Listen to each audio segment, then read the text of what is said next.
the clerk call roll call. Councilmember Soria. Councilmember Carbasi. Present. Councilmember Arias. Presente. Councilmember Chavez. Here. Councilmember Bredefeld. Here. Vice President Maxwell. Present. And Council President Esparza. Present. Next, we'll have the invocation. Is this correct? We have the same reverend as we did last week? He wasn't able to attend last time, so he's here today. Oh, fantastic. Welcome. Good morning. So this morning we'll have the invocation by the very Reverend Samuel Colley Tuthiker from St. James Episcopal Cathedral. After that, we will have Episcopal. Sorry, I apologize, Episcopal. And after that, we'll have the Pledge of Allegiance led by Councilmember Soria. Please remain standing. Thank you, Reverend, for joining us. We appreciate your presence here. It's an honor. Thank you. Let us pray. Almighty God, bless the leaders of our land that we may be a people of peace and a blessing to other nations on this earth.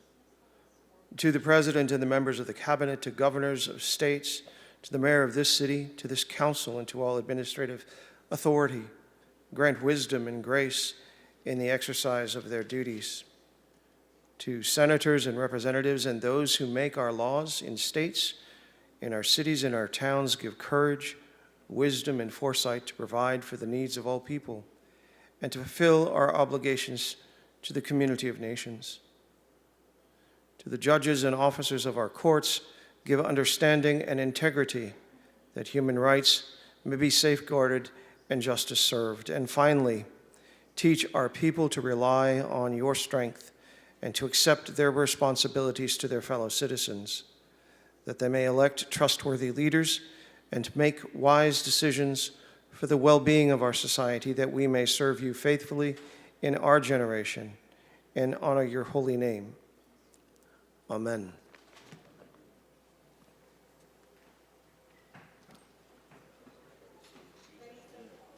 Pledge allegiance to the flag of the United States of America, and to the republic for which it stands, one nation, under God, indivisible, with liberty and justice for all.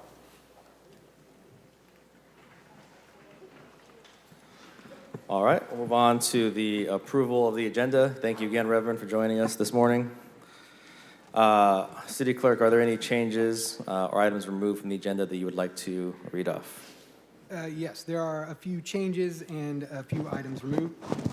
First off, I would like to announce we do have a Spanish translator available in the council chamber. If anyone needs to use their services, Reina in the back.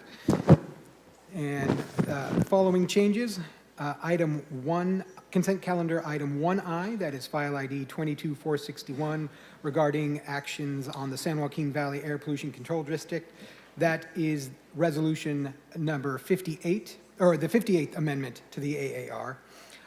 Consent calendar item 1O, that is ID 22448, regarding the sale of the 7,405 square foot city-owned parcel.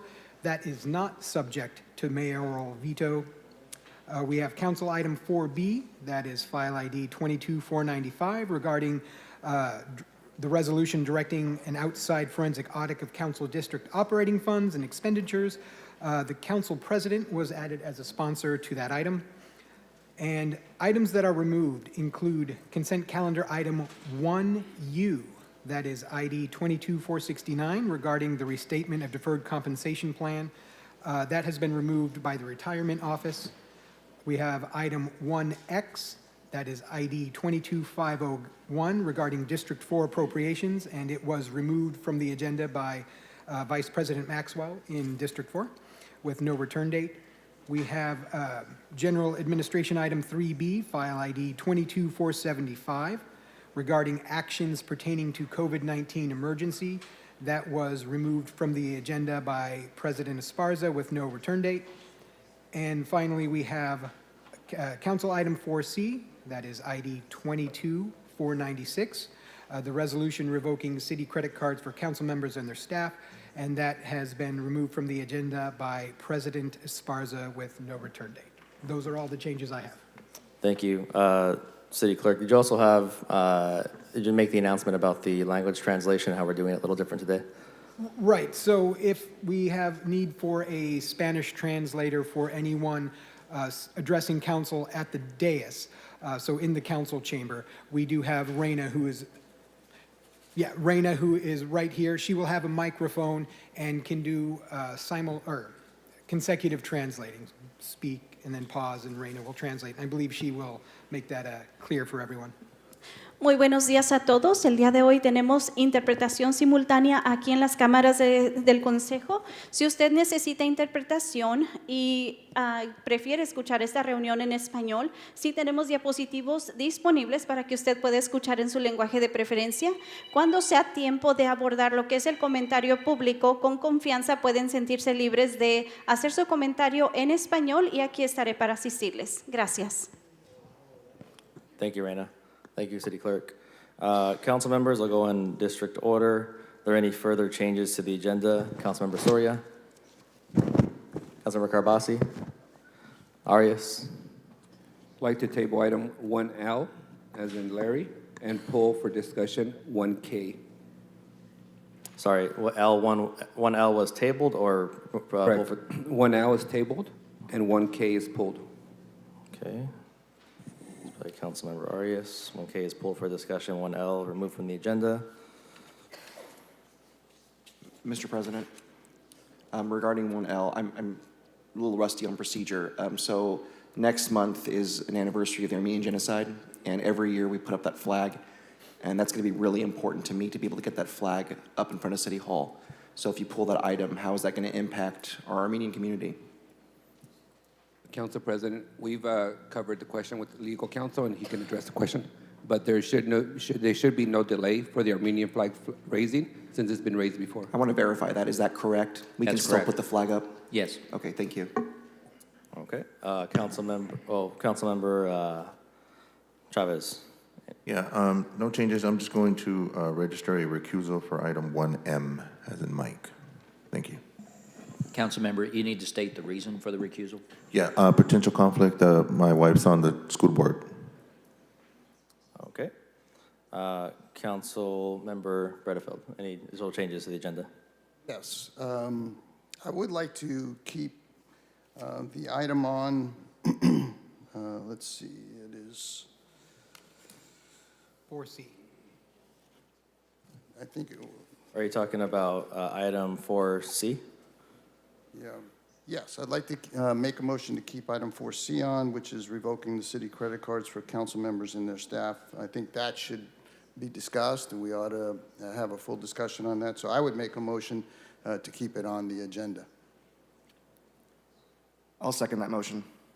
Okay, we have a motion, we have a second.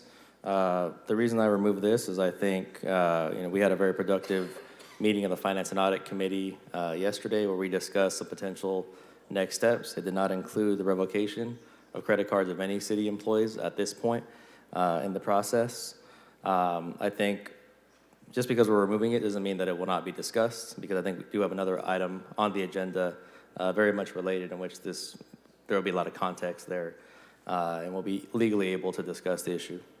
Are there any other comments before I call for a vote on whether it stays or goes? Well, are you saying that as part of the discussion, I assume you're talking about the outside forensic audit that we're going to discuss later, that credit cards are going to be a part of that discussion?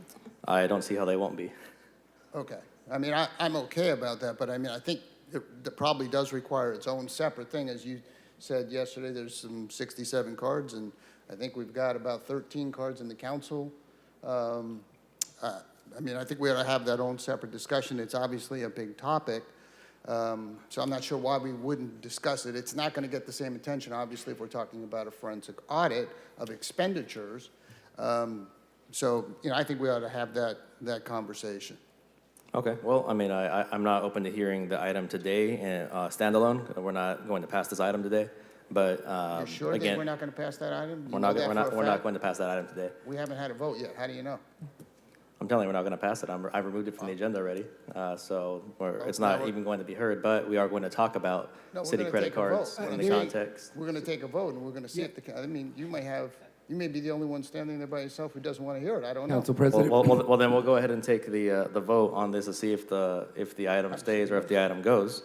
So we're going to take a vote now, and the vote is a yes vote means you would like item 4C to remain on the agenda. A no vote would maintain the status quo of item 4C being removed from the agenda by myself. Okay. City Clerk, roll call.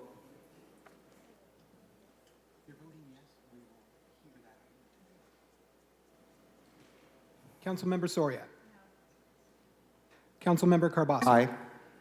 Councilmember Arias. No. Councilmember Chavez. No. Councilmember Bredefeld. Yes.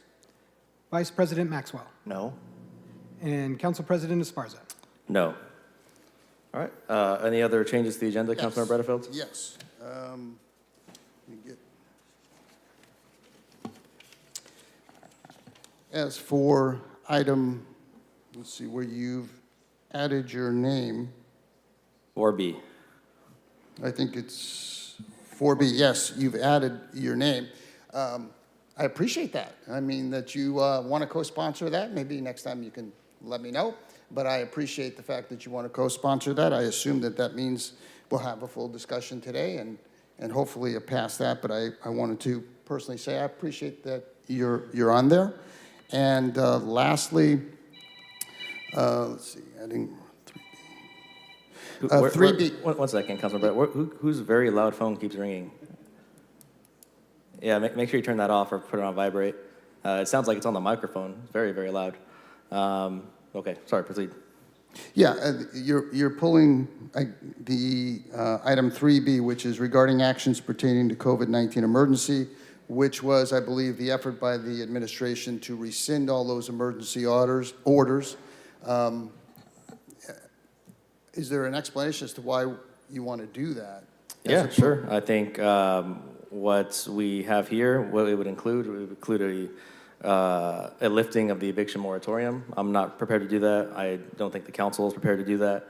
Additionally, as I have said in the past, right? I mean, you and I kind of just saying the same thing over and over every meeting. Everyone knows what you say. Everyone knows what I say. What I've been saying is that I don't think it's wise or prudent to be lifting the emergency orders immediately after the last surge. There's nothing to say another surge isn't coming. So as I've indicated, I'm open to this conversation, but certainly down the road. Right now, there is another variant, Omicron #2, that's spreading overseas and starting to spread even here at home in the Central Valley and in Fresno. So I don't think this is the right time to be lifting the emergency orders. I mean, that's the short of it, the very short version of it. If I may, Council President, as a member of the COVID committee, we met this week with the administration, and there's two very critical, outstanding items that we're still trying to give staff more time to, get clarity on. One of them is lifting the order would mean evictions would, essentially begin, and we're not prepared yet to articulate exactly what that means to the public. Secondly, we're noticed that there's approximately $30 million of unpaid utility bills, and we're not prepared yet to, clearly tell the public how quick are we going to go seek to get that money paid back to the city, and whether that would mean shut off of utilities and how fast. So our recommendation was to give staff a little more time to get clarity on those two major issues, so that we can, with one voice and clarity, tell the public the orders lifting on this date.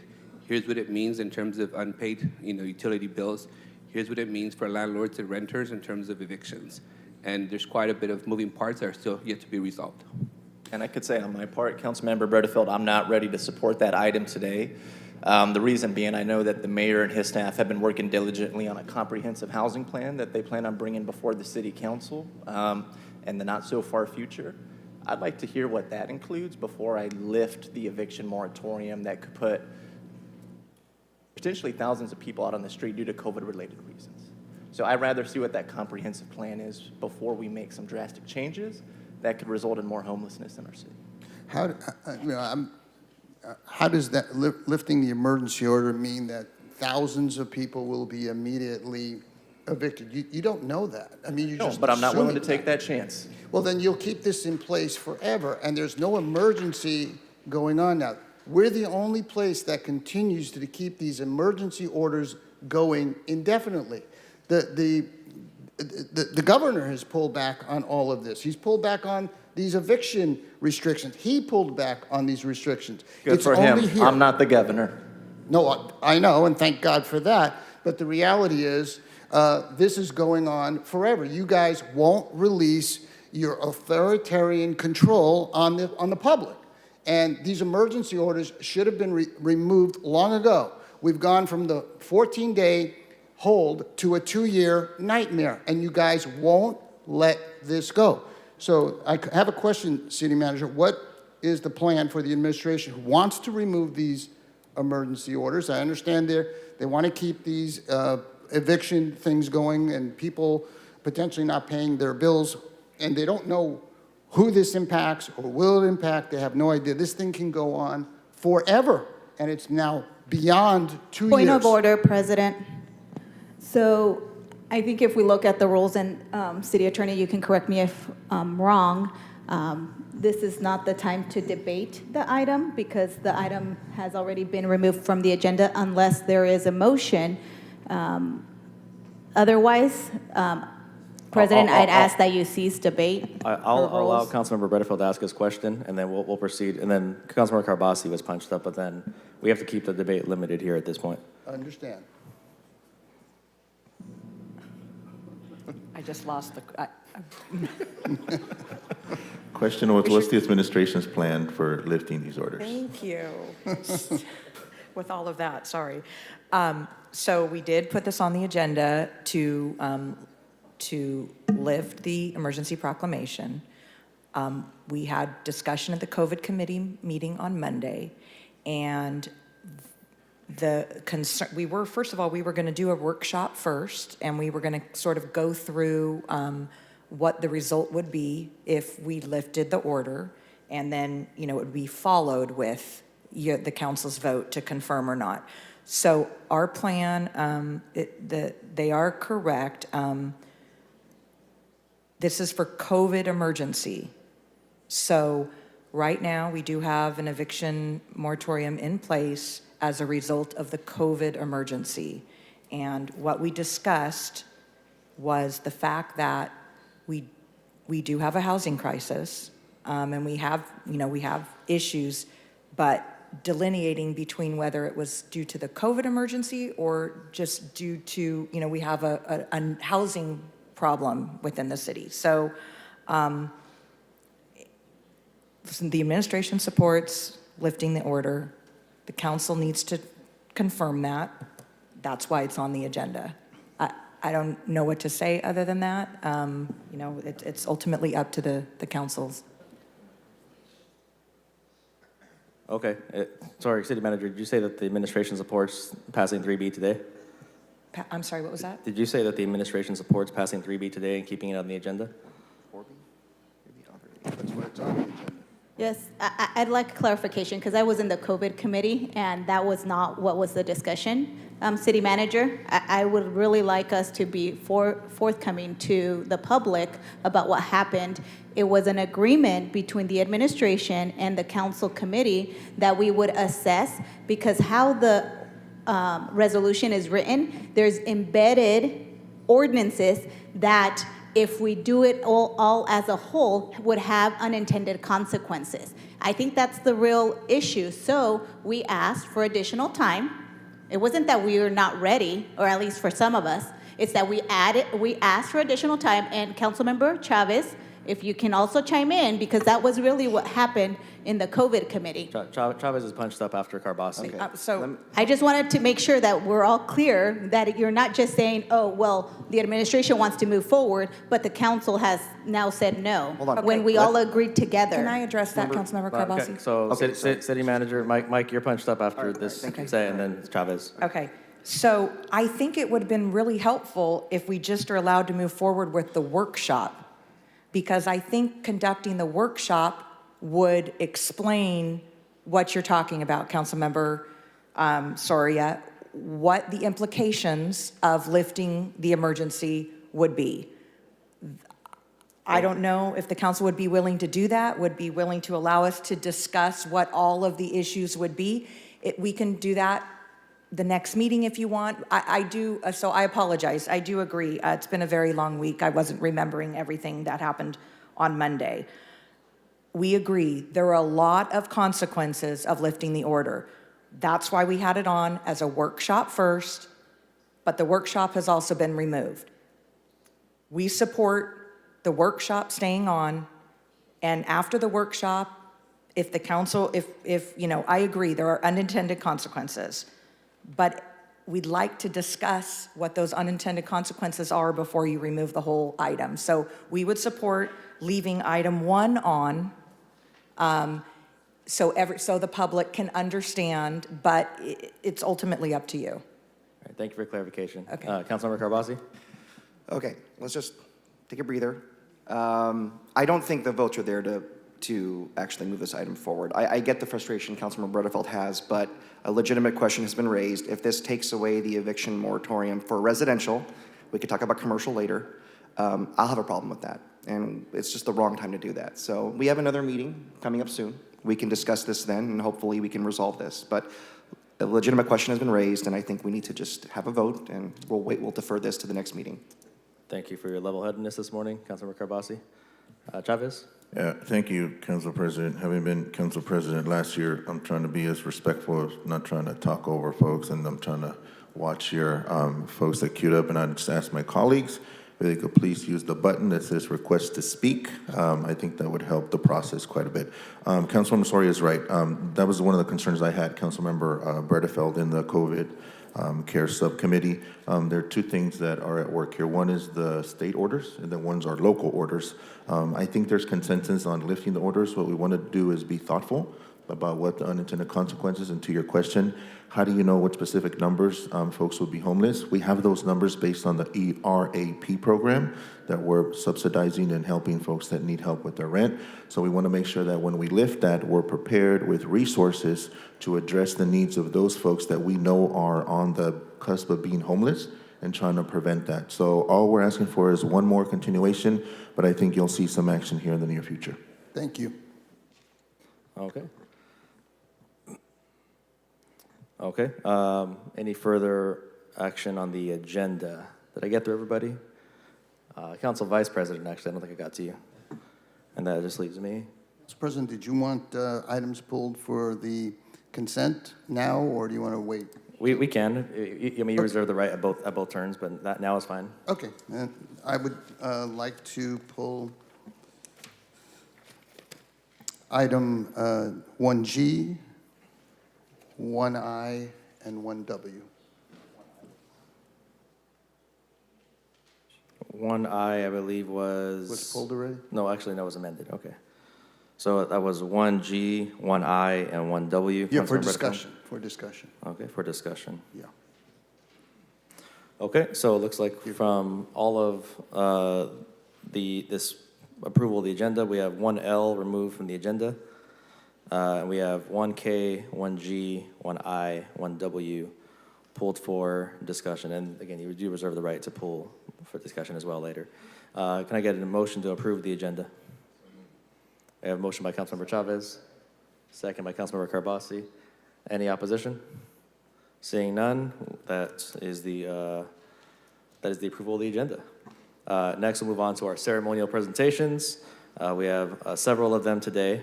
The first is going to be a proclamation for Cesar Chavez Day, March 31st, which is sponsored by Councilmember Soria.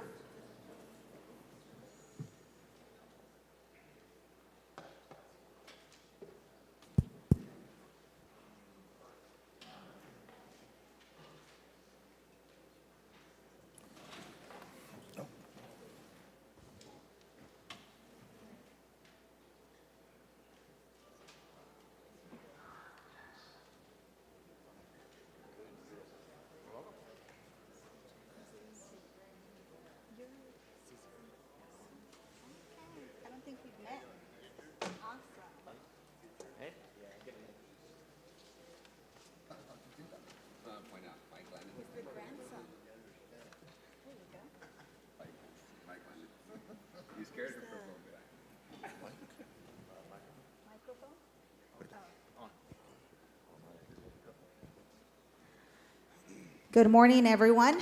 Councilwoman Soria here, super just excited about being able to welcome a very special guest to our chambers.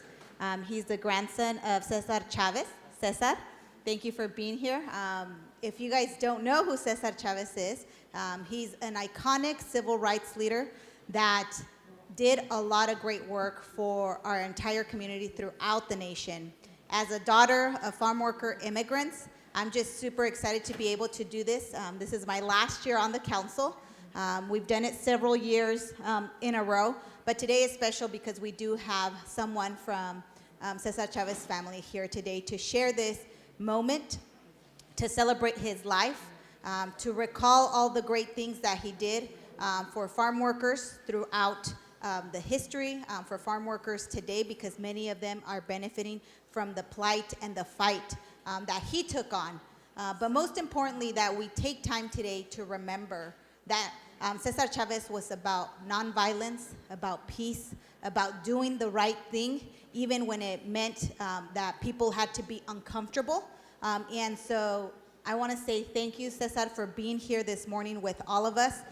This council actually this year took a vote to begin the conversations about doing an actual Cesar Chavez Boulevard. We are the first, or one of the largest cities left without having that type of recognition in our community. So I'm proud that my colleagues have led those efforts and that I'm able to support them so that we can get that done this year before I leave.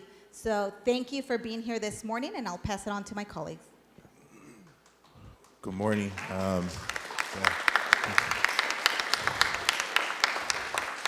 And by the way, I love your last name, Chavez. Yeah. Everybody always asks me if I'm related to Cesar, and I always tell them that's the one lie I'm going to tell you. Yes, but very proud to stand here today and honor Cesar Chavez and his work. And as my colleague mentioned, that work has begun to really honor his legacy and his hard work that he built in our community and across the country, really, for that. And one of the great things that we have in Southeast Fresno is the Cesar Chavez Foundation, building over 92 units of affordable housing right here in our community to fill that need. And that's something that we're very appreciative, and hopefully we can replicate that. But thank you so much for making the trip and being here to honor Cesar Chavez. And you know, the work continues. We know that that's something that he started, but it hasn't ended. And so we're going to continue to work and move forward and making sure that that dream that he had is really comes to fruition in our community and across our country. Yes, welcome. Welcome to Fresno. It's our beautiful Central Valley you're very familiar with. We appreciate, again, your presence here, making the trip. We appreciate the life and legacy of Cesar Chavez. You know, there are few who have walked this earth who left as lasting of an imprint on the lives of many, again, particularly here in California and with respect to farm workers. The proud grandson of farm workers and a proud union member today in my own right as well. You know, I think the city's honoring of Cesar Chavez is not going to end here with this proclamation. Just a few meetings ago, Councilmember Chavez sponsored an item initiating the changing of Kings Canyon Boulevard to Cesar Chavez Boulevard, or in Spanish, Avenida. And I initiated the process to make March 31st a city holiday here permanently here in Fresno. So it's not just sort of the, you know, talking the talk, but we got to walk the walk very much as Cesar Chavez literally did as well. So again, we appreciate you being here and happy to, again, honor his life and legacy. Can we get some of those red pins too before you leave? Cesar, welcome to City Hall. Thank you for accepting this honor today. I've had the fortune of meeting several of your family members and, of course, good folks like Dolores that your grandfather worked with. And, you know, I think the reason that we're able to live in the kind of community today is because it's off of the back of the work of your grandfather and the people that he led. And, you know, I think when we ask ourselves, I mean, what about, you know, Cesar Chavez led to this lasting legacy that all these years later we are still celebrating the life of this man. At the end of the day, a true public servant whose job was to bring people together, not to divide, and to uplift working class folks here in the Central Valley, which is still a challenge that we face to this day. But like I said, we are here today in this chamber, many of us, because we are working off the back of the work of many folks that came before us, like Cesar Chavez. And important that we recognize that his work is not done.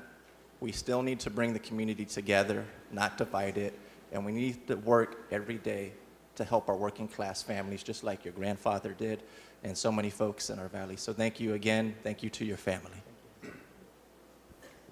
Cesar, as the mayor of Fresno, I want to welcome you to Fresno and say thank you. Your grandfather is an absolute hero, I think, in the eyes of all of us, unilateral support here in Fresno. And you know, the one thing when I talk about a man who leaves behind a legacy, certainly you're his legacy, but what he did for farm workers, those who sacrificed their health, sacrificed their physical well-being, sacrifice their families oftentimes so that we here in the valley could feed the world. And that's what your grandfather did.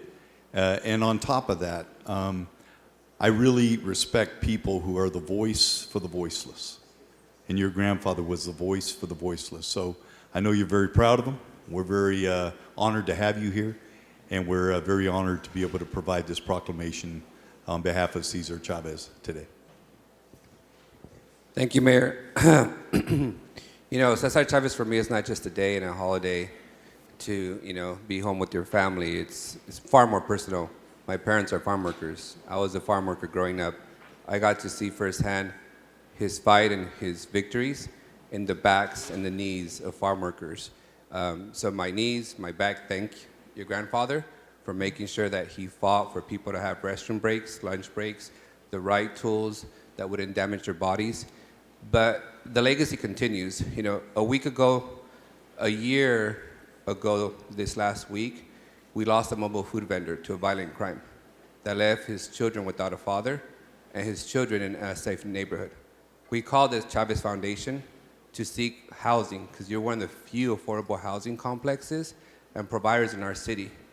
And within hours, you guys responded and offered him the housing that his family needed.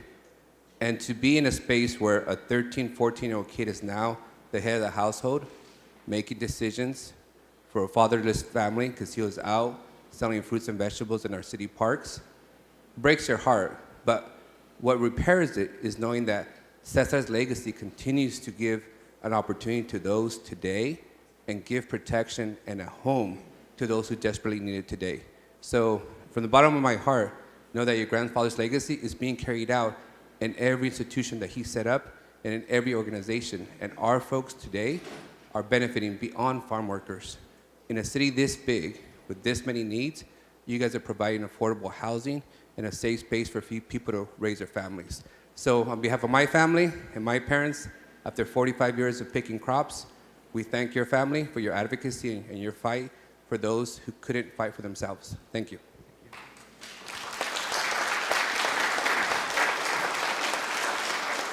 Well said. I also just want to give a shout out to La Radio Campesina because it was also part of Cesar Chavez legacy. I remember growing up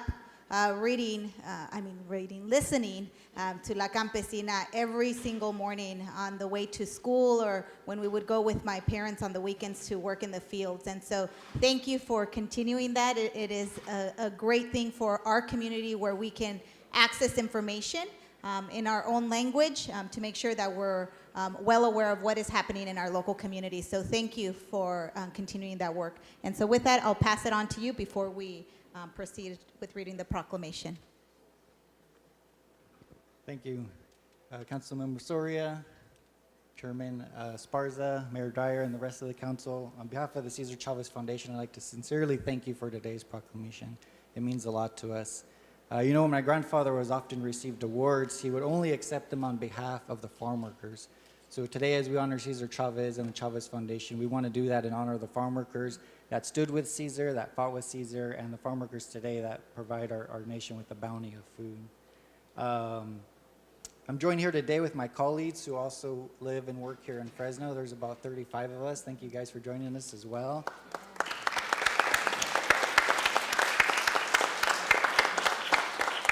You know, the Cesar Chavez Foundation is active in nearly 50 communities throughout Southwest United States. But Fresno is the only community where all of our work converges together. Our work in housing, broadcast communication with Radio Campesina, and education in Fresno is also unique that it was a city that our early farm worker movement leaders, including my grandfather, laid out their vision for what we have become today. So over 50 years later, we're here to let you know that we'll continue to do our best to serve the great city of Fresno. And thank you very much, and si se puede.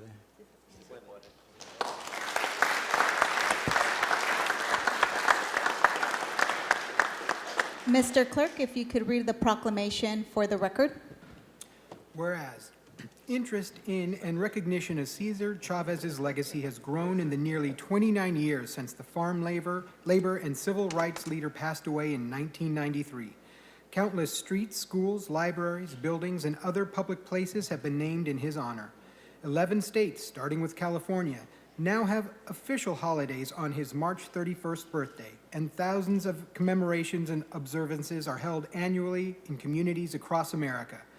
And whereas, Fresno is one of the places where Cesar Chavez's life and work had a profound impact. Fresno also played crucial roles in the early history of Chavez and the farm worker movement.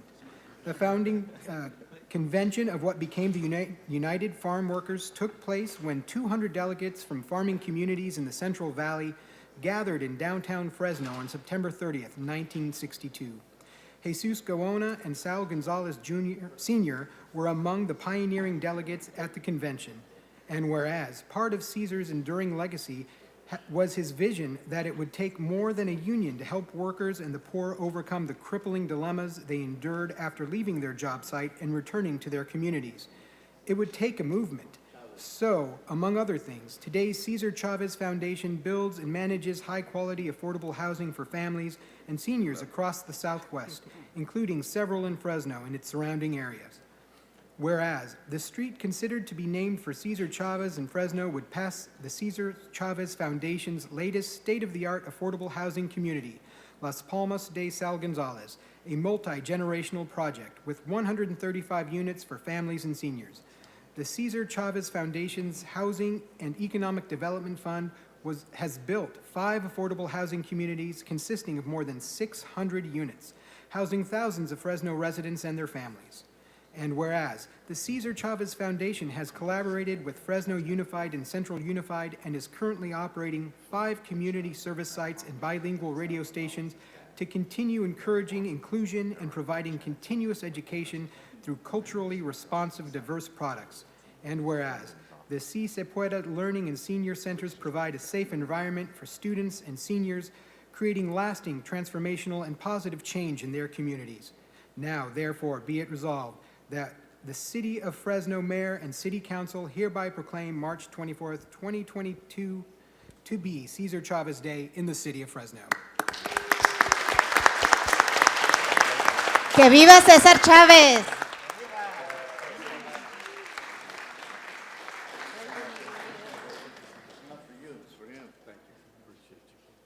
Sir, my father started with Chavez, your grandfather.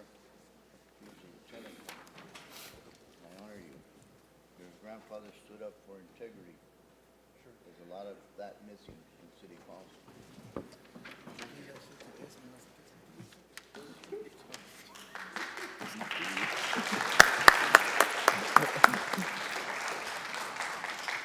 All right, next we have another proclamation sponsored by Councilmember Soria, and that is the proclamation for International Transgender Day of Visibility, which would also be March 31st.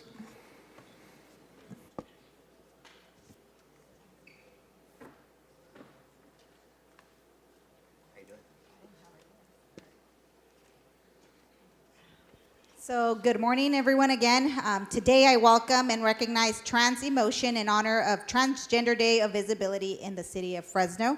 In our community, Trans Emotion has been vital in helping residents obtain equal opportunities in education, employment, health, and living conditions.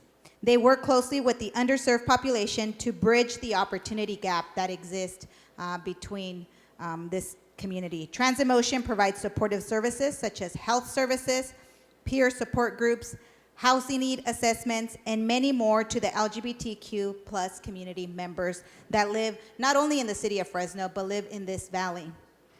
Transgender Day of Visibility is an annual awareness day celebrated throughout the world and is dedicated to celebrating the accomplishments, of transgender and gender nonconforming people while raising awareness of the work that remains to achieve trans justice.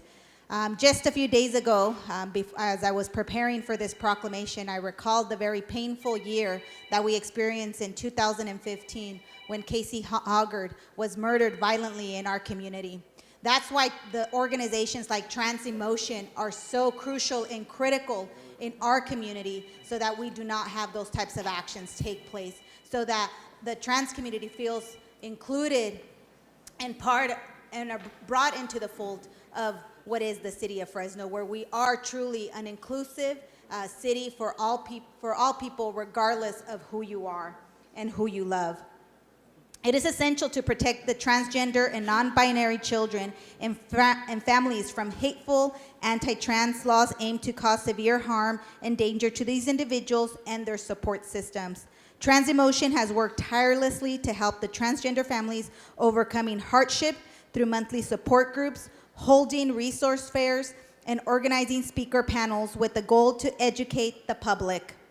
Through advocacy, education, and unity, we can encourage a healthy atmosphere that is built by respect and understanding between individuals, and through these, we will be able to overcome injustice and combat transphobia and violence throughout our city. I really want to thank the staff, thank Zion and Misty Parker, who are here today to represent Trans in Motion and the great work that continues to be done, the necessary work that continues to be done in our city, because it's not just for folks here in the city of Fresno. What they're doing really goes beyond the boundaries of Fresno, because they have provided safe place and resources for a community that far too long has been underserved. So I want to thank you both for being here this morning as we recognize this important day in the city of Fresno. Thank you so much.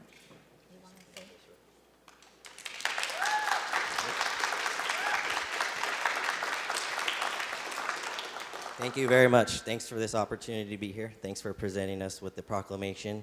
As you know, we do have an annual Transgender Day of Visibility apart from the National Transgender Day of Visibility. So within our organization of Trans in Motion, we hold an annual event for the public, for the Central Valley, but anybody is welcome. So on April 2nd, we'll be holding our annual Transgender Day of Visibility. It is like a resource fair, but we're also showing our visibility, sharing our awareness, spreading our education. So we will have guest speakers such as Dr. Nicole, who is our HRT hormone specialist here in the Central Valley. She will be speaking, and then we'll have a couple of workshops. We have LMFT therapists on our team who will also be speaking on behalf of their practice and how we can just help our community even more. We've developed youth groups, we've developed caregiver groups, SOGI Talk, which is sexual orientation, gender identity, and expression. A lot of people don't know that those are all separate categories. The letters LGBTQ+2, we're often called the alphabet people, but a lot of people think all of those letters combined, because they're combined in one community, that they all mean the same thing. So I'm transgender, that means I'm gay, but I dress masculinely, so what does that mean? Or I'm pansexual, or I'm this, or I'm that. So that causes a lot of confusion within one's home, depending on how you were raised, what you were taught, what you actually feel inside. So a lot of us have experienced very negative experiences within those types of environments, and also on the streets, just walking on the street, being ourselves, and someone just wants to stab us in the neck and kill us.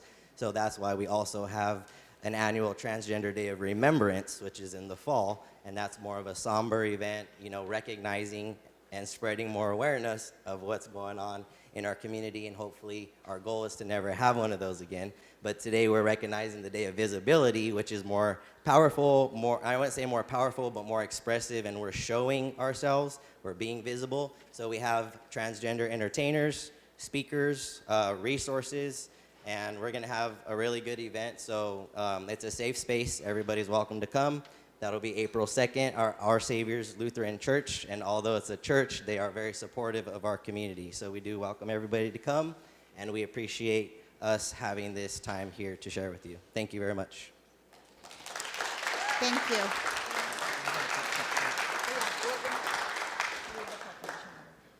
So, Mr. Clerk, can you read the proclamation for the record?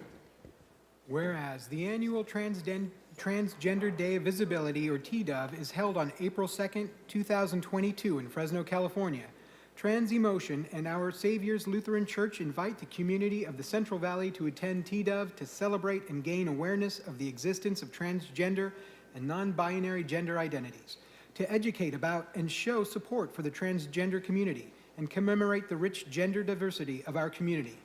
And whereas this day intends to bring attention to the accomplishments of transgender individuals around the world by sharing factual knowledge of the transgender and non-binary community and fighting cis-sexism. This is a day for empowerment, affirmation, and recognition. And whereas Transgender Day of Visibility is a time to highlight transgender and non-binary pride and authenticity.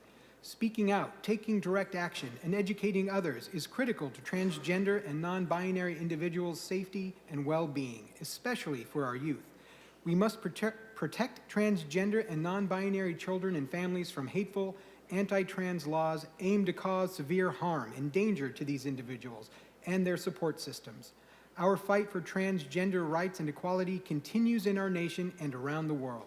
This is a day to recognize that while visibility is important, we must also take action against transphobia. We acknowledge that visibility with action is a vital tool towards justice and transgender liberation. Whereas the City of Fresno recognizes that its entire diverse population should have equal rights and opposes any oppression and discrimination which diminishes the quality of life for any City of Fresno resident or visitor, including those in its transgender and gender nonconforming community. It is the duty of all Fresno to advocate for those who experience hardship as a result of discrimination and inequity. It is only through a community's unity that we can overcome injustice towards all groups of people. Now, therefore, be it resolved that the City of Fresno Mayor and City Council hereby proclaim March 24th, 2022 to be Transgender Day of Visibility 2022 in the City of Fresno.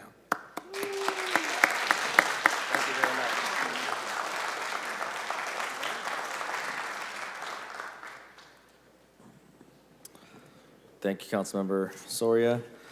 We have a third proclamation this morning.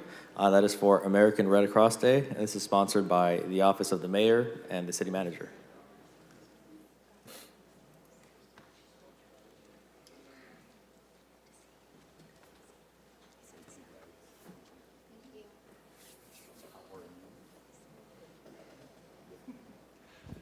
Well, it is my honor today on behalf of the Mayor's Office, Manager, and City Council to be able to present this proclamation.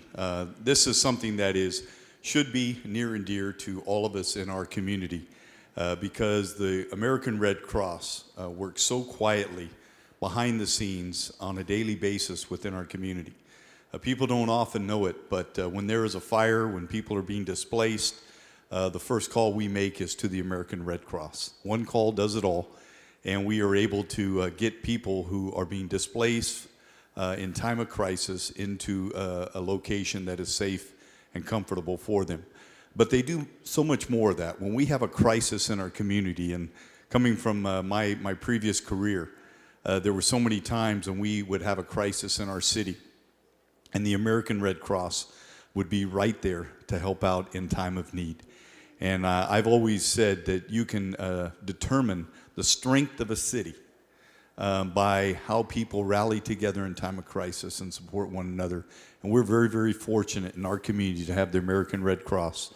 And so we are celebrating American Red Cross Month in the city of Fresno. And with that, I'm going to have the clerk read the proclamation first, and then I'm going to turn the microphone over to you. So, clerk. Whereas, in times of crisis, people in Fresno County come together to care for one another. This humanitarian spirit is part of the foundation of our community and is exemplified by American Red Cross volunteers and donors. And whereas, in 1881, Clara Barton founded the American Red Cross, turning her steadfast dedication for helping others into a bold mission of preventing and alleviating people's suffering. Today, more than 140 years later, we honor the kindness and generosity of Red Cross volunteers here in Fresno who continue to carry out Clara's life-saving legacy. They join the millions of people across the United States who volunteer, give blood, donate financially, and learn vital life-preserving skills through the Red Cross. And whereas, in Fresno, the contributions of local Red Cross volunteers give hope to the most vulnerable in their darkest hours. This includes providing emergency shelter, food, and comfort for families devastated by local disasters like home fires, supporting service members and veterans along with their families and caregivers through the unique challenges of military life, helping to save the lives of others with first aid, CPR, and other skills, and delivering international humanitarian aid. And whereas its unwavering work to prevent and alleviate human suffering is vital to strengthening our community's resilience. And whereas this month of March is dedicated to all those who continue to advance the noble legacy of American Red Cross founder Clara Barton, who lived by her words, "You must never think of anything except the need and how to meet it." Now, therefore, be it resolved that we, Mayor Jerry Dyer, and members of the Fresno City Council proclaim Thursday, March 24th, 2022 to be American Red Cross Day in the city of Fresno.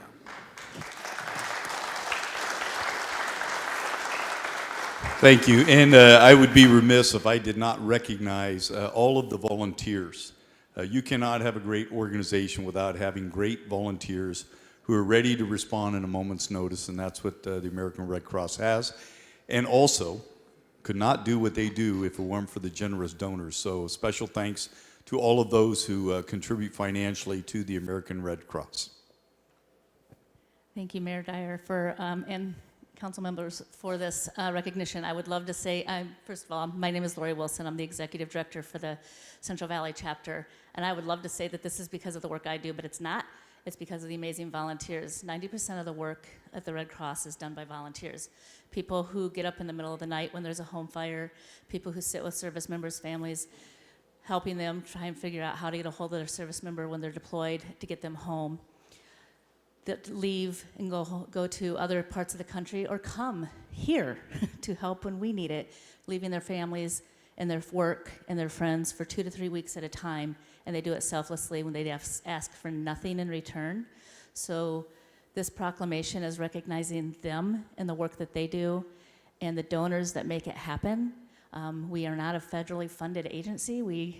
90% of what we get comes from donors and corporations and foundations, and that's the only reason we're able to do the work. So for all of you who have donated, thank you, and thank you for recognizing the work, that generosity as well. So thank you so much. I feel very honored to be in the presence of some of the other proclamations today.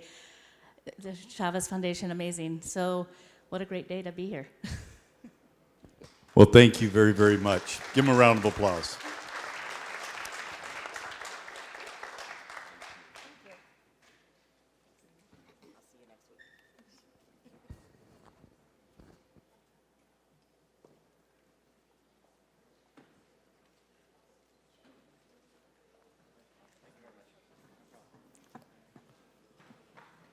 Okay. Let's go ahead. That'll conclude our ceremonial presentations. We're going to move on to council member reports and comments. And we will go in order, beginning with council member Soria.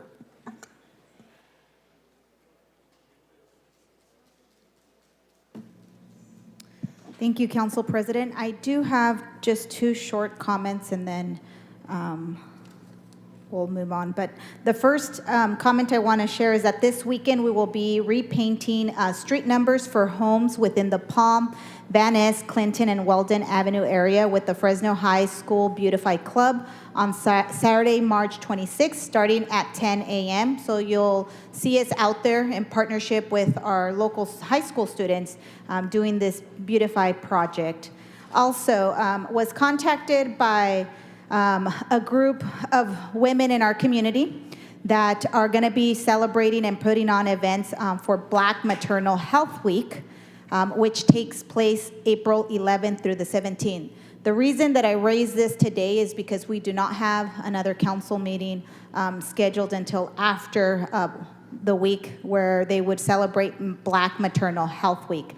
This year marks the 50th year anniversary of the Black Maternal Health Week campaign, which was founded and led by the Black Mamas Matter Alliance BMHW is a week of awareness, activism, and community building intended to, one, deepen the national conversation about Black maternal health in the U.S., amplify community-driven policy, research, and care solutions, center the voices of Black mamas, women, families, and stakeholders, provide a national platform for Black-led entities and efforts on maternal health, birth, and reproductive justice, and enhance community organizing on Black maternal health.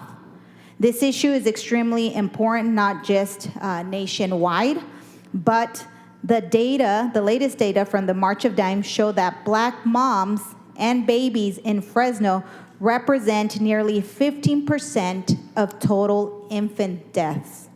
This rate is higher than in the state, any other state in the U.S. So we want to encourage folks to become aware, to get involved, and figure out how together we can continue to ensure that our Black moms and babies are born healthy and have the best quality of life. Activities will start happening and kicked off Monday, April 11th at 5 p.m. at the steps of City Hall, where we will have an opening ceremony. We invite all of you to come. There's going to be a series of events that week. So just wanted to make sure that you all knew and were aware that we will be declaring Black Maternal Health Week, April 11th through April 17th. And then just lastly, Council President, I do want to take a moment of privilege. Is Terry Cox in the building? If Terry Cox, can you come to the front, please? Only the council president has presidential privilege, but I like Terry. So where's Terry at? Terry? Terry Cox, we're looking for you.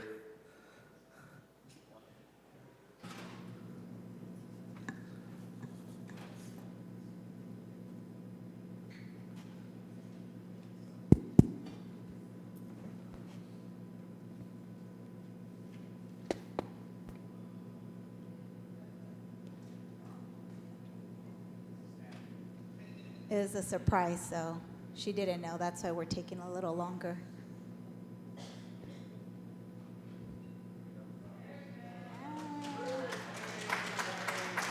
Terry hates surprises, and we can never get away with surprising her on anything. But today and this morning, I did want to take time, and thank you, Council President, for giving me the moment of privilege to present this special proclamation to Terry Cox, who has been serving as my chief of staff for the 7.5 years that I've been here on the council. We're giving her away for a very good cause. And so I just want to say that I'm very proud of the work that Terry has done for District 1, her service to our constituents, but most importantly, the really track record of public service that she has for the city of Fresno, for folks that have lived in District 1, District 3, west of the 99, Central Unified, for being a tremendous advocate for families, helping all the small businesses that have come through our doors, hand-holding them every single day, trying to navigate the planning process, the developments happening west of the 99. All of the projects that I've been working on wouldn't be happening, without the help and drive that you have. If you guys know, this lady spends hours, beyond 8 hours in our office, sometimes comes in on the weekends to work, because that's how committed she has been to the work that we've been producing out of District 1. Countless events, countless community meetings. I couldn't have done all the work that I've been able to accomplish in the last 7.5 years if you wouldn't have been my right-hand woman. So I thank you for your service in my office. I want to celebrate you because you've dedicated over 20 years of service to this great city, and just want to wish you just good luck on the next endeavor. I know that you're going to be successful. I know that this city is going to be in a better place because you're going to help really shepherd through some very key and important projects in our community. So I did want to present this special proclamation to you for everything that you've done for our team and for the city. We're going to miss you, but we may bug you from time to time when you're not busy. But again, I want to acknowledge and recognize Terry Cox for the tremendous work that she's given to our District 1 family. Councilwoman? If I may, Terry, before you start, I just want to point out that, you know, our council offices do so much work, and ultimately, it reflects when you guys go into the management of our city. On this dais is Assistant City Manager Greg Barfield, used to be Chief of Staff for District 3, and now you will be going to the administrative side of the house.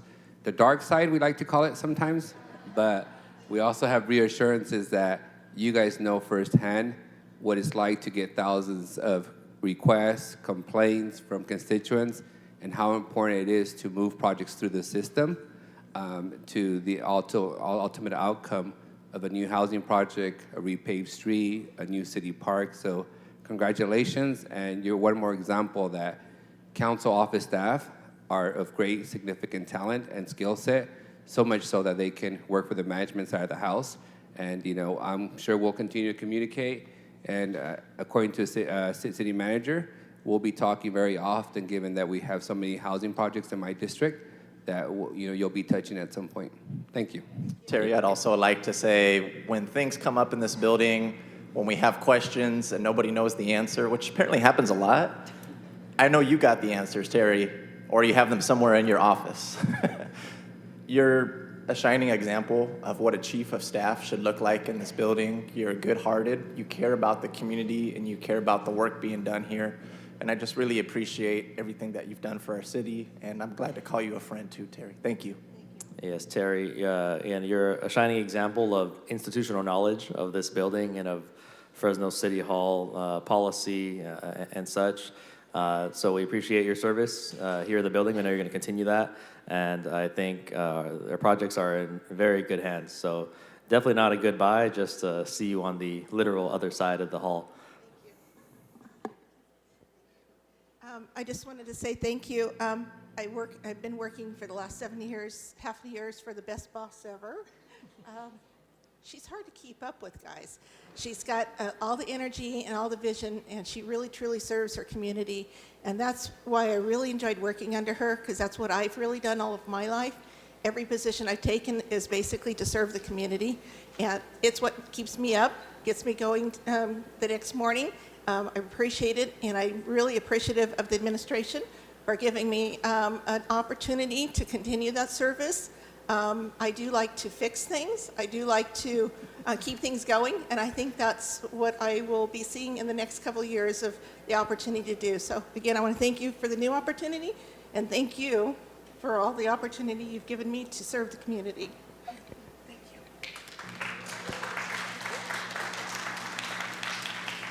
Mr. Clerk, could we read the proclamation for the record? You know, I don't believe I was provided a copy of that one. Yeah, that's the double-edged sword of surprises.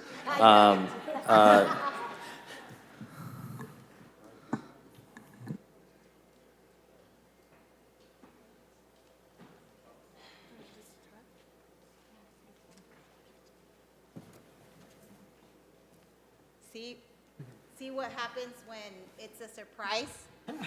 Terry would have had that up there. Whereas Terry Cox has had a long career of serving the city of Fresno. She first served as a project manager and management analyst 3 for the city's redevelopment agency for 8 years. She then served as the chief of staff to Councilmember Dan Ronquillo for 7 years. Afterwards, she served as chief of staff to Councilmember Esmeralda Soria for more than 7 years. Terry also served on the West Area Citizens Committee and the District 1 Citizens Implementation Committee for the City of Fresno. Terry will continue to serve the City of Fresno as a division manager in the Planning Department.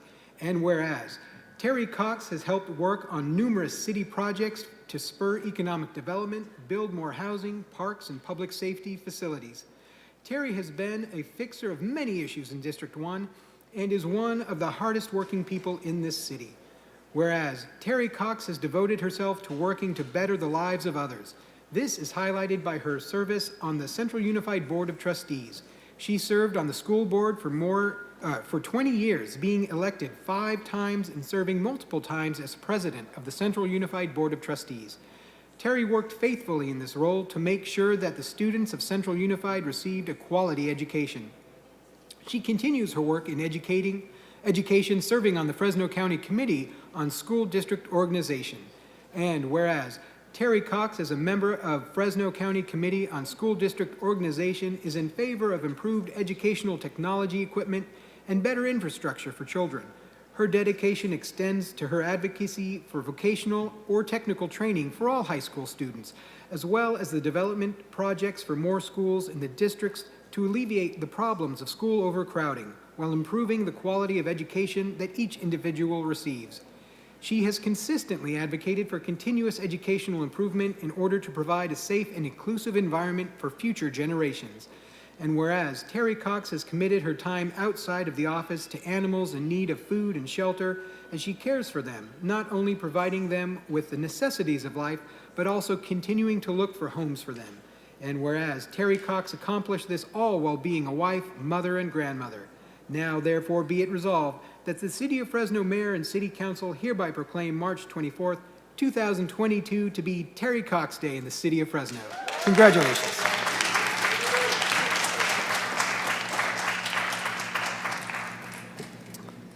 All right. Councilmember Soria, I hope that was the end of your comment section. I'm going to move on to Councilmember Carbasi. Again, congratulations again to Terry Cox. Thank you, Mr. President. So there was recently a report on Fox 26 about mailbox thefts, and this has been an ongoing issue for years. We have parts of our community with the community mailboxes, and some of them are really easy to pry open, but it's taking the USPS months and months, if not a year, to replace these boxes.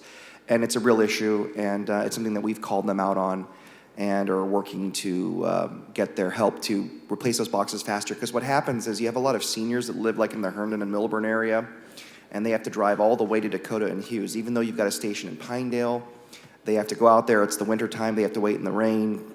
It's tough for the seniors. So we are doing everything we can to help alleviate this issue. It is a serious problem. I want to thank the Fresno PD for investigating this and catching the culprits who have done these terrible things.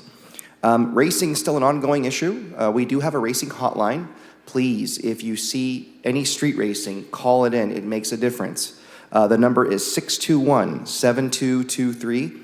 That is 621-7223. With your help and with the help of our Sheriff's Department, our Police Department, Bureau of Automotive Repair, and the CHP, our operation Stay Safe. Don't race. We'll impound these vehicles and keep them off our streets for 30 days. And have real consequences, because we don't want people just going about their business, walking, driving, or riding a bike to be hit by someone street racing and, God forbid, killing them and destroying our families. Thank you so much. That's my report. Councilmember Arias. Thank you, Council President. A few thank yous to the city staff.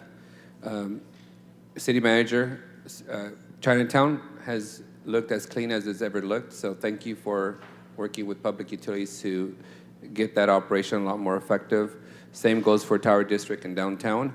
I know we're working on a new baseline agreement with the downtown partnership around downtown. But speaking of downtown, yesterday we had the great fun to take my kids and family to the Chivas and Pumas soccer game, where we had 13,000 attendees. I will tell you, the new lighting, the audio that's up, completely changed the atmosphere for that stadium. It felt like you were right in the front row of a soccer match. The sound was amazing. The lighting, we got a lot of kudos from the visitors. I will tell you, we had a good problem in the fact that the water pressure was lost early on in the game. So a lot of folks went without, their typical washing their hands, but no problems. There were sanitizers, a lot of bottled water. It's a really good problem because we haven't had 13,000 people in that stadium in a long time. And, a facility isn't used to carrying that much load that quickly, but it's a great problem because we did it before baseball season starts. And not one person had a bad experience as a result of it. The Chichansi staff were amazing. The support staff was great. No fights broke out, no drama, a lot of cheering, a lot of trash talking, and the game ended at 1-1 tie, so everyone literally went home happy because they didn't have to be the losing team. And the food vendors outside of the stadium, the merchandise vendors, Also, an amazing experience. People were able to eat after the game, be able to sober up. I think we lasted probably 20 minutes in the parking lot getting out in the traffic jam, but everyone was playing their music in their cars. Everyone was dancing. People were having a blast. You know, the marching bands and the music bands were on Fulton Street marching to their parking garages and on their way home. It was just an amazing atmosphere to see so many people from across the state visit our park. And I'm sure you guys will figure out the water pressure. But again, it did not give one hiccup of the experience that people felt yesterday. We got nothing but compliments from everyone. And I do want to say a special thank you to all the ushers at Chachansey Park and the Grizzly, team. They were amazing. You know, it was so well done. You didn't see anything that I feared. I was very comfortable taking my kids, my nephews and nieces that are toddlers and 5-year-olds, and everything went off amazing. So thank you to, the president of the Grizzlies, to the organizers of the event, to the city staff. The police department was also amazing. They weren't needed for any safety, but they helped with traffic control. They were extremely personable with our attendees. So a lot of thank yous. I think we need to do this more often, and I'm glad that we're doing it now before baseball season. So I invite everyone to opening day of baseball and come experience what a real modern stadium feels like. And thank you all for making it a great experience. Thank you, Council President. Councilmember Chavez, missing in action. We'll see if we come back to him. Councilmember Bredefeld. Yeah, I wanted to just address, we talked about having credit card charge issue discussed. That's been pulled. You know, we distributed to the media a 74-page handout of credit card charges last week. It's right here. It's a public document, and it listed the expenditures from all 7 districts, not just 4 districts, 7 districts, and I encourage the public to review it. Yesterday, they had a finance and audit committee by 3 council members. It really was, in my estimation, I was there, kind of a theatrical show, basically the 3 council members seeking some political cover for their spending. We also handed out 3 inches of invoices, they're right here, backing up many of the charges and expenditures we exposed and reported on. Now, it's important for the public to know some basic facts, because it's your taxpayer dollars. Council members each have an absurd amount of money in their operating budgets, which consists of $700,000. And this amount is dramatically increased every year. The budgets were just actually inexplicably increased a month ago from $550,000 to $700,000 for no other reason than some council members wanted them increased. Now, there's incredibly minimal to no oversight of these expenditures. Council members can hire any number of employees. Some have as many as 6, numerous interns as well. Every council member has a city credit card, except me, as I've declined the need for one.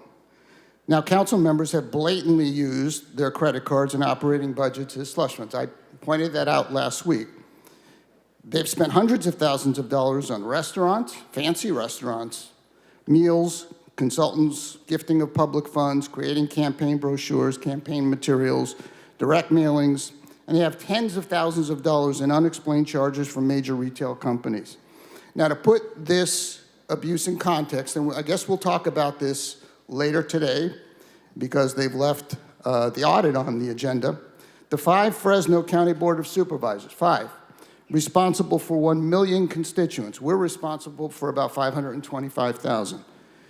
They're responsible for 1 million, including all of the city of Fresno residents, and not one of those Board of Supervisors has a credit card. They consequently don't purchase any meals using taxpayer money. And any expenditure that they make must be approved by the county council or the board itself.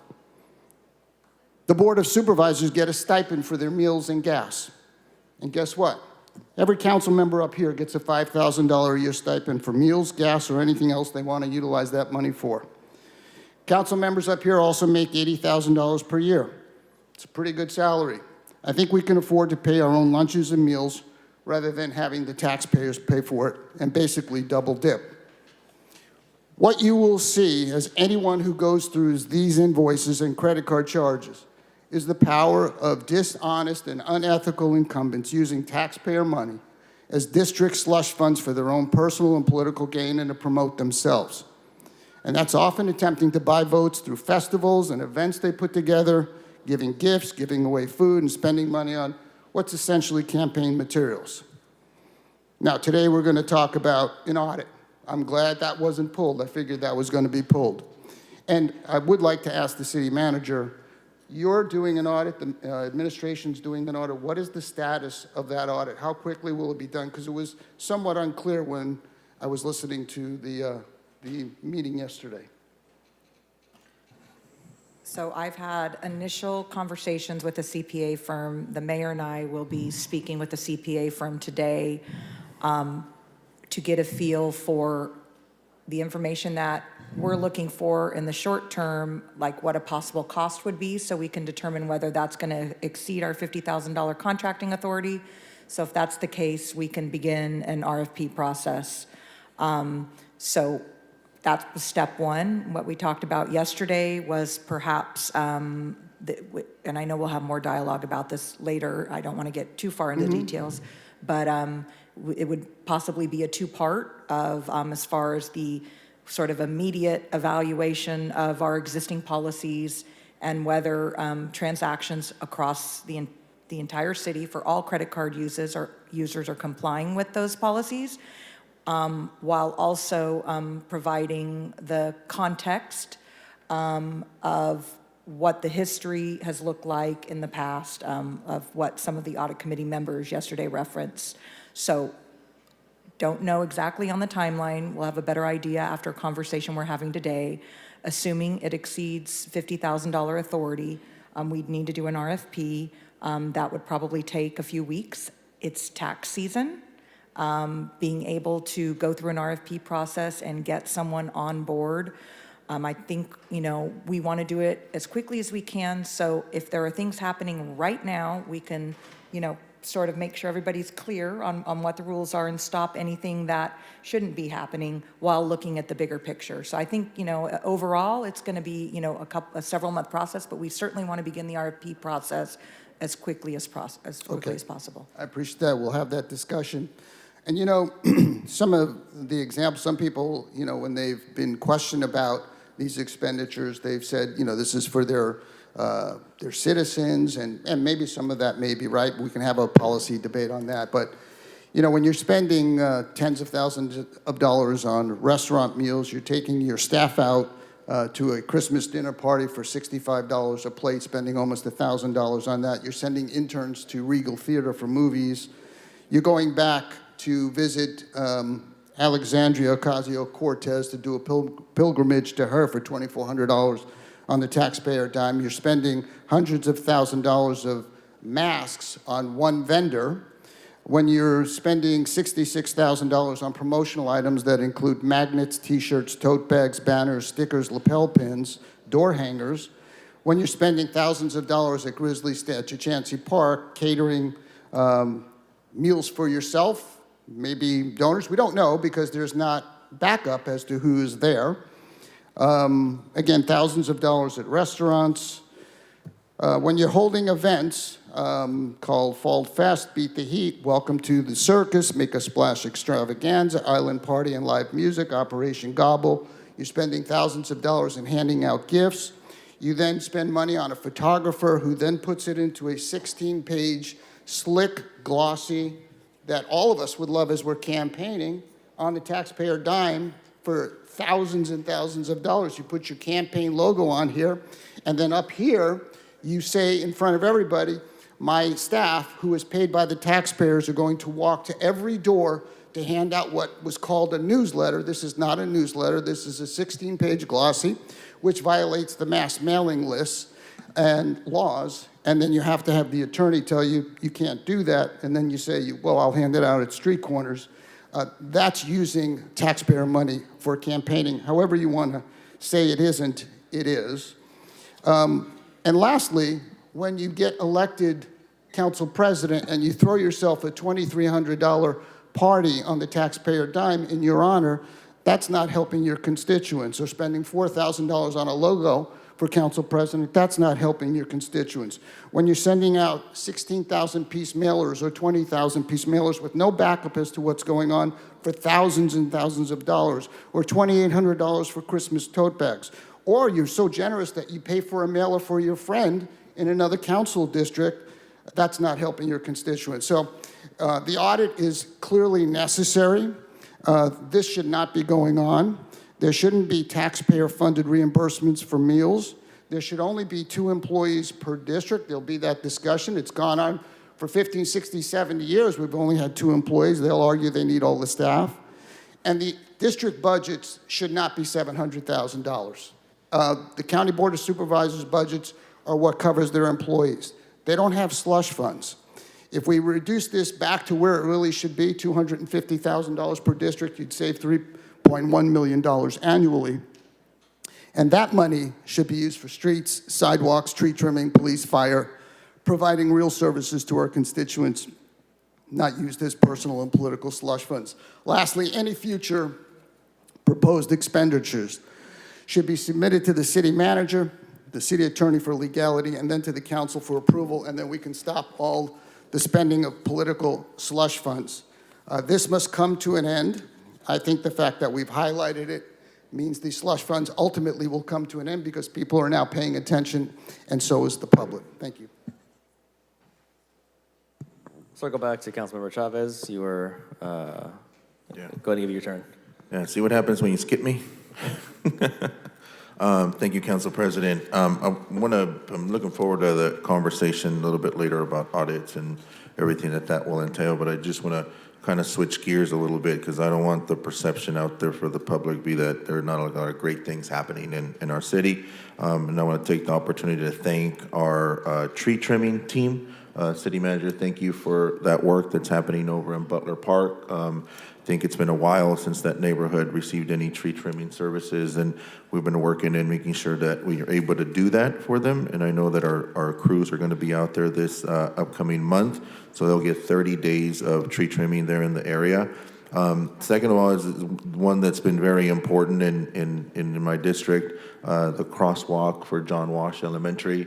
As you know, there was a tragic accident there a number of years ago, and we just got work. Our public work folks are going to be installing that, I believe, early May.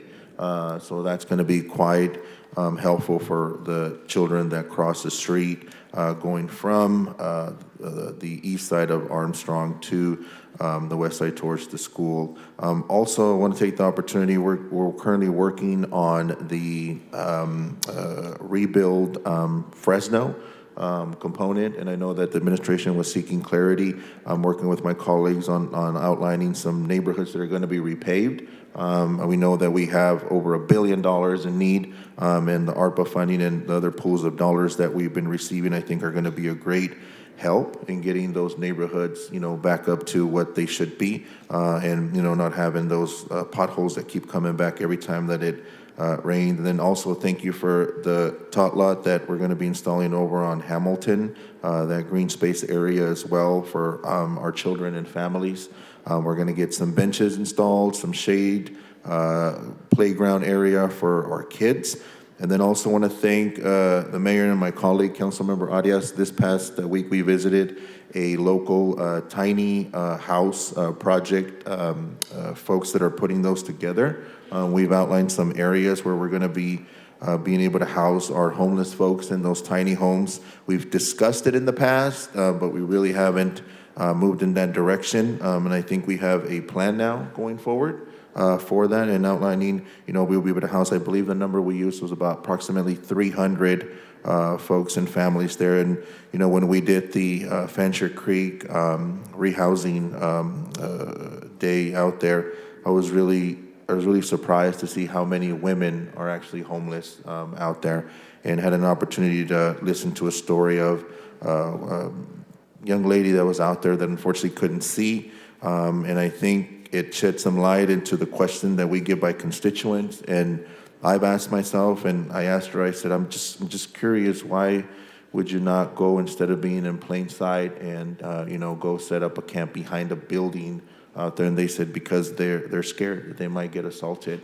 And I don't think we've really had a conversation about the vulnerability that women that are homeless have out there with regards to not just being assaulted, but oftentimes trafficked and really getting caught up in that situation. So I'm looking forward to the housing plan that we're going to be presenting, but I know that the work is going to continue in making sure that we're able to house a lot of those 5,000 plus homeless folks that we have in our city. And then the sixth project that we're working on is the 2 health clinics. I know that we're close to closing escrow in Southwest. Southeast has been teed up. I'm working with Councilmember Arias on announcing that here in the next week or so. I think that's going to be a great addition for our neighborhoods and our community in the area of Calawa. There are about 16,000 residents that currently do not have access to medical services. That health clinic is going to be quite a blessing for them. And I want to thank United Health Centers for their partnership. One of the provisions in there is that those folks that live in that area, I believe it's a 3-mile radius, will get free transportation to get those health services at that location. And it's going to complement what we're going to be doing, a ribbon cutting a ceremony, I believe, April 19th at the other health clinic that they're opening up on Kings Canyon in Minnewawa. So a lot of great things happening on the healthcare front. And as we know, zip codes 93706, 93725, and 27 were dramatically hit by the pandemic. So I think this will be a big help. Should hopefully not, but should another pandemic hit, we'll have some infrastructure, better infrastructure in place. And then last thing I want to flag for the public is we're finalizing the Veterans Memorial District initiative that we're working on. Council President Esparza, myself, Councilmember Arias are working on putting that forward in front of the council. So we're buttoning up a couple of the provisions.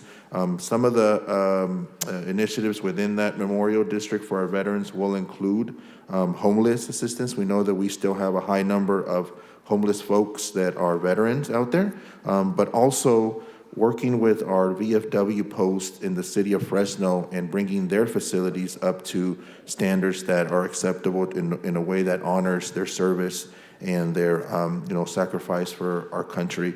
And so we've got a long list of projects that are happening, not just in my district, but across the city. And we're going to be working towards making that happen, because I think right now is a time when our community really needs us to work together and marshal our resources and making sure that we deliver that for our constituents. So with that, Council President, thank you. All right, Council Vice President Maxwell. Thank you, Council President Esparza. There's actually quite a few things I wanted to talk about this morning. Really positive things happening throughout our community, including street pavings in my district, upcoming community meetings that we are planning on holding in the near future, or the recent announcement from the governor's office that he's going to be working to bring dollars across the state of California to extend zero fare to some of our struggling families during increased gas prices. However, I'm going to put that to the side today, because I think a more important issue to address during this time that I'm privileged to address the community is something a little more important today.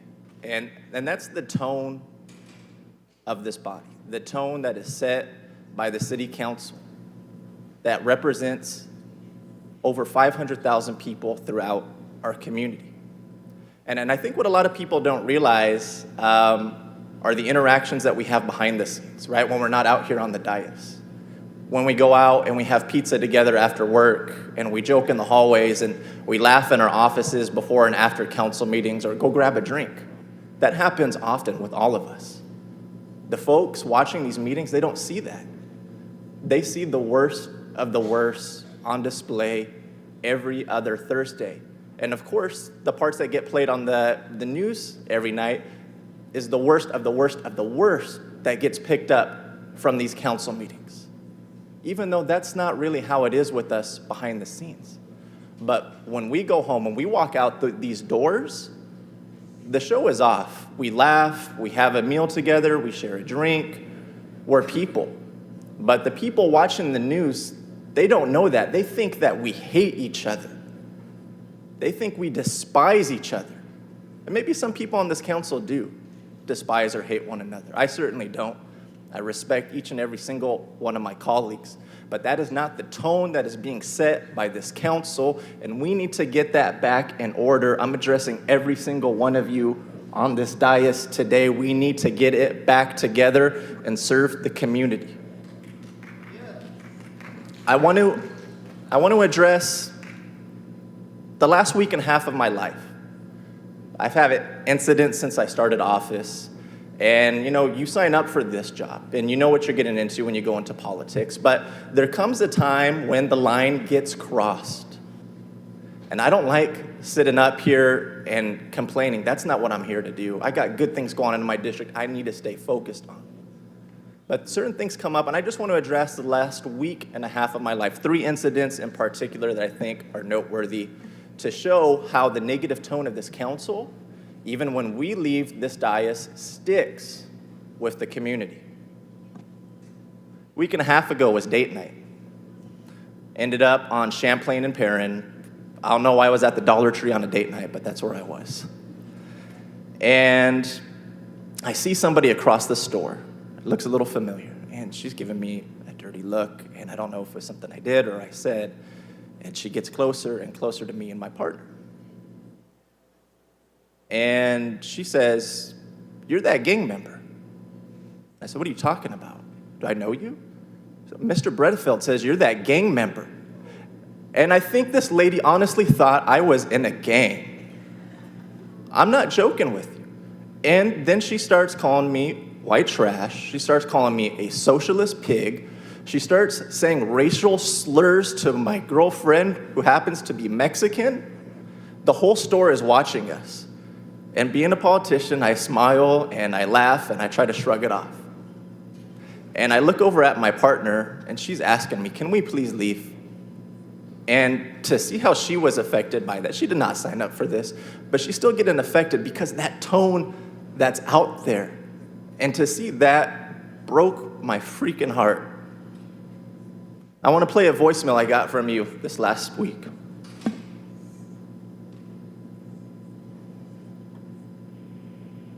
What you just said at 5 o'clock is fucking idiotic, Maxwell. The charges have just barely been made. How can the city attorney be able to approve all of your expenditures? You assholes are just spending city money on bullshit. You, along with the other 3, you fuckheads, your heads need to roll right off in November. You know what you're doing. You're using the city. You're using the city. You got your little credit card you can go spend somewhere. Wait till I see you out in public at a restaurant, you fuck. You're a piece of shit. You and your staff. Fuck you, rotten piece of shit. That's not the only voicemail I got. That's the one I'm going to play for you guys today. It's not even the most threatening voicemail. Heads are going to roll. Wait till I see you in public at a restaurant, you and your staff. I'm wondering, when this person's watching the evening news and he's hearing my colleagues getting beat up for buying flowers from Mr. Bredefeld, do they know that he's also purchased flowers from his budget? Probably not.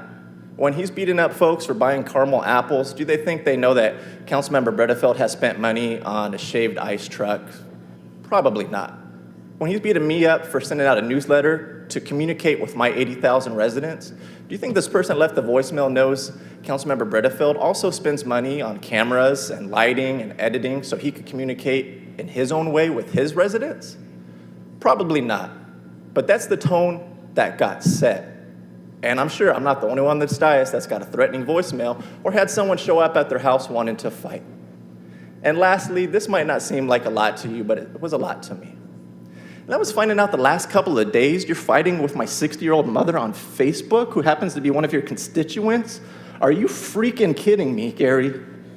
Are you kidding me?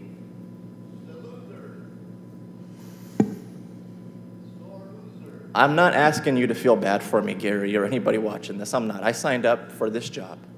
I'm not asking you to change what you believe in or to keep fighting for the issues that your constituents sent you to City Hall to fight for. I'm telling you, man to man, you need to bring the tone down a little bit because lines are getting crossed. And the same goes for every single one of my colleagues. We need to bring decor and a reasonable demeanor back to this body because what we say and what we do has consequences after we leave this room. And Mr. President, if I may, I do want to spend some time highlighting some good things that the city is doing, because that's important to reiterate too. We have problems, but this body is doing really great work too, and that deserves to be highlighted. Unfortunately, we've entered an age of politics where it's easier to make a name for yourself by yelling and screaming and attacking colleagues than it is bringing forward actual policies that help our Fresno families who are struggling. Because that's what gets the headlines sometimes. But I'll tell you what, I'm really proud of every single one of my colleagues who treats this as a job, where they come in every day to help Fresno families have a better life so the next generation could have a better life than the one that we inherited. And I'm damn proud of our city staff who work day in and day out to deliver on the work of the council and the mayor's office. So if you'll please give me a few moments to just highlight some of the great things folks on this body are doing. I want to start with Councilwoman Soria. She was part of the reason I ran for city council, to see somebody young and energetic fighting for their community. She's been a fighter since day one for women's rights, for youth jobs. She's been a true champion of our parks, of our firefighters, including some new fire facilities and parks that she's working on putting up in her district right now. In her final year of office, she's still fighting to the end. District 2, Councilmember Carbasi. Being a small business owner, he's a true advocate for our small businesses, and he's always advocating and promoting better workforce development through his different roles and positions. Connecting West Fresno to the hub of the city via the Veterans Boulevard, that is no easy task. Serving an extremely diverse district and being the face of cracking down on speeding, not just in Northwest Fresno, but our entire community.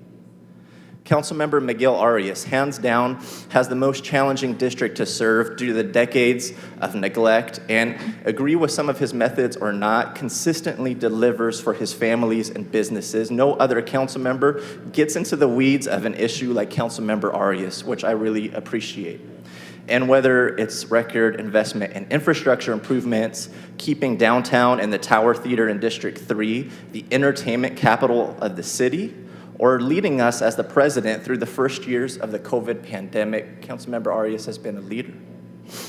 Councilmember Chavez with District 5, Fresno's pilot and voice of reason, who has tirelessly advocated for improvements and business success along one of our largest and busiest corridors, that's Kings Canyon Avenue. Or how about his nonstop efforts to usher in Fancher Creek, which will flood Southeast Fresno with housing, new businesses, and new jobs. Or his work on bringing dozens of acres of new park space to his district and committing a large portion of his time to support our veterans by leading the charge on a local veterans district. District 7, Councilmember Esparza has gone hard for his Central Fresno district in his first term. His enhanced infrastructure financing district, which will be one of the biggest economic booms to Central Fresno and downtown in years.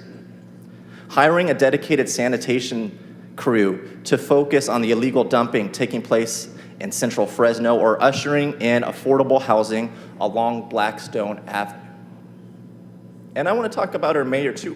Whether you voted for him or not, Jerry Dyer has delivered on his promises to work on our housing and our homelessness and cleaning up Fresno, and I give him props for that. He comes in every single day truly wanting to make the city a better place and to unify it.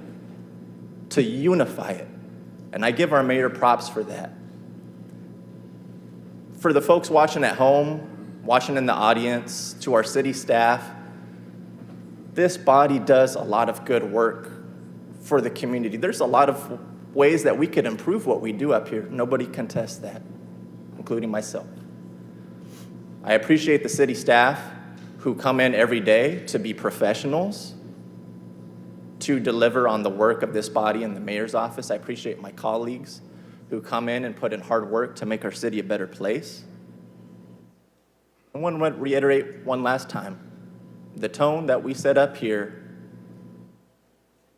lasts and lingers in the community after the council meeting's over, after the cameras turn off. Let's do better, everybody.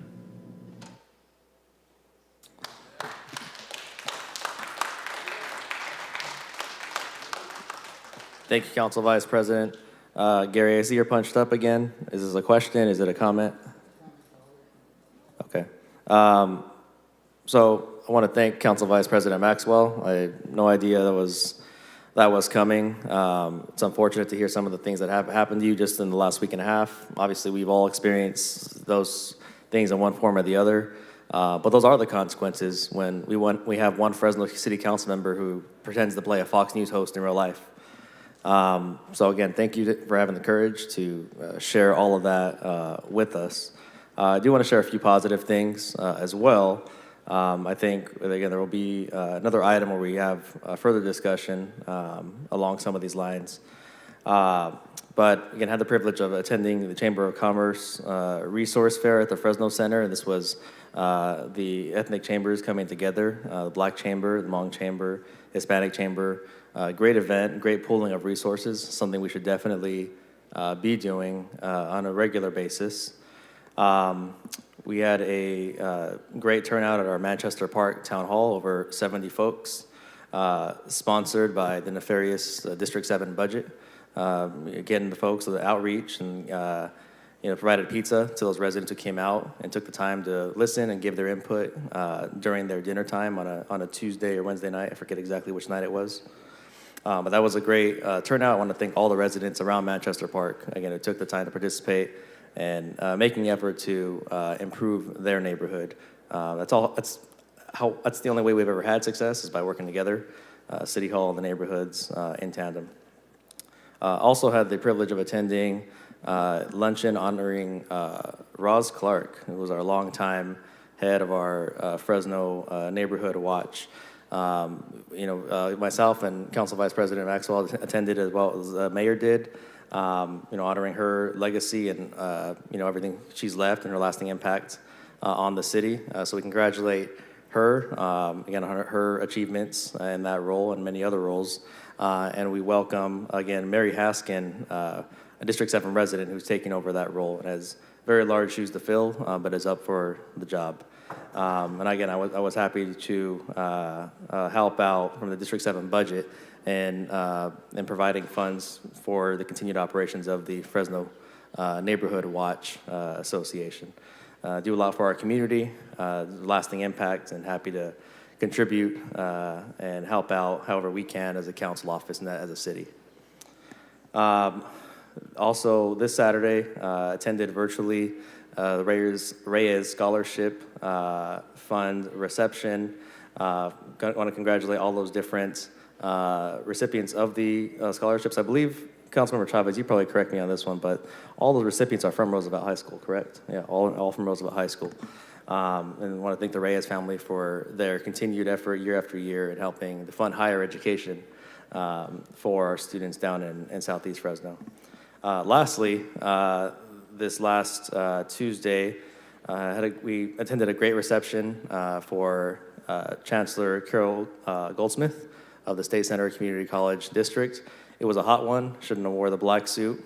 So I presented a proclamation to her on behalf of the City Council and the Mayor while I was sweating, but we got it done. And again, very happy to have Chancellor Goldsmith in her new capacity.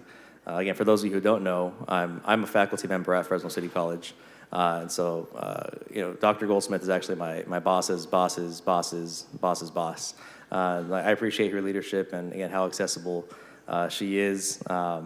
And that's another person, right, in the process of leaving more of a lasting impact on this city and our community, more so than she already has.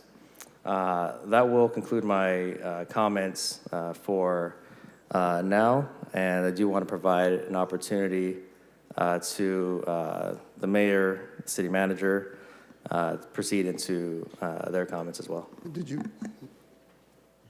want me to speak now or after that? I mean, what's the nature of your, I mean, you guys are, I was addressed, going to address it. That's what we typically do. If somebody says something about it, you have the opportunity to speak again.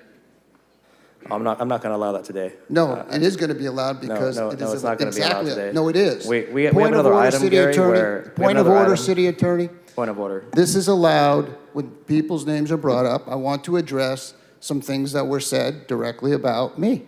Is this a legal issue, city attorney, or a point of presidential discrepancy? The council rules do not specifically address whether somebody may speak twice during council member reports and comments. Typically, it has been allowed, or at least not prohibited.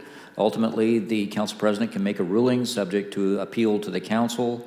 The rule should be evenly applied, whatever rule you're going to have. Okay, but the rules have been that this has been allowed in the past. There's no rule prohibiting it, so it ought to be allowed, city attorney. I would say typically if a council member is addressed specifically, that council member would be allowed to at least briefly reply. I would say today is not typical, and I don't think I'm overruling Councilmember Bredefeld because we do have a whole other item here later on the day where we are going to, I think, get even deeper. I was into these addressed, issues. false things Councilmember were Bredefeld, said, and I want to speak. I made a ruling as the president.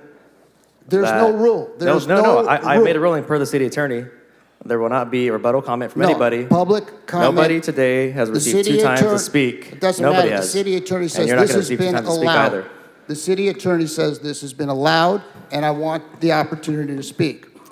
Council member, the city No. attorney said that I have the discrepancy. No, the Folks have city 2 also chances to attorney said speak. there's no rules that have been in place about this. And so this has been I'm making the allowed. rule now at this point, today. No, there's no rule in place. You can't make it up as you go. There's no rule in place. Council, if a council member disagrees with the ruling of a chair, the remedy is to appeal to the council with motion and second and vote of the council. You want to make a motion, Gary?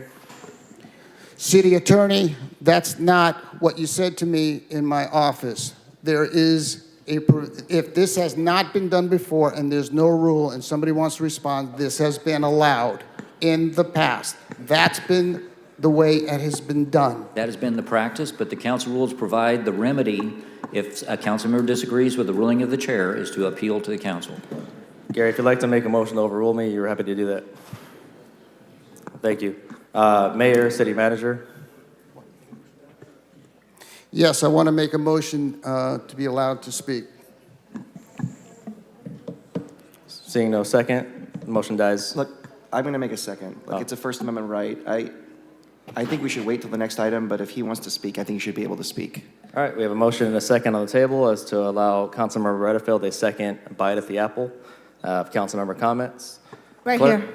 Excuse me? Council President, I want to make a comment because About the what? thing It has to be about this motion. Yeah, about the motion, and why I'm not prepared to support the motion, because there were personal attacks, and I think he personally attacked the majority of this council, but he expects us to sit here and respond every time. I'm not going to sit here and waste people's precious time to hear him respond to whatever he feels personally attacked when he has consistently, I'm surprised he hasn't attacked Mayor Dyer yet, because he consistently has attacked Mayor Lee Brand, Paul Capriolio, myself, Councilmember Miguel Arias, Tyler Maxwell. We having a speech here? No, that's not my speech. I'm just saying. So you personally attacked. So if we continue to allow us to respond every single time people are personally attacking, we wouldn't be getting to the business of the people of Fresno, which the people of Fresno deserve for us to actually do actual work and stop arguing up and here. they deserve not to have a corruption going on down here. That's what they deserve. Look, if we allowed a 30-second rebuttal, we'd be moving on right now. Let's call a vote. So the motion is made by Councilmember Bredefeld, seconded by Carbasi. Again, a yes vote would mean you're allowing Councilmember Bredefeld a second chance to speak today on councilmember comments when I have overruled that already. A no vote would be to uphold my ruling. Any opposition? No. I mean, you want to call a roll call? Sure. Councilmember Soria? Councilmember Carbasi? Yes. Councilmember Arias? No, we have work to do today. Councilmember Chavez? Councilmember Chavez said yes. Councilmember Redefeld. Yes. Vice President Maxwell. No. And Council President Esparza. No. Mayor, City Manager, your turn to speak. Thank you, Council President. I do have several things I want to talk about in terms of things that are going on in the city, some good things. Had the opportunity this last Saturday to present with Assemblymember Patterson the Pia Vang Memorial Exchange on the 180 freeway. And I know Councilmember Chavez has already done things to recognize Officer Pia Vang, but it was a really moving ceremony that we had this Saturday in recognition and remembrance of his life. I had the opportunity on Monday to participate with the consulate and the recognition for President Benito Juarez, former President Benito Juarez from Mexico, on what would be his birthday anniversary. Also attended Mayor Cardena's funeral in Fowler. As you all know, a man who is incredibly honorable and humble, and somebody that I deeply respected and grew up with his family in Fowler. This Friday will mark the 60th anniversary of our airport, and I think we should all be proud of the airport that we have with the recent expansion of the garage, future expansion of another terminal, and the convenience of our airport is second to none in this nation, and it is growing rapidly. Also wanted to encourage people. I know from time to time, it's been said on this dais today, that we lose sight of the good work that is going on in the city of Fresno. There is good work happening in this city each and every day. We are keeping people safe, improving on our crime statistics, although we can do much better. We're adding firefighters and doing a much better job of being able to respond to fires. We are housing our homeless in record numbers and getting people off of the street who are vulnerable and getting their lives transformed. We are beautifying neighborhoods. We are repairing potholes and repairing sidewalks and doing volunteer cleanups on Saturday. I can tell you I go out on Saturdays, as many of you do, and I never hear about the conflict at City Hall. What I do hear about is how excited they are to go into a neighborhood and to clean it up. This Saturday, we'll be having one of those events on on Blackstone between Gettysburg and Shaw, the Blackstone Quarter cleanup. And so I want us to be able to focus on those good things.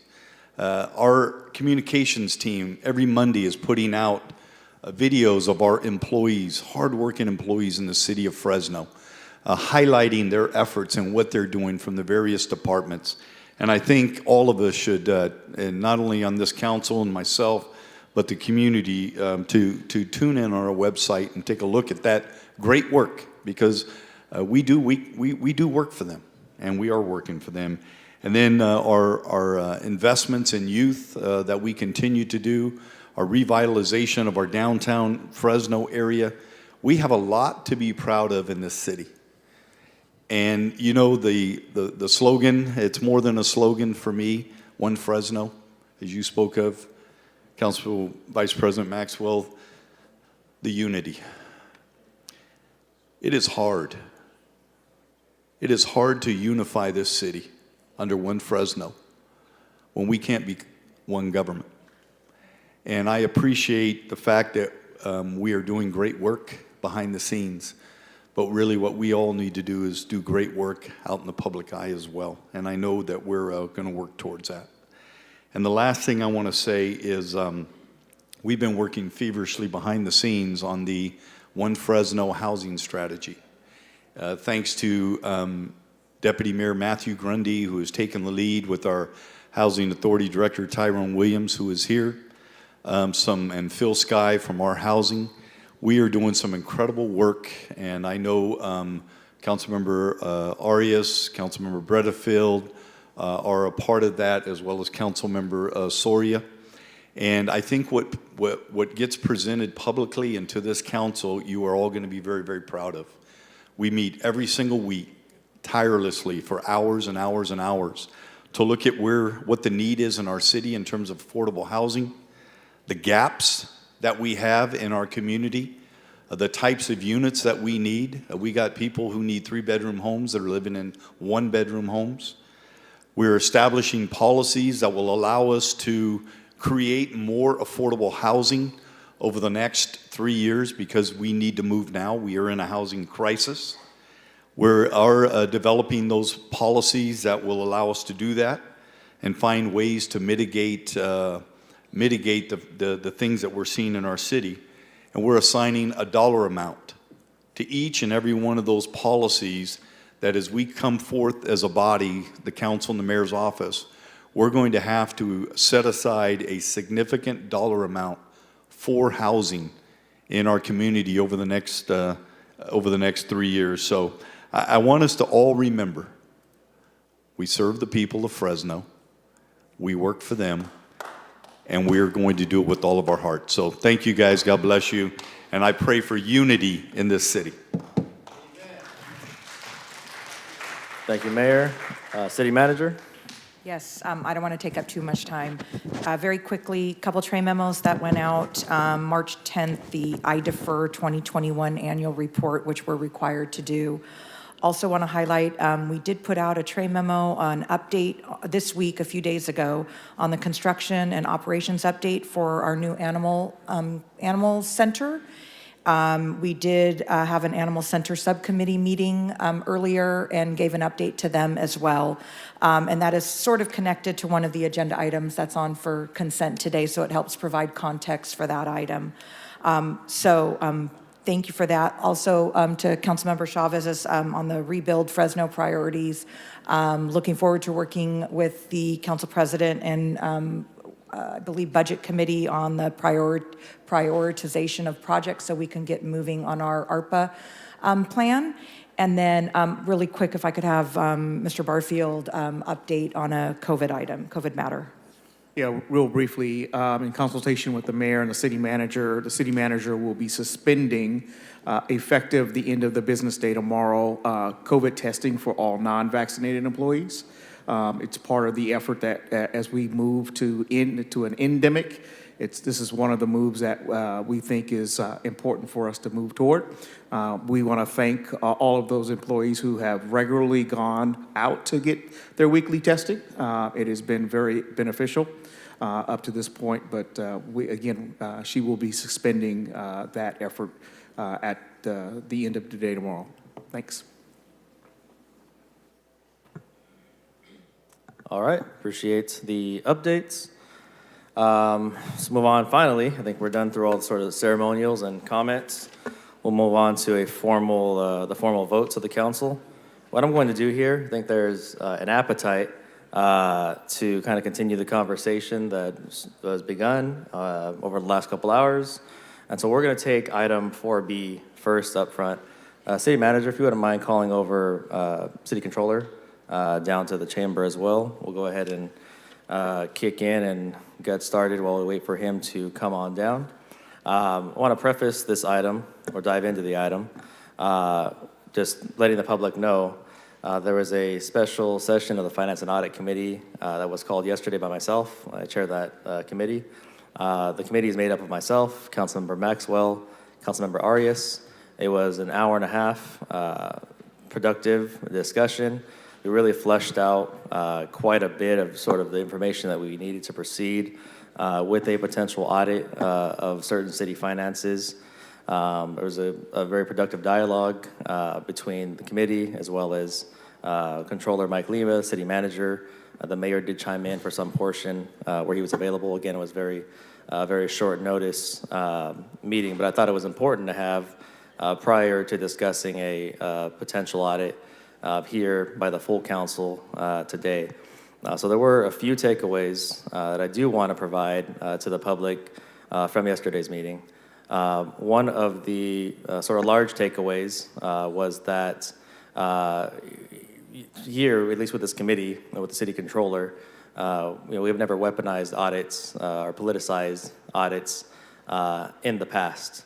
And so, that was sort of one major value to, again, take away from myself and it's my two colleagues off to my right side here about, wanting to take the politics out of any item or any audit or any external review that is undertaken by this full council.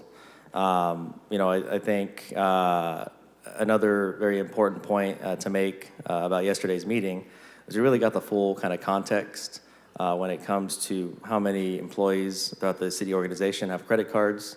That was 79 to be exact, as noted by our city controller. In terms of the council having credit cards, that's a relatively recent phenomenon that began occurring on a regular basis roughly 5 years ago at the start of the brand administration. Prior to that, there were other employees throughout the organization who did already have credit cards. And prior to council having credit cards, there were still expenditures being made just through the purchase order process that occurs through the finance department. So again, a few takeaways that I actually want to make in the form of an amendment. So I'm going to make a motion to approve this item 4B. There are going to be a few amendments that I make that motion with. So this item is directing the administration to engage and begin the process, which they already have to their credit, already begun exploring the process of what an external review of city finances looks like. So the scope shall be no less than 10 years for everyone who holds a city credit card and receives reimbursements.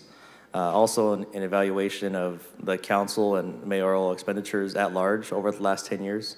And I think that'll help shed some light and provide a comparative analysis of how council spending has changed when those credit cards were introduced 5 years ago versus the previous 5 years where credit cards were not issued to council.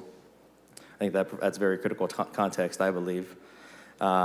This external review should also include, I think, a cost-benefit analysis of the review. I mean, we want to know if, at the end of it all, was it ultimately worth it? We want to answer the question about, how many $38 Uber Eats charges or community snow cones or pairs of AirPods would it have taken to catch up to the cost of what this audit is going to end up being.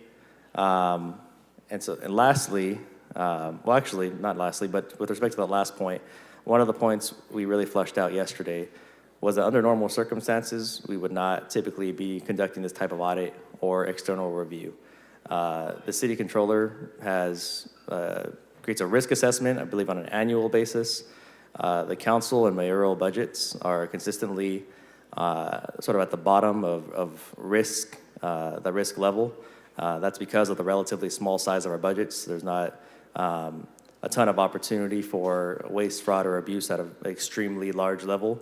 And so again, under normal circumstances, right, under sort of a scientific method of evaluation, statistical evaluation, we would not be typically auditing council or mayoral expenditures. However, I think there are some questions that have been raised, and I think it's valid that those questions need to be asked and answered through an external review, primarily to restore public confidence in the city's finances. And so I think that was really the takeaway yesterday, was that, again, this is actually going to be completely independent even of the finance department, as per the city manager, because again, it's not something they would undertake. We don't get to throw a tantrum about any department and then call for an audit. That's weaponizing and politicizing, and that's, again, a big takeaway with the committee found, the direction that was found yesterday by the committee. Lastly, this review, the last amendment to this motion to approve, is that this review will be funded through the District 6 operating budget, seeing as that the council member of that district did volunteer to fund this review last week in his public comments to the media. And again, I think that's prudent, given that this was nowhere near the top of the risk assessment for a finance. We would not otherwise be doing this. But again, I hope to find consensus among the whole council today that even though scientifically we shouldn't be doing this, that we still take the steps to finance this, be transparent, and again, restore that public confidence in the city's finances. So City Clerk, I'll go ahead and email all of those different amendments to you, but that is my motion with those included amendments. I'll second that. Okay, so we have a motion and a second. I'm going to go down the list here as folks are punched up. City Manager, did you punch up early on this item, or was that from a previous item? Just really quick, Mr. Lima is on via Zoom. He wasn't expecting the item to be until this afternoon, so he is not in the building in a moment, but he has logged on via Zoom. Yeah, we weren't expecting it either, but again, I think there was an appetite to. Yeah, my apologies, he wasn't yeah. he's not in the building, so, but he is on Zoom now. No worries, no worries. Greg, you punched up? Was that an accident? What's going on over there? Okay. I had to rub my eyes. That says Greg Barfield, not Garrett Redefeld. Gary, you were third. Yes, first of all, there is no weaponization of an audit because we request an audit. Again, no matter how much you want to ignore this, I won't.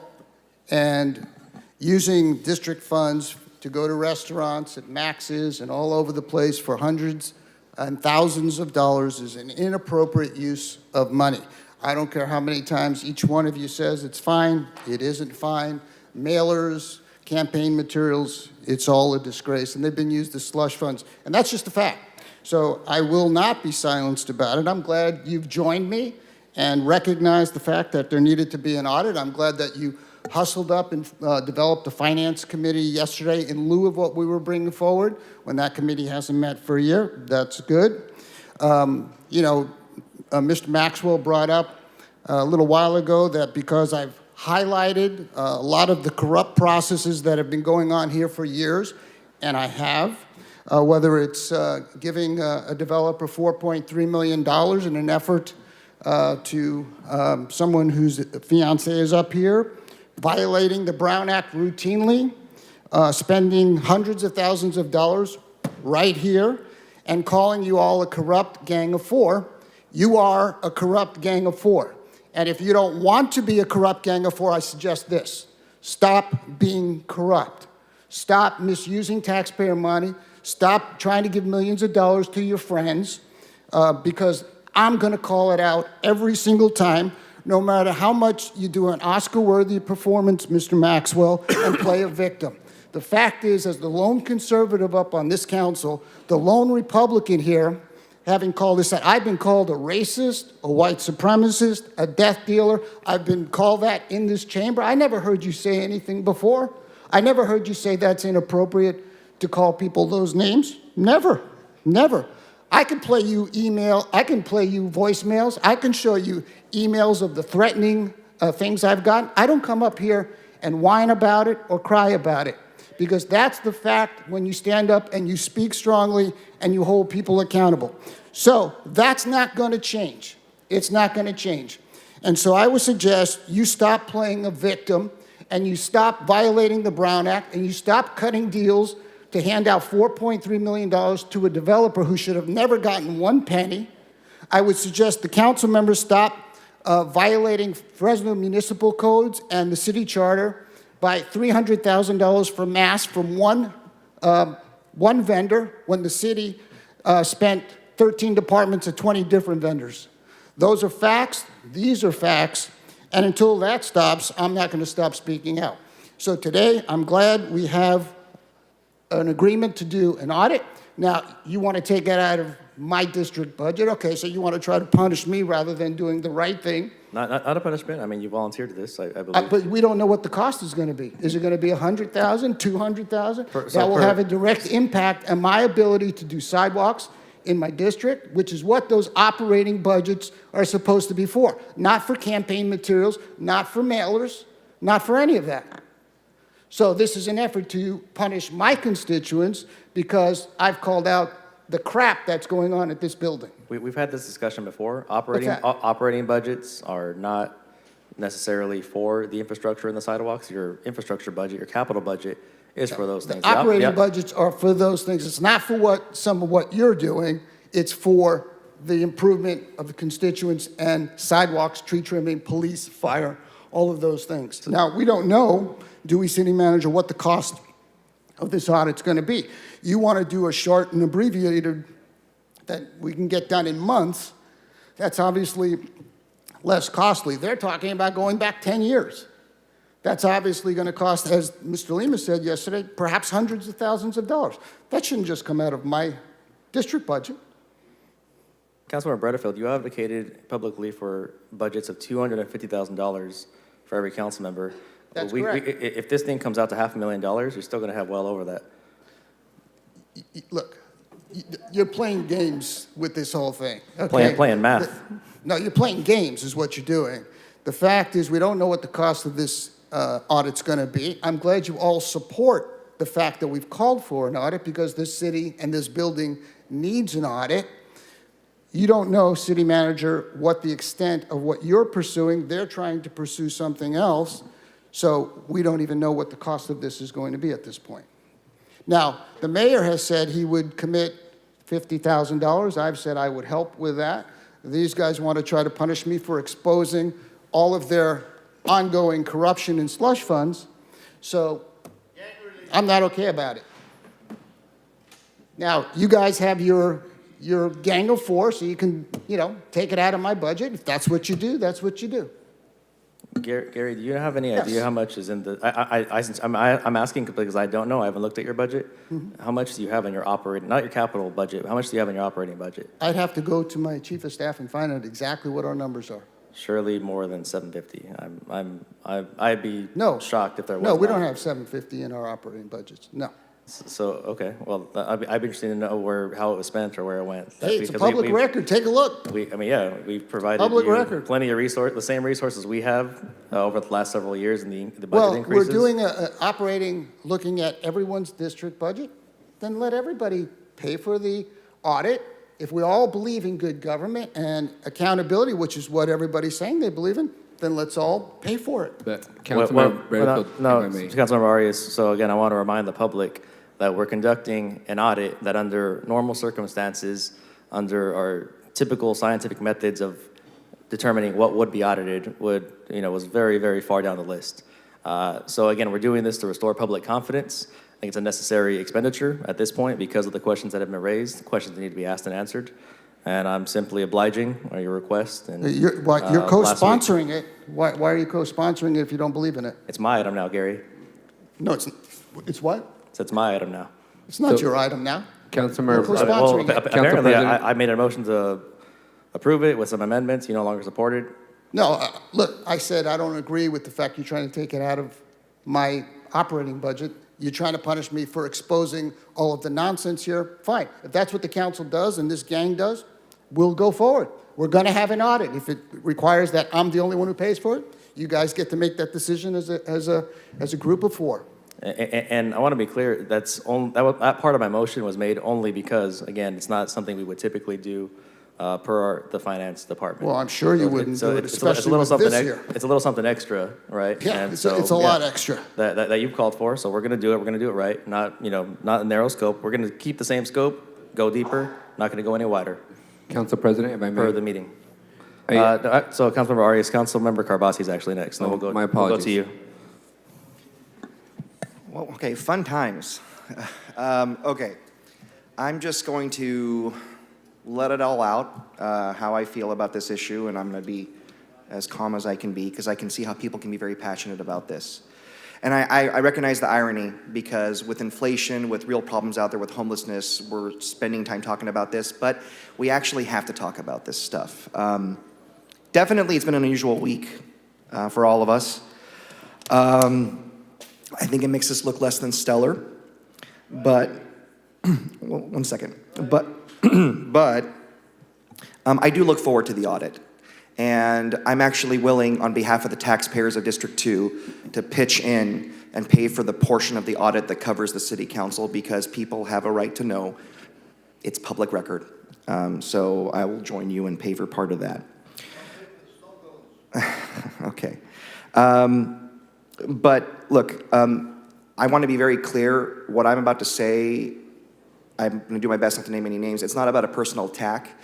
I understand why Councilman Bredefeld gets frustrated, because there are things that have been happening that the public hasn't known about, that we haven't been able to talk about. And it gets very frustrating because I think one act occurred that snowballed this out of control and then got the rest of the council members, the rest of the 5 of us, involved in this process. And that has to do with the subject of masks. We received a lot of federal CARES dollars during the pandemic, and I think many of us spent it. My office spent it. We put together a COVID website. We did forums with the Small Business Administration and other folks to help folks dealing with the pandemic. Yes, I have that sign, thank you. We used it for, what's the program? We did the Safer program for senior meals. I mean, these are good things, and it was all transparent, and those things, especially the Safer program, actually came to the council for a vote. The issue we have is that 2 of my colleagues on this council decided to purchase thousands of dollars of masks using federal care dollars from only one vendor, exceeding their contracting authority. And they didn't disclose this to the council, meaning they didn't disclose it to the public. Now, the requirement that we have a bid process was not suspended by the CARES Act. We actually are, the city attorney is the only one that has that authority.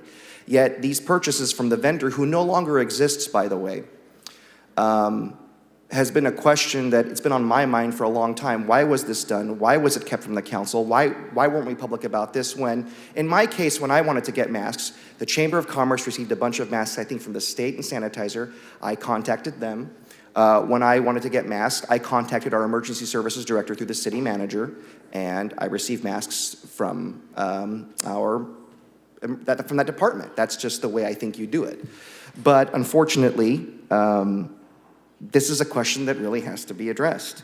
Now, the other issue about why this kind of snowballed out of control with this whole mask thing, these 2 council members refused to cooperate with the DA, and we talk about, and Tyler is absolutely right. In fact, that person that gave you a hard time at the Dollar Tree, we talked about this. I had to file a police report because she harassed my dad. You can harass me, but our families are off limits. And I totally get that. But I also don't want to be held hostage by the inappropriate behavior of 2 people on the council.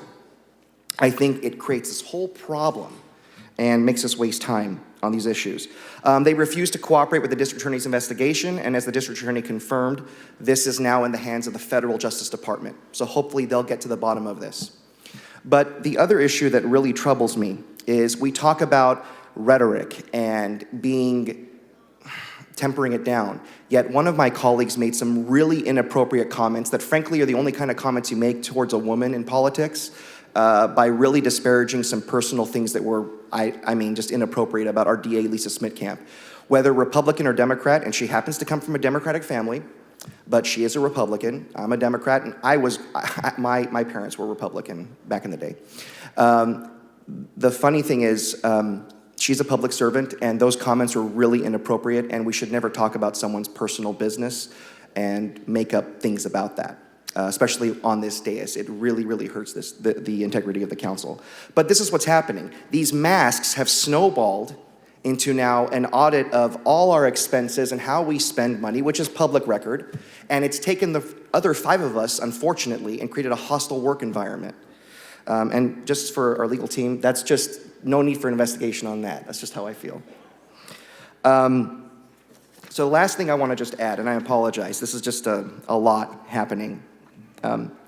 I would really like to know why one vendor was used to purchase masks, why the 2 council members kept that from the council. And that's just really frustrating because we all, no matter what district we're from, we all worked hard to get here. We all have an equal right to that information. We all have a responsibility to watch out for each other. And the saying is, you're only as strong as your weakest link. Well, why did these 2 people use one vendor? Why did these 2 people keep from the council? Why did they do that with our CARES money? Now, something conveniently happened within a week after the city, and I apologize, I'm moving around here. One issue came up within 1 week of the DA's announcement that the investigation is now in the hands of the Justice Department.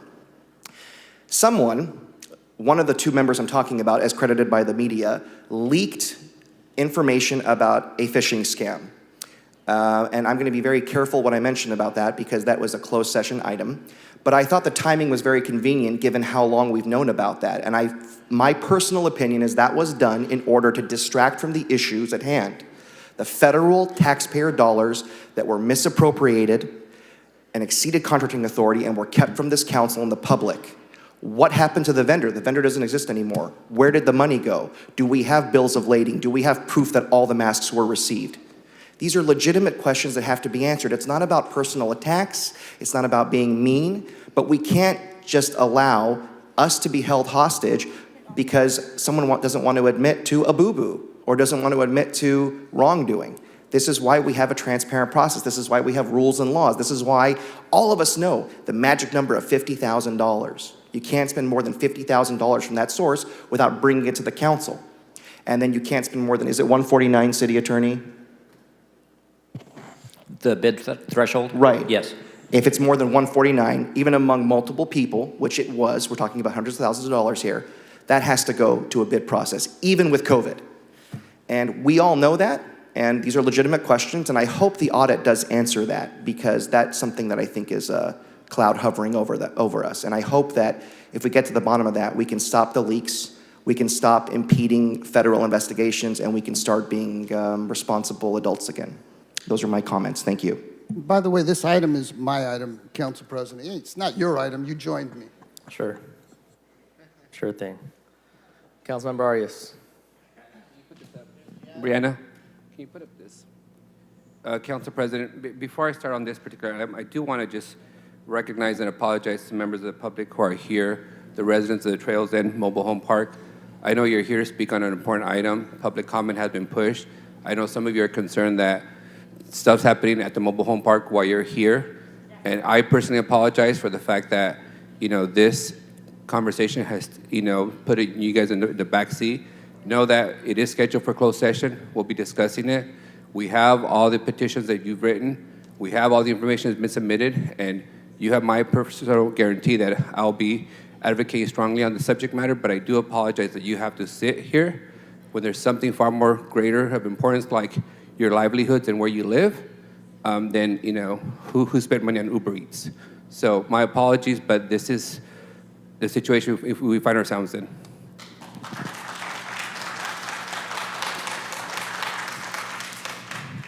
So, Council President, I'm not going to engage in, back and forth with any of my colleagues.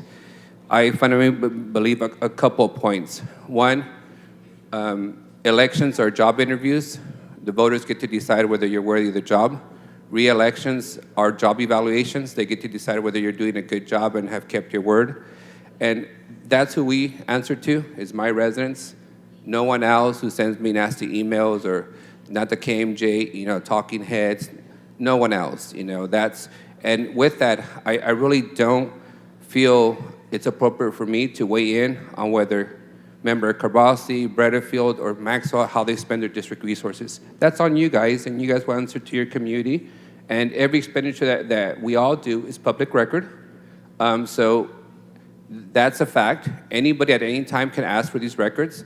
I get my calendar requested every year by Mr. Kevin Hall. He gets to see everybody I meet with, every meeting, every subject matter. That's just the world we operate in. So because the council doesn't approve our expenditure on, when I buy pizza for the council meetings, it doesn't mean that I kept it from the public. It's just normal practice.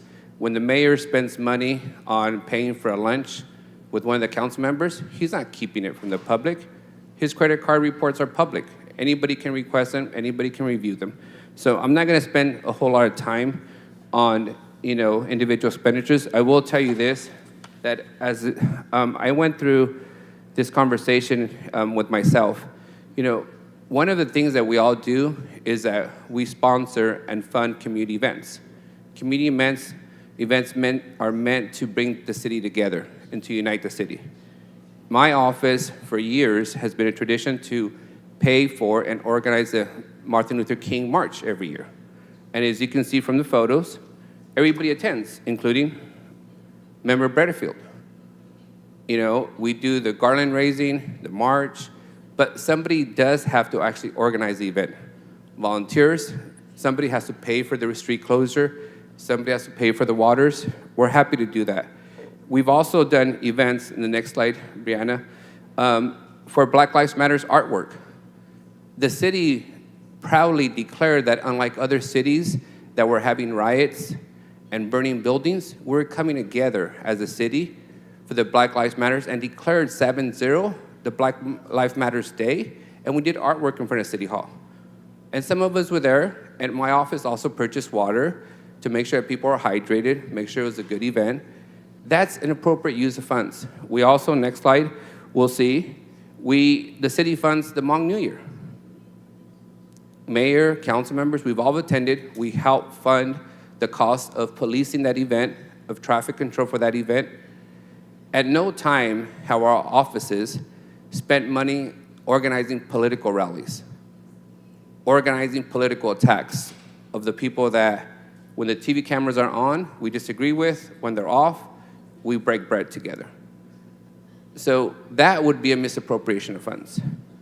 You know, I've referenced in, you know, jokingly way, because I actually do like Member Bredefield as Council Member Chicken Little, because it's always something new that the sky is falling, that he's against big government, but his voting record is clear. He has supported the largest expansion of city government in history. We've hired more police officers, more firefighters, more park employees, more assistant city managers, more deputy assistant city managers. He's not against big government. He's for big Republican government. And that's okay. You know, he'd rather us as council members not meet with our community. He'd rather that I not host town hall meetings before the budget. He'd rather that we not communicate with our residents when a street's gonna be fixed, when a tree's gonna be trimmed. But I don't answer to Mr. Bredefield, and I'm not of the mind of his mentor, Devin Nunes. They never have a town hall meeting and meet directly with the residents. I'm not gonna spend my time talking to my residents through a conservative radio platform. We have to answer to the people that we serve, and my residents prefer that I meet with them in the neighborhood, that I answer direct questions, that I provide them specific schedules on when improvements are gonna take place, and they know that they have a right to ask any public record, and they do. So I'm not gonna get into the whole conversation of, you know, what expenditure was made by whom, but I will tell you, my colleague has suggested that we act more like the County Board of Supervisors. And I'm not gonna do that either. County Board of Supervisors get paid the salary of judges, and they get annual raises when nobody else does. They also get a pension which, by the way, is underfunded, and it's gonna collapse under its own weight. The supervisors recently just had 2 district attorneys charged with voter fraud and a hit and run. The same supervisors just voted this week to spend $250,000 of American Rescue funds meant for relief of the pandemic on a garlic festival. Not my top priority. So, you know, I don't hear my colleagues' outrage on the mayor's big government, or his outrage on the supervisors funding the garlic festival, or his outrage on district attorneys engaging in voter fraud. He's not, and he's free not to do that. But I'm also free not to engage in a back and forth with him on this platform, on KMJ, on Sunday Morning Matters. My residents expect me to actually work and deliver on items. You know, 2 meetings ago, I had to be in this council chambers at the same time as a California League of Cities meeting in which we were developing the new taxation formula for distribution centers. If the taxation formula is not done right, Fresno City loses $30 million a year in taxes, sales tax revenue. It's kind of a big responsibility. So I had my taxpayer-funded AirPods on my taxpayer-funded iPad, Zooming simultaneously in that meeting with my colleagues across the valley to make sure that the taxation policy didn't hurt the city of Fresno residents. While in these council chambers, listening to the discussion and agenda items. It's fair to ask for an explanation. We all know that that's deserved. It's not fair to declare us fraud, embezzlement, to convict us in the court of public opinion. And City Manager, I want to address this to you because I've addressed it with the police chief and I've addressed it with the police union leadership. When we got elected on this body, some folks in this government referred to us as the Mexican mafia, then the Mexican cartel. Now, officers in the rank and file and leadership in the police union are referring to us as a gang. And that has huge legal implications. As you know, City Manager, the police officers are authorized to actually define and identify gang members. It's a very legal definition. So for them to start loosely using that term to describe this body, whether they picked it up from Member Bredefield's comments or not, is a significant legal and financial liability that I intend to hold our rank and file and our leadership to. I've had the conversation with the FPOA leadership. I've had it with our police chief. I don't take it lightly. As the mayor indicated, you know, we want to be one Fresno. We want to be united. It starts with our police officers not misusing labels, especially this body, as a gang. That's not going to fly in this body. So with that, council, I know a lot has been made about lunches. I can tell you, when I was council president, I paid for all the lunches during council meetings. Breakfast, lunch, dinners when we were here late. Member Bredefield enjoyed the lunches. I enjoyed breaking bread with him. Other council members have paid for dozens of lunches with Member Bredefield. You know, city work is fair. The city manager has paid $60 to take Member Bredefield to lunch at Club One. To Member Bredefield's character, he disclosed it in his 700 forms, because I do believe that, you know, he did the right way. So I'm not gonna engage in a back and forth, but I will tell you, this feels less about discovering, you know, corruption and being transparent. It just feels like more the same. A Chicken Little claim from somebody who prefers to mooch off events and meals that are paid for and organized by others. So with that, I'm gonna support the motion. I'm gonna ask that we look at all transactions, all credit card holders for multiple years, so that the public understands that we will answer to you on every single penny that we expend. And again, I apologize for debating, you know, credit card lunches instead of having a discussion about how we avoid the eviction of dozens of residents at the mobile home park in District 6. Councilmember Chavez, and then after that, I have Soria punched up. Thank you, President. I was seriously considering going to my office and not partaking in this.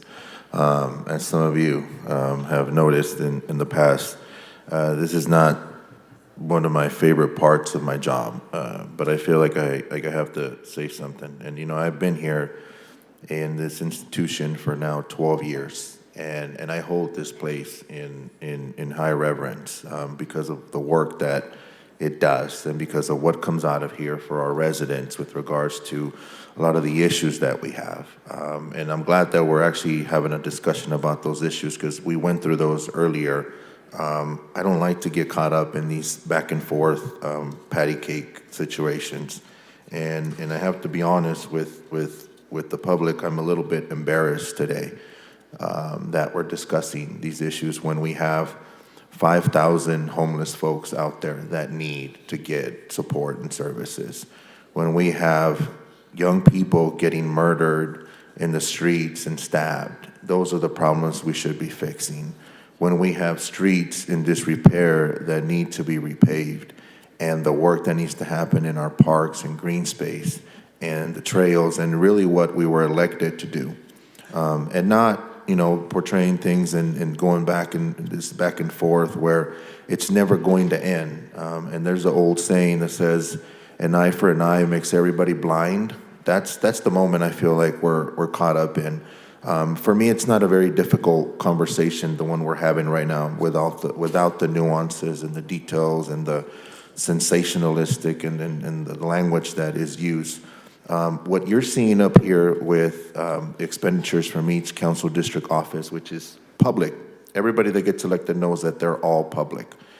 is a fundamental difference of ideology of what government's role should be, what level of involvement, what level of support, what level of resources they want to put into their district. We all have very different districts in our part of the city.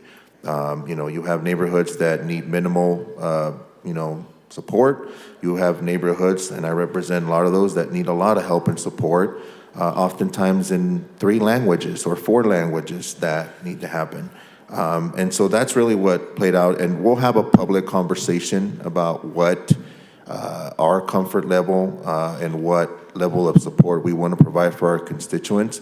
But I actually applaud some of the outreach that my colleagues have made to their constituents. In the context of everything that happened, how we arrived here, and I had this conversation with the mayor and the city manager. This city of Fresno, we were in a predicament when the pandemic hit. And, our system was not structured to support. Nobody takes POs anymore. Nobody takes checks, rarely. So credit cards were utilized because of the sense of urgency that the federal government put upon us to get those resources out, whether it was COVID testing, whether it was PPE, whether it was vaccination, and how do you get the word out to people that are literally dying and getting sick in a speedy fashion. You utilize the financial tools that are at your disposal. Along with that comes a responsibility that we have to explain that to the public when that is public, and it should be public.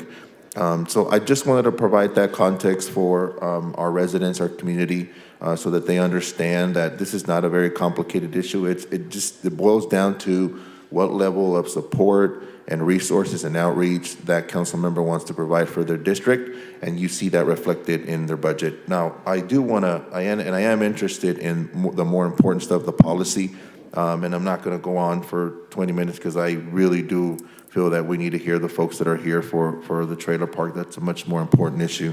But to the policy part, I do feel that our administrative order needs to be amended.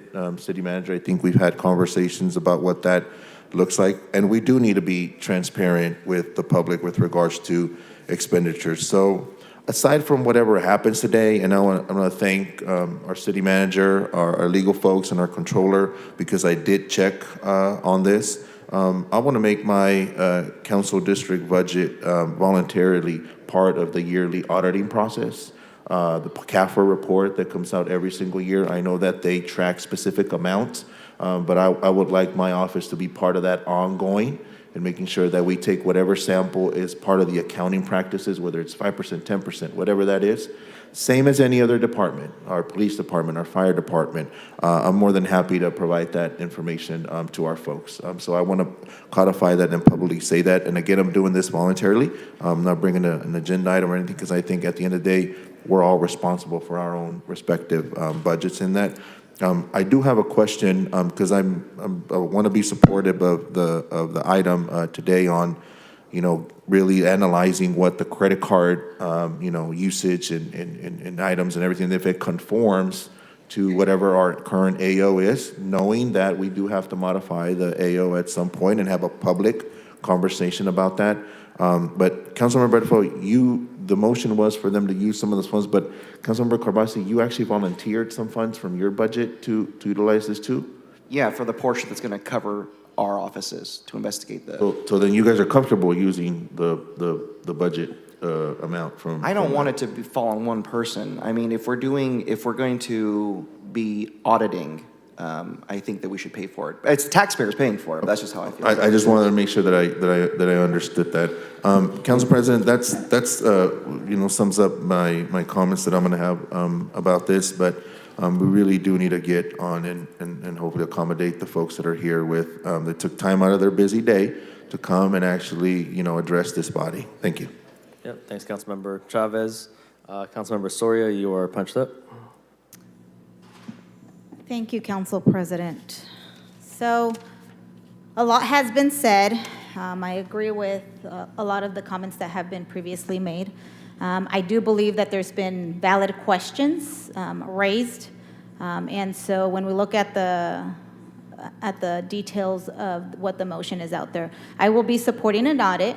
I think in addition to the review of our current policies and procedures, I think that we need to work with the administration to figure out what those procedures will also be for the council if they need to change, because the role and responsibility of council members is different than city staff or normal city staff, because they don't do the types of things that we do. But before I go into detail in terms of, what I'd like to see as part of the motion, I do have a few remarks, because a lot has been said. And what we've been succumbed to week after week, we've all had to sit here on taxpayer dime and listen to political sound bites and the use of dog whistle politics by one of our most ineffective council colleagues. Fresno faces many pressing issues, like many of the other council members mentioned: homelessness, a housing crisis, crime, aging infrastructure, poverty, just to name a few. Yet, I must take time again to correct the record so that the public knows the facts and not fall for his political theatrics attacking those he sees as political opponents. His political theater is causing a deeper wedge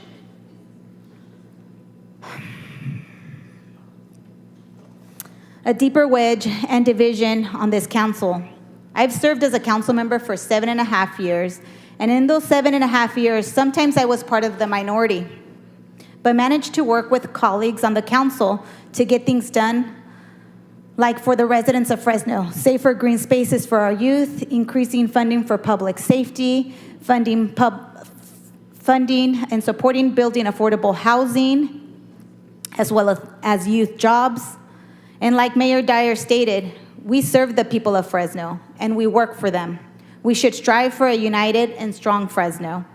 Unfortunately, the reputation of this current council is becoming a circus act, making it harder to attract and retain great employees because of the political attacks that are directed to particular council members. That has become an every week occurrence. Even if we go back, and I think many of us, majority of us have been victims, I guess, of those attacks, including dating back the former mayor, Lee Brand, Councilmember Capriolio, if you guys remember clearly.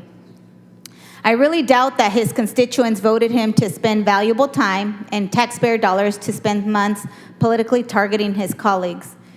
If the council member really cared about transparency and city spending, he would have asked in his request for a full audit of all council members and the mayor's transactions, including city staff credit card holders.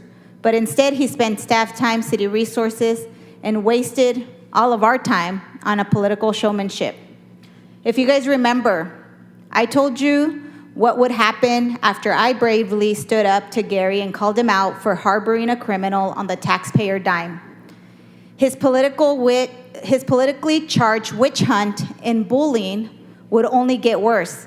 If you guys remember, he made it clearly stated that he would only double and triple down on us. Remember, and I hope that the media had captured that, because he said that very clearly. I still remember. I think I have PTSD. He has been emboldened because no one is holding him accountable for his deranged behavior. No one is holding him accountable for sitting on hundreds of thousands of dollars in his council budget as people wait here from District 6 to get help. But rather, no one is holding him accountable for sitting on hundreds of thousands of dollars in his council budget rather than investing them in his district, making a difference. As we learned a couple weeks ago in one of the presentations about our public infrastructure when it comes to our roads and sidewalks, District 6 is no different than other parts of our city. The infrastructure is crumbling. Or he could have invested his infrastructure money to fix Woodward Park intersection, which we know has been dangerous and lives have been lost. And he's been on here several years, so I'm not sure why he hadn't fixed that yet. But instead of coming up with solutions, he would rather spend more time and taxpayer money criticizing us for working in our districts. I am proud of the work my team has done. The promise that I made to my constituents was if they couldn't come to City Hall, because many of them can't, City Hall would come to them. And we've done just that. In my 7.5 years, I have proudly hosted 65 community meetings to update and hear from my constituents directly. And that's just community meetings. Doesn't even account for all the community events that I've hosted and that I've sponsored. Yes, this past year, District 1 hosted a turkey giveaway that cost us $900, which Councilmember Bredefeld brought up. It was a way to make sure our families that were impacted by the pandemic did not go away without a warm holiday meal. Yes, we paid $3,000 for our Fall Festival pumpkins, where we had over 600 residents in attendance at Inspiration Park, where they received valuable resources and information. Yes, we spent $362 on cookies for the reception after the historic flag raising of the Pride flag, a charge that seems to have the greatest issue for him. I wonder if the objection is because it was in celebration of the LGBTQ plus event, which he did not support, nor did he attend, or was it the name Pure Aesthetics that he chauvinistically stated for false eyelashes?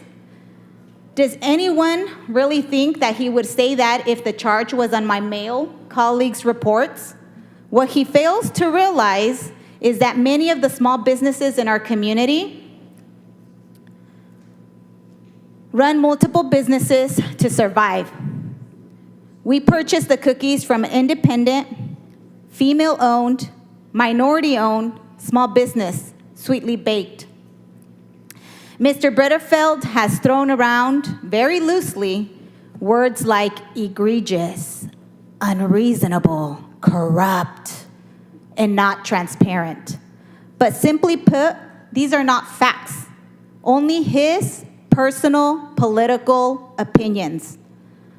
The part that he failed to mention is that his political ally, Mike Carbasi, spent over $15,000 on a turkey giveaway, per the small snapshot of records he provided the media.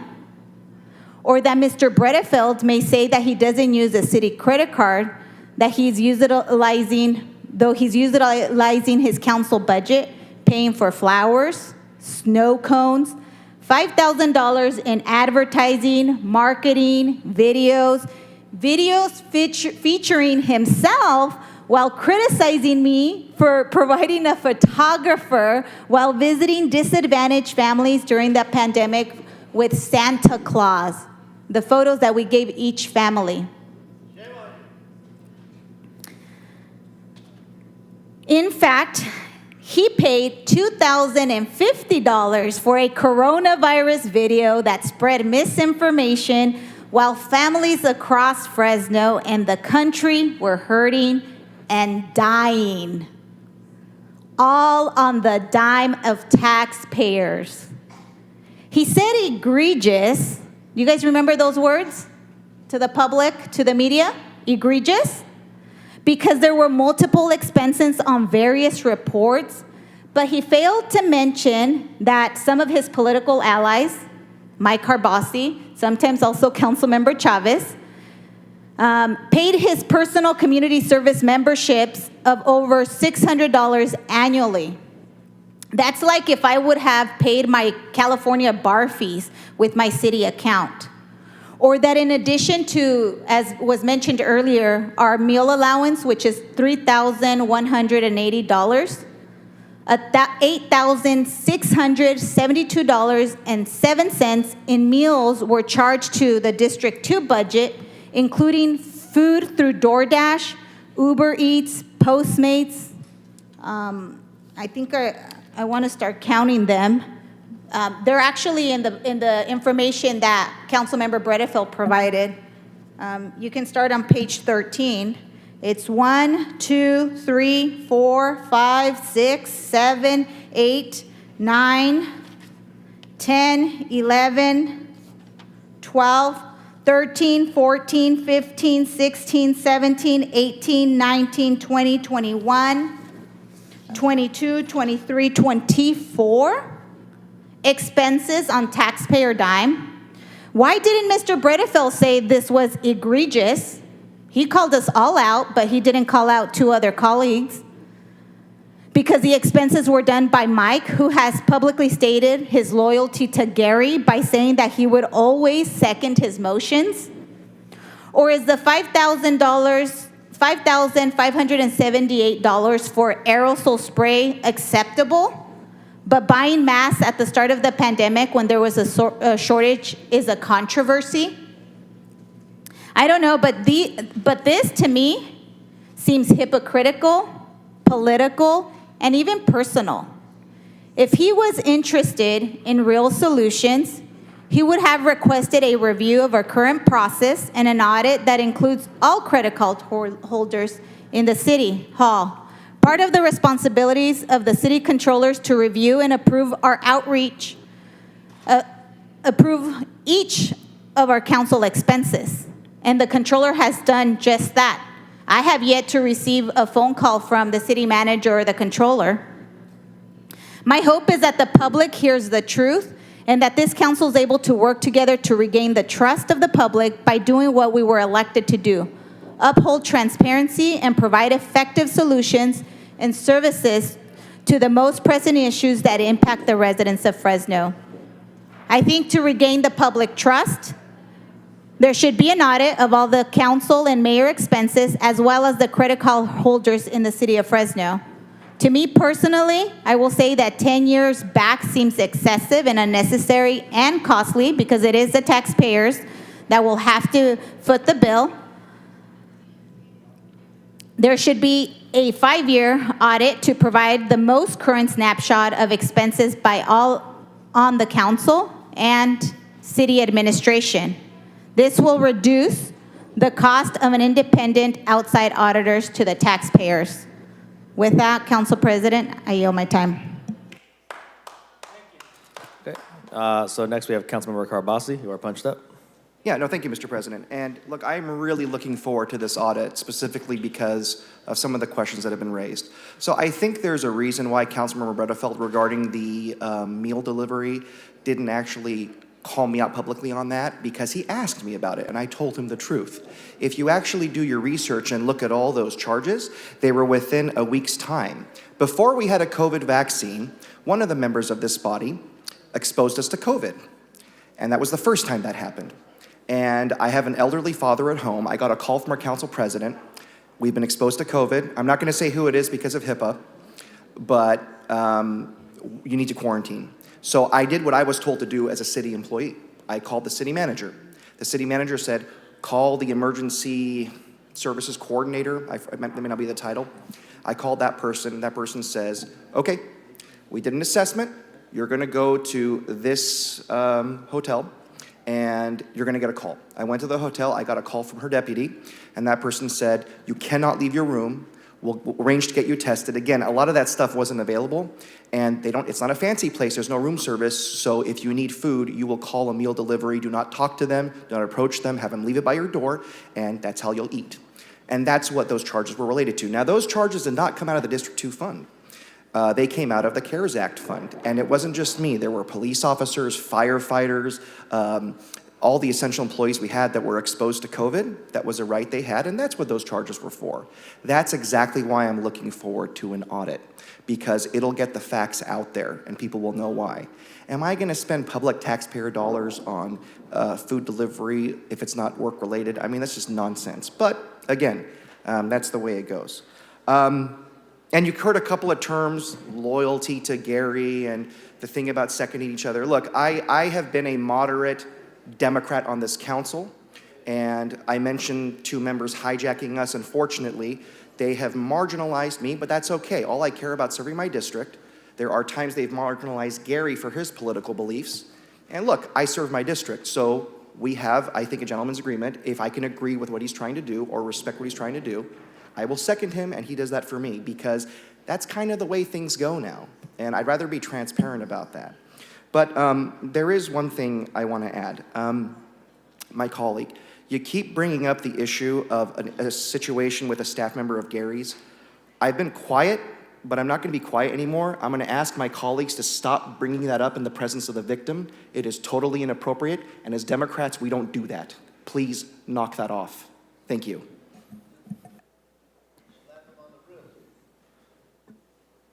Councilmember Soria, were you punched up, or was that from before? Okay.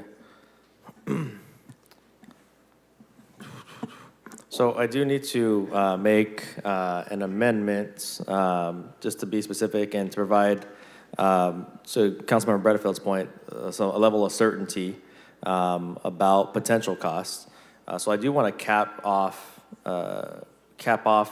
the expenditure from the D6 budget at $500,000. So will not exceed that amount, with the balance, any potential balance to be covered by the District 2 budget up to $250,000. So if it were to exceed $500,000, it would spill over to the D2. Is that an acceptable amount for you, Councilmember Carbasi? I know you had volunteered. Say the last part again. So I wanted to be more specific on the funding. Yeah, the second part. To provide D2. certainty. So $500,000 from the D6 operating budget up to that amount. Right. Up to, with any balance or sort of negotiated cover from between you two. I might need a loan. I don't have my city credit card anymore. No, what I was talking about, I will pay for the portion that covers the council budgets. So for the cards we have on the council side, if that makes any sense. I don't know if that's going to be parsed out like that, but right now I have you up to $250,000, up to, will not exceed that. Fine. Look, the fact is it's less sidewalks. I but highly if, doubt it'll go that no, way. I'm okay with that. It's less sidewalks. It's less, look, the councilmember brought up earlier the issue about the park. We've got a big issue in Audubon. We're saving money to pay for that. If it's less money for that, and God forbid something happens, fine. But I mean, it'd be nice if we all volunteered, but if that's the way it is, then that's why I was talking about being marginalized. That's just the way it is. But I think my voters want to help pay for the audit. Okay. All right. Well, I don't see. Oh, here we go. Spoke too soon. Councilmember Arias. No, I just want to call point of order for the vote. Oh, okay. All right. So Council is it President, staying at 10 years and everyone's agreeing 10 years yeah, is, so is not excessive? I can read off the amendments that I just sent to the clerk and to the attorney. Council President, if I may just interrupt you, just a brief request. After the vote, if we can just stay here long enough to hear from the folks who came here on the mobile home park, it would be great before we break for lunch. We will allocate some portion of time, even if we have to pick it up after lunch. But we'll allocate some portion of time to begin this item, or to begin some of the comment. So I'll reiterate just for folks. Again, it was a lot that I had said, but when we actually get down to the amendments, the expenditure review will include the last 10 years for everyone who holds or held a credit card here at the city of Fresno and or receives any reimbursements. That should include an evaluation of all council and mayoral expenditures at large, so even the non-credit card expenditures over the last 10 years. It should also include a comparative analysis of all of the council expenditures over the last 5 years that council has had cards versus an analysis of all expenditures going back 5 years prior to those cards being introduced on the council side. Should also include a cost-benefit analysis of this external review, right, to ultimately figure out if it was worth it or prospectively worth it, and what could have, what might have been prevented. Lastly, again, the review will be funded through the District 6 operating budget up to $500,000 with any balance or shortfall or negotiated sort of amount between the two districts to be covered by the District 2 operating budget up to $250,000. So I don't see it going that far up based on the controller's estimates yesterday. But those were all the amendments that are part of the current motion that's on the table. Council, could I clarify something for the record, please? Yeah, you're punched up. The council is intending this to serve as the appropriation of these funds, with the direction to the administration then to appropriately document that, and with that, it would take 5 votes to pass. Correct, yeah, it's appropriation. Councilmember Bredefeld.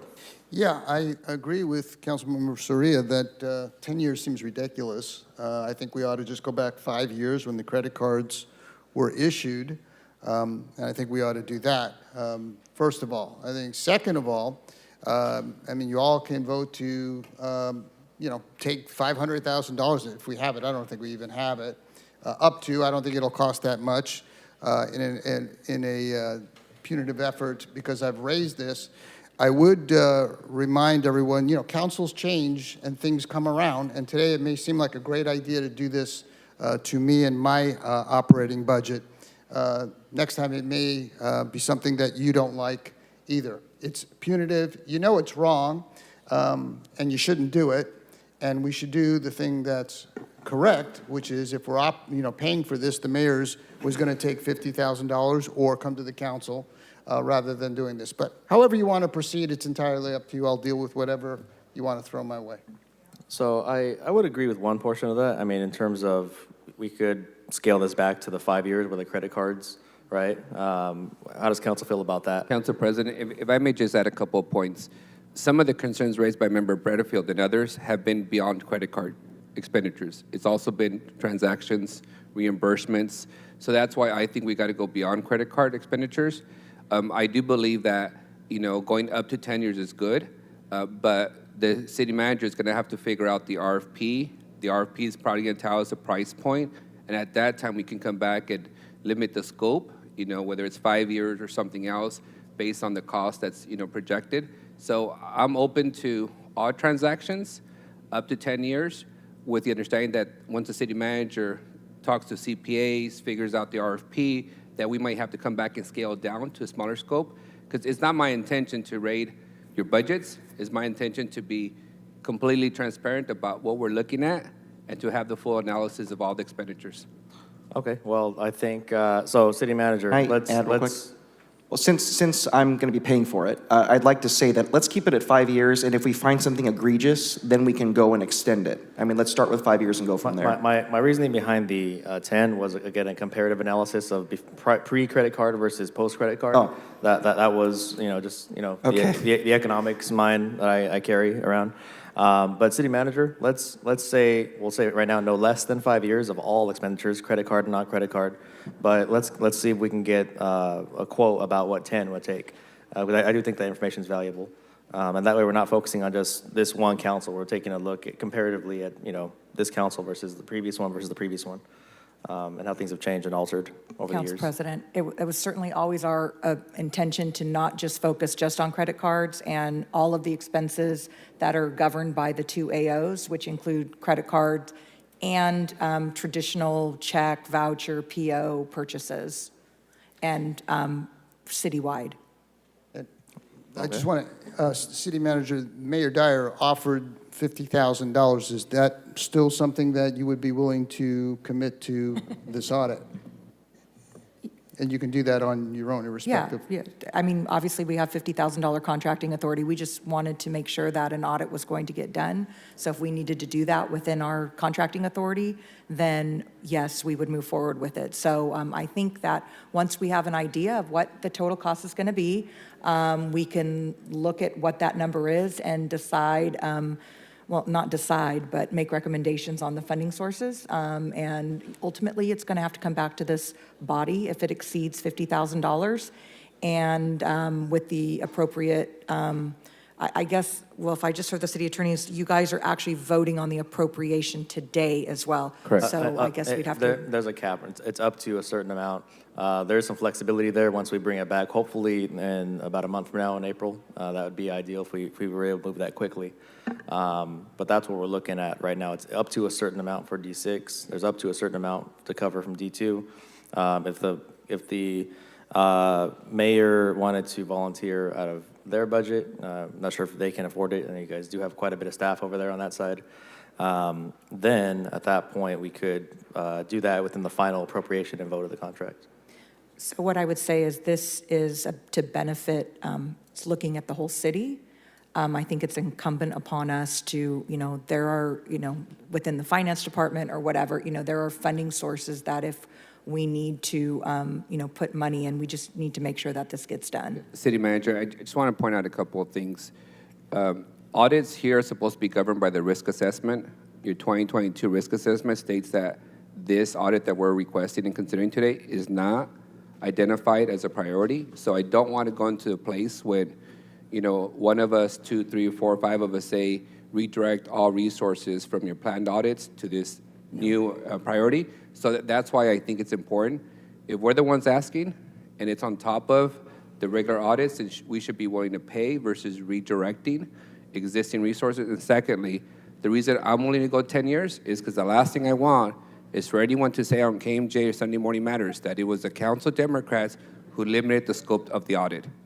I'm willing to go 10 years and look at everything. Let the sun shine through all City Hall, through 3 mayors, through 5 or 7 councils. But what you're seeing here today is what happens during the auditing of things. If you don't limit the scope, identify the scope, it gets extremely expensive, and we start having decisions.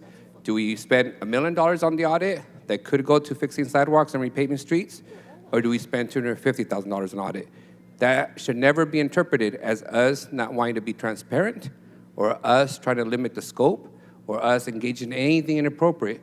It's simply the way decisions are made based on limited resources. So I'm willing to go up to 10 years. I'm willing to compromise a smaller window if Member Bredfield, Carbasi, Chavez, Maxwell, Esparza and Soria want to go in that space, and the mayor. That's kind of what we do here. We compromise on the dais. Well, so two takeaways, just to summarize your 10-minute speech. I think one is that, I think we're looking for a menu within the RFP. I mean, they can kind of give us some options, and we can decide based on cost, right? If it's not covered within my motion and the D6 and D2 budgets, then yeah, we do got to dig a little deeper.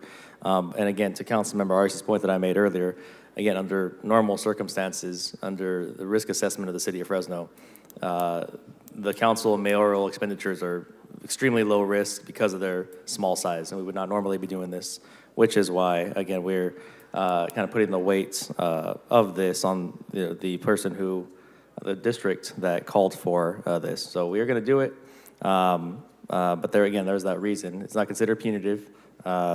Just, again, there's a reasoning behind why we are doing it that way. Ready for a vote? Let's call this question. We still need to take public comment on this item. Oops. Okay, yeah. Ooh, that one went a while.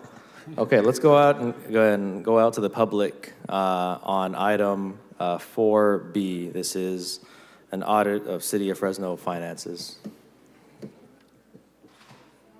Nobody. I see 2 folks that are on Zoom. So first up, we have Miss Lisa Flores on Zoom.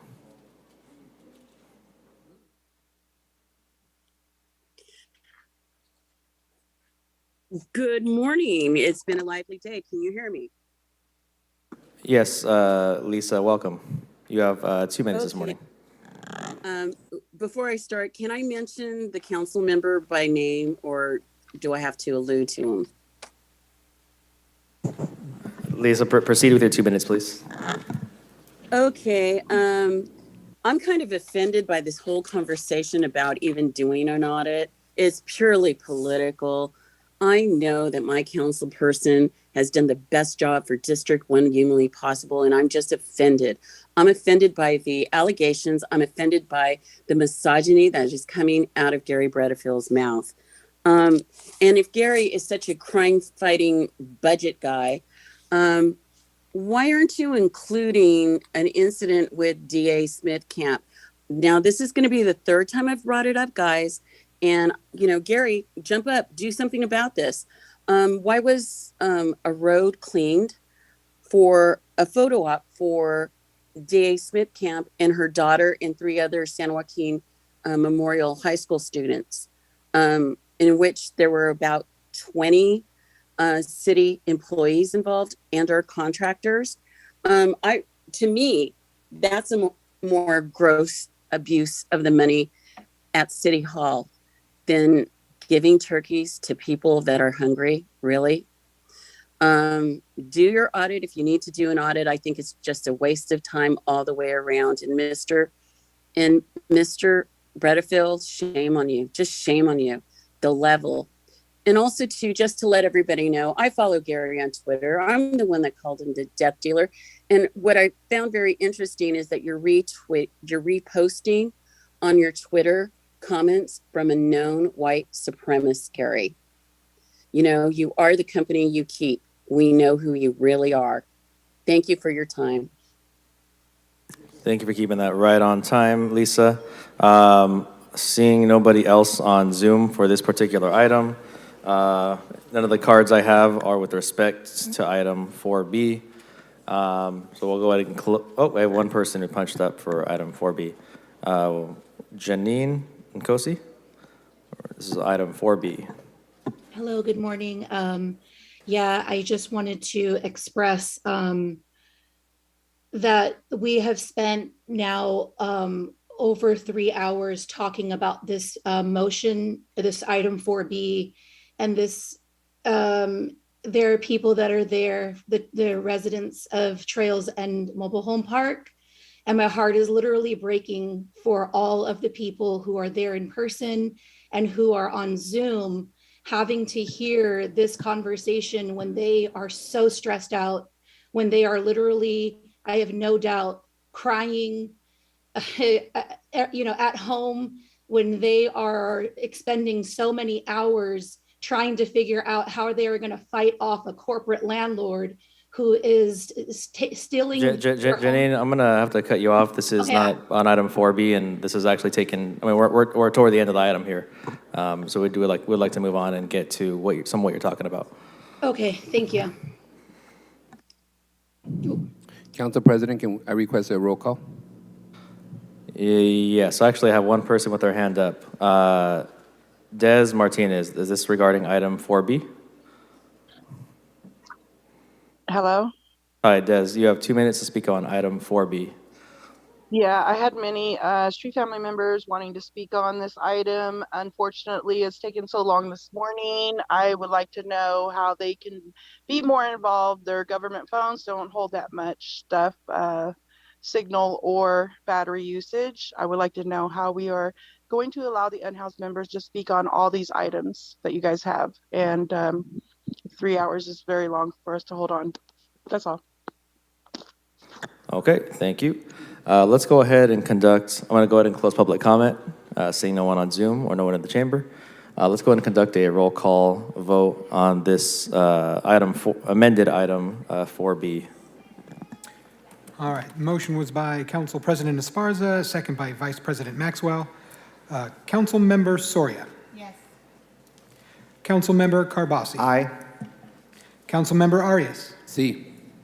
Council Member Chavez. Yes. Council Member Bredefeld. Yes. Vice President Maxwell. Aye. And Council President Esparza. Aye. 7-0. 7-0, item passes. That's a new record, Council. 12:17 p.m. and our first official business vote of the day. New record for us. I appreciate the unanimous vote. Thank you all for the lively conversation. What I'm going to do here is we do have folks who have been in the chamber all morning waiting to speak. Specifically with respect, I have a lot of cards with respect to the Trails End Mobile Home Park. So is it, that item is on closed session? Yes, it is. Okay. Well, I'll go ahead, and what I'll do is I'll open up unscheduled communication here until about 12:45. At that point, we will go to lunch for an hour, and then we'll come back at 1:45 and resume the rest of the meeting. So I'll go ahead and take the cards that I have here in the chamber in order and call some folks on Zoom as well. We have Leslie Wright.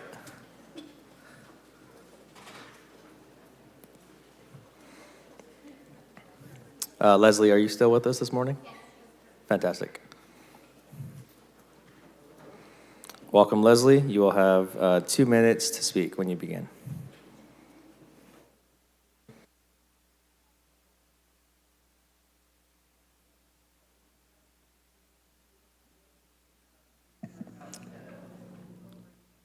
I think your mic's off.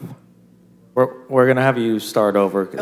Your mic wasn't. Okay, there it goes. Okay, you can go ahead and start over. You get the full 2 minutes now. I wanted to thank you for your time today. And we are here because we are trying to oppose the selling of our mobile home park to a corporation who owns 50-some different mobile home parks and who have increased rents 75% at least. I'm here because I'm disabled. Many of us are disabled. There are widows, there are single mothers, and there are working poor who live in our trailer park. My income won't qualify. When these people take over, my income will not qualify to pay rent. So, this is our big concern here. This is one of the biggest concerns. So, thank you. Thank you. Next, we have Elvia Lopez.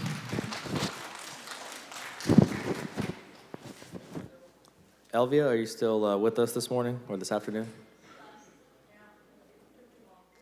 No, Elvia. Okay. Barbara Smith.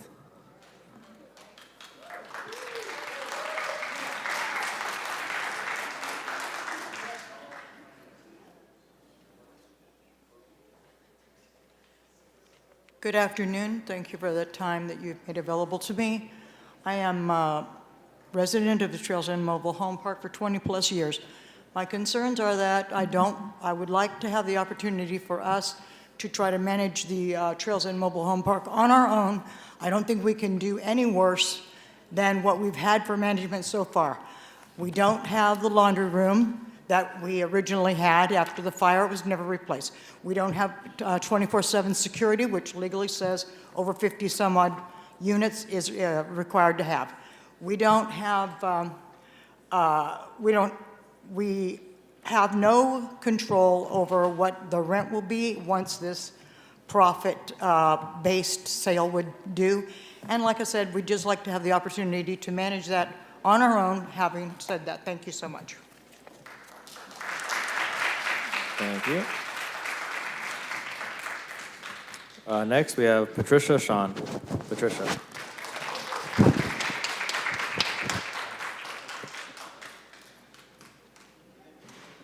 Good afternoon.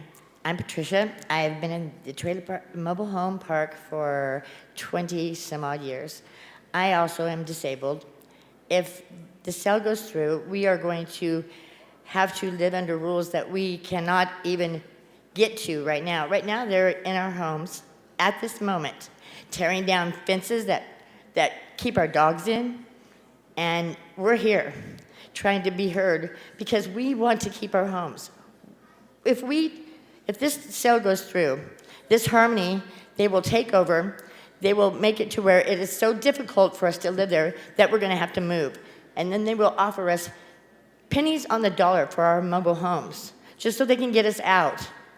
We can't afford to move anywhere else. That's why we're where we're at, because we can only afford what's there. I make under $1,000 a month, and there's no place I can find, because I have been looking. There's no place that can take me. I don't make enough. I'm on Social Security. Please, please help us. No, say no to Harmony. No to Harmony, please.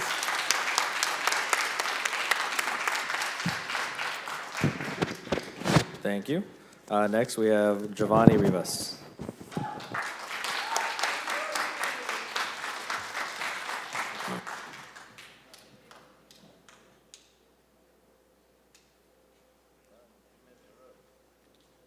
Hello, good afternoon. First of all, the rent hike is just terrible for everyone. You've heard as much.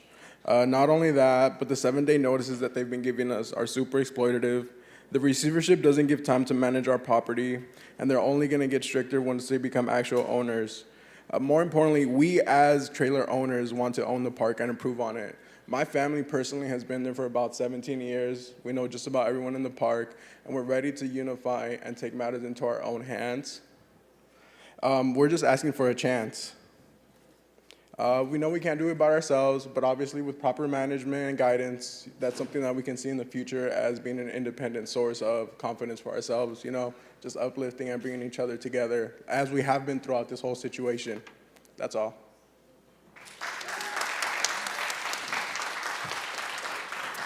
All right. Next, we have Patsy Rajskup.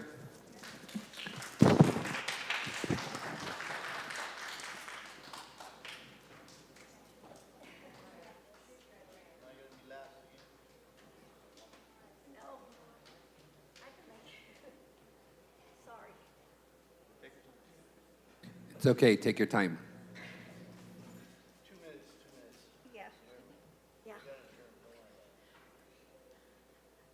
I have lived in the Trails in Mobile Park for 32 years, and I'm there because of the low rent.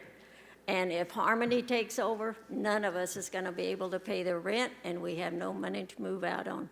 We respectfully ask if you decline the sale to Harmony, and please let us buy our own park. Thank you very much.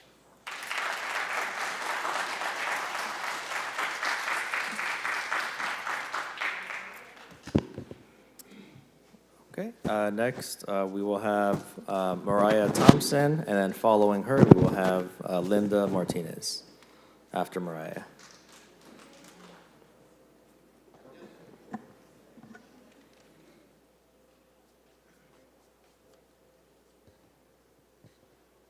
Good morning, Mr. President and members of the council. My name is Mariah Thompson. I'm an attorney with California Rural Legal Assistance.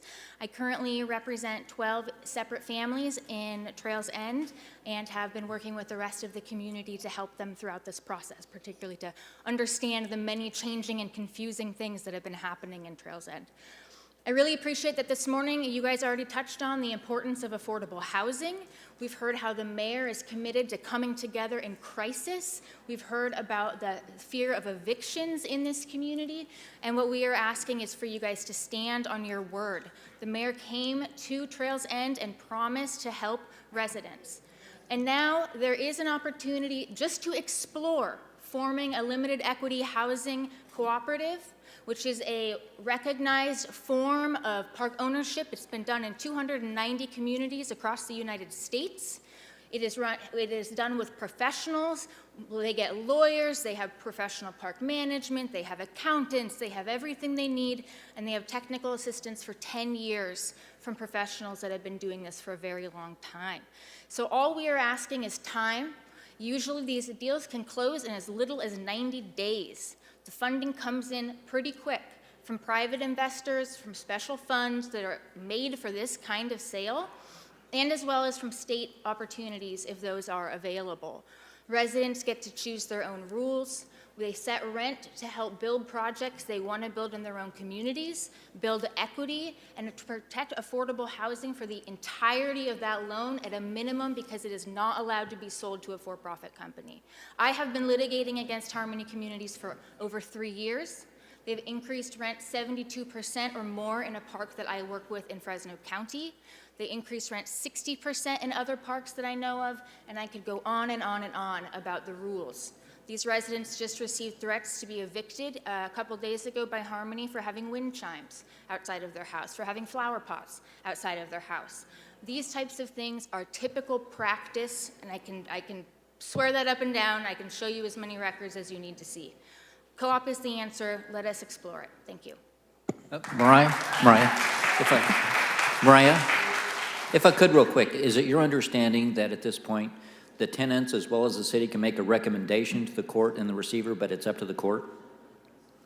Yes, and can I speak on that real quick, just for a minute? Sure, if it's all right. For 30 seconds, yes. The council and the city are in an extremely unique position to have a positive effect on this. Typically, mobile home park sales happen between private parties. No one gets involved, no oversight. Here, this is happening because of the case that you brought against the slumlords that were running this park. And your influence in what happens, the court will decide, but your recommendation on your own lawsuit for the residents is going to be hugely influential. Thank you. Thanks, Mariah. Next, we have Linda Martinez.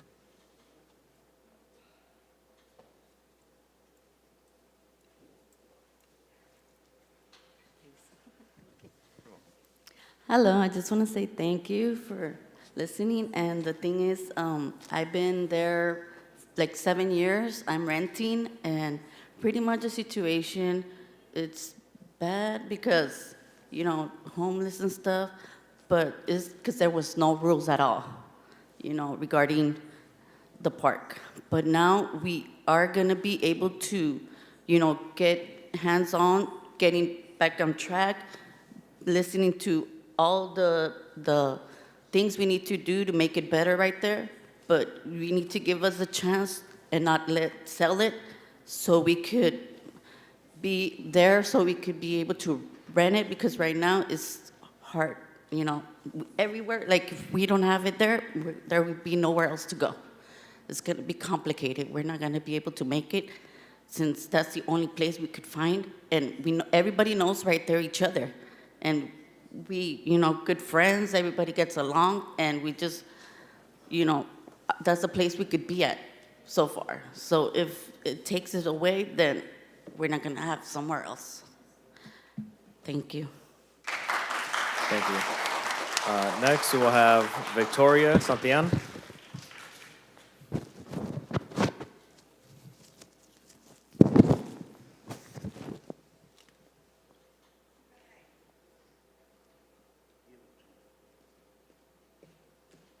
Hi, my name is Victoria Santillan. I work with California Rural Legal Assistance. I have been working with this community ever since the city decided that they would take over and hand this over to a receivership company. I've been working with residents who really stress out in regards to the amount of rent that they feel will be added to what they currently are paying. And I also work with another community group that Harmony Communities runs, which is Shady Lakes. Since we've been working with Shady Lakes, Harmony Communities has raised their rent by over 72%. We're asking you to consider what these residents are asking of you right now and help them to become a co-op and purchase their rent, their park, and give them the opportunity to let themselves grow and see that they can make a change for themselves. Thank you. Thank you. Next, we'll have Hilario Gonzalez.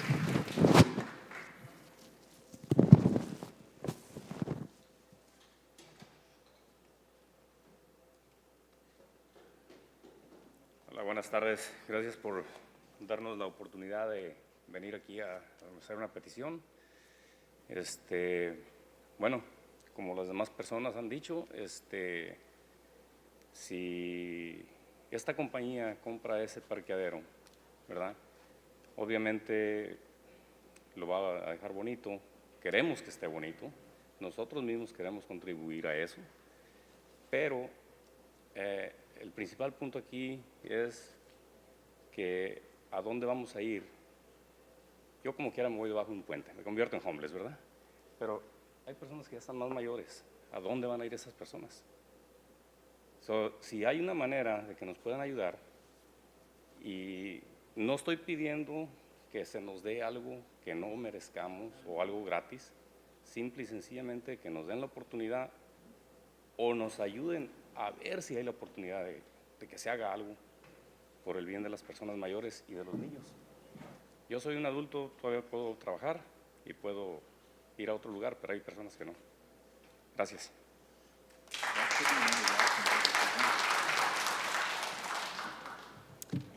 Good afternoon, and thank you. As others have stated here today, if this mobile park is bought, yes, perhaps they will leave it in better conditions, and we would also want it to look in good, be in good conditions. But what about ourselves? The real question is here is what will happen to us? And where will we go? I, for one, I could become homeless and just not have a place to live. But what about the elders, the people who are disabled and who need a place to live? And are we thinking about the children and everybody else that also will be challenged with housing? Thank you. Next up, we'll have Matt Davies.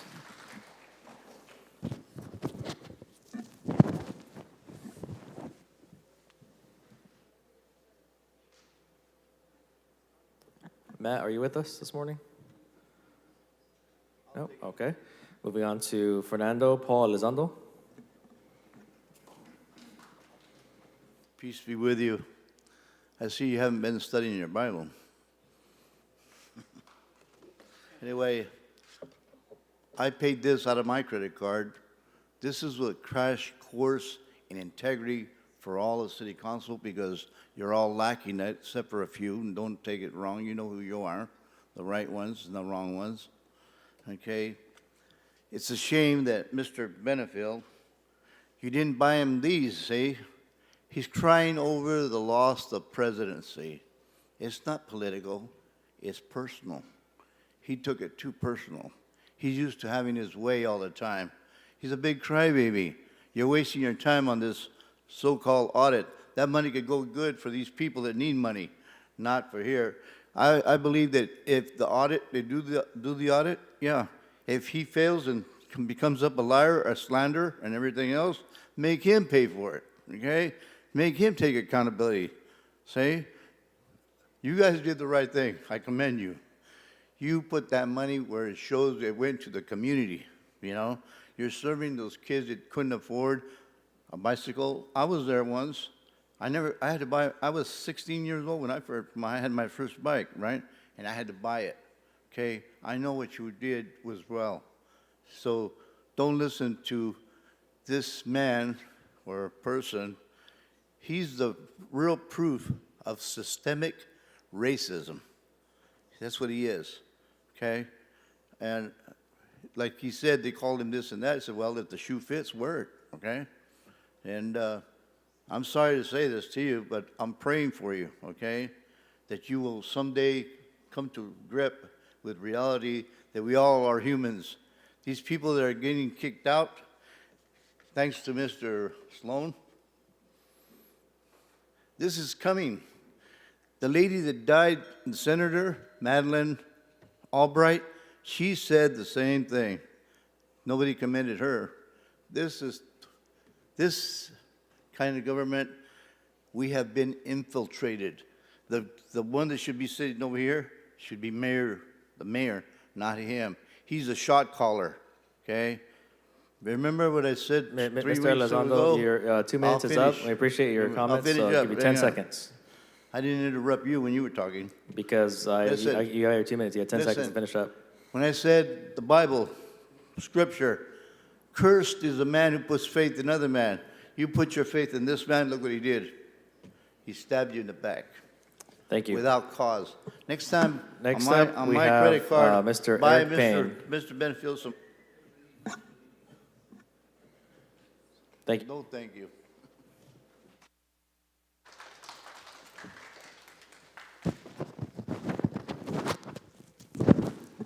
And I do want to thank all the folks who came out from Trails End. Appreciate your time. Appreciate your succinctness in getting to the point. We could all take a page out of your book, but thank you. Mr. Payne? Thank you. Eric Payne, Executive Director of the Central Valley Urban Institute. Really quickly, if Terry, if you're listening, one of the most important things that I think Councilwoman Soria left out today was that you're an amazing cat mom. So thank you. She's been a delight to work with over the last several years, and so we're really excited to see the work that she's going to be doing in the planning department.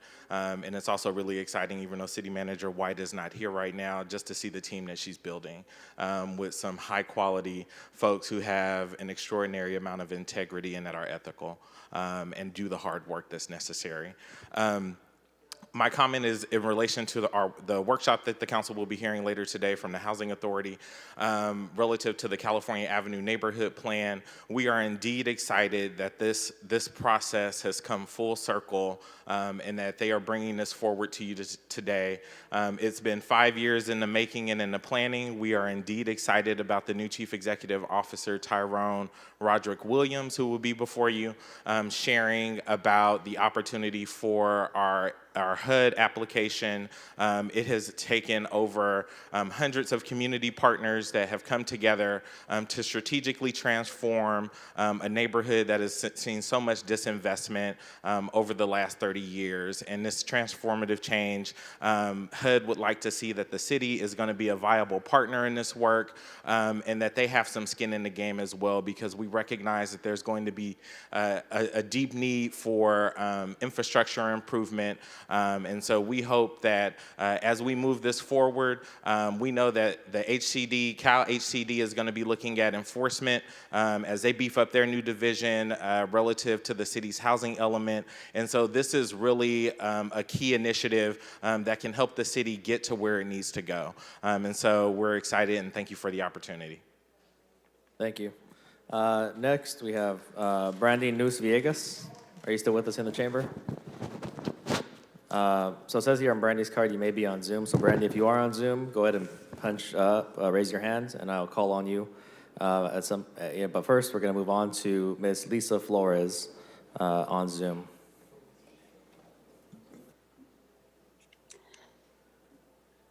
Good afternoon. First off, I think it's incredibly innovative of the community to want to step up and do a co-op agreement. I wholeheartedly agree with that, because as I look at the residents who come forward today and speak about having their rents raised up 72% or having to go out and find housing that they can't afford, I look at their faces as this is the homeless, the new homeless I was talking to you guys about 2 years ago when I came before you at the beginning of this COVID crisis and told you that we need rent control, that we needed innovative housing solutions. This is one. I hope that you take, and I hope that you step up and provide for these individuals and provide a new innovative way to provide housing in Fresno. These people should not be displaced. They should be lifted up. And that's all I have to say. I support the community. Thank you. Thanks, Lisa. Next on Zoom, we have Janine and Kosi. Good afternoon, council members. I just want to say really quickly, I'm really sorry to Council Member Maxwell. I think what's happening to you and your family is not right, and shame on any council member who would use their platform and endanger the lives of Fresno residents. I also want to say good afternoon to all of the folks who are there that are fighting for their housing, that are fighting for their family and their friends and their neighbors, that are fighting really for housing for the entire city of Fresno.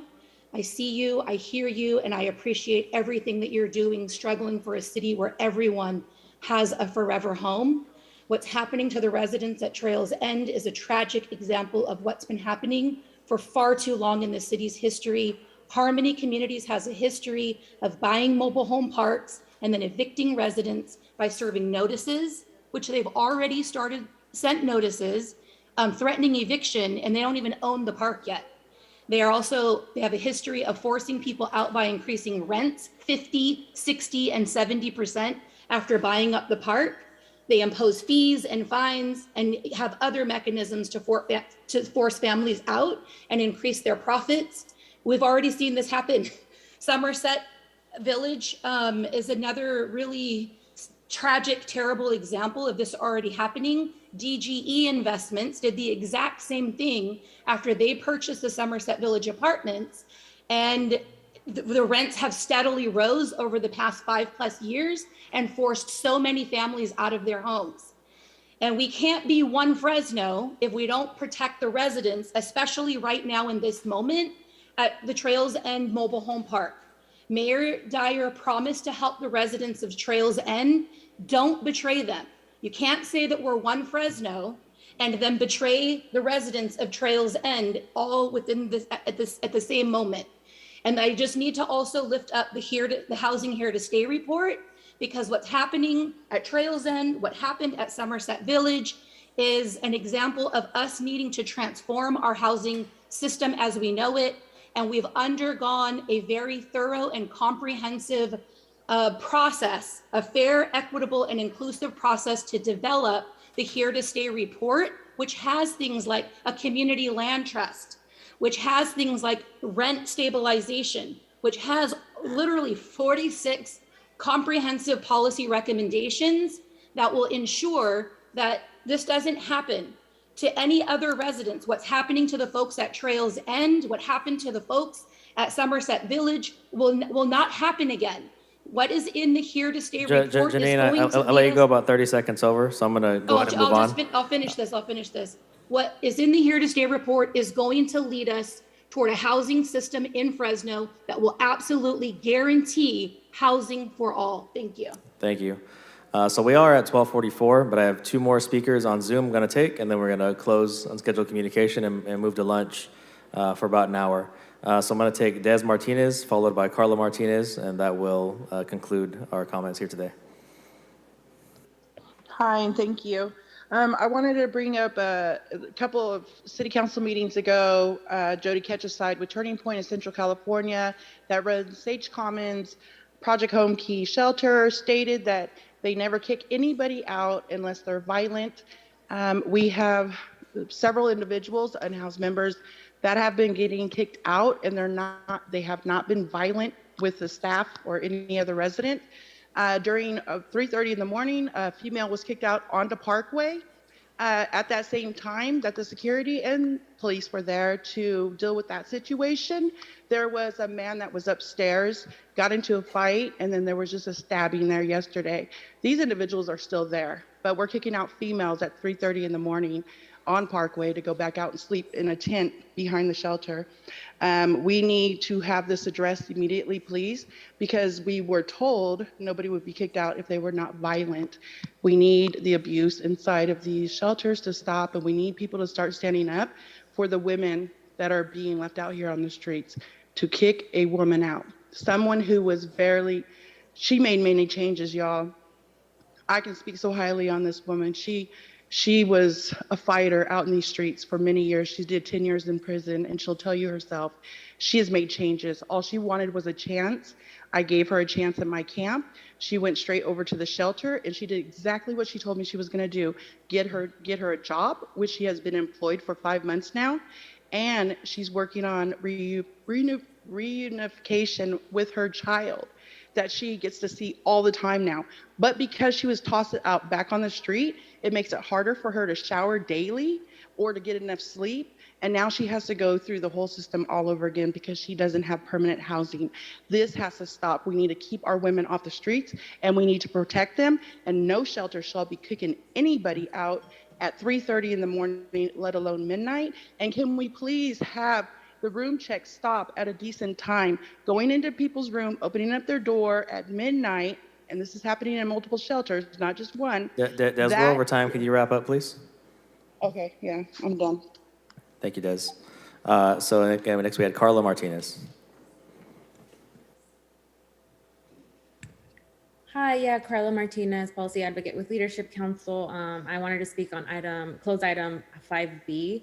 We do want to urge the mayor and this council to stand with and wholeheartedly support Trails and Mobile Home Park residents in their efforts to purchase the park. You've heard from the direct residents today of the Trails and Mobile Home Park, and they're pleased to obtain the city's support to own their community. Mobile home parks are one of the few affordable housing options left, and the only affordable opportunity to become a homeowner. The city must help residents of Trails End obtain ownership and not further displace and cause homelessness here in the city of Fresno. There are state programs, such as Mariah mentioned, that will allow and fund the preservation and affordability of Trails End and make sure residents here today don't lose their homes. Additionally, many of you this morning mentioned the housing crisis, the fear of folks losing their homes, and the increasing risk of homelessness. And now you have the opportunity to back the words you speak with action. The same action that must be taken now with the Trails End community must be taken at a citywide level and implement the priority policies public consensus has elevated throughout the Here to Stay report.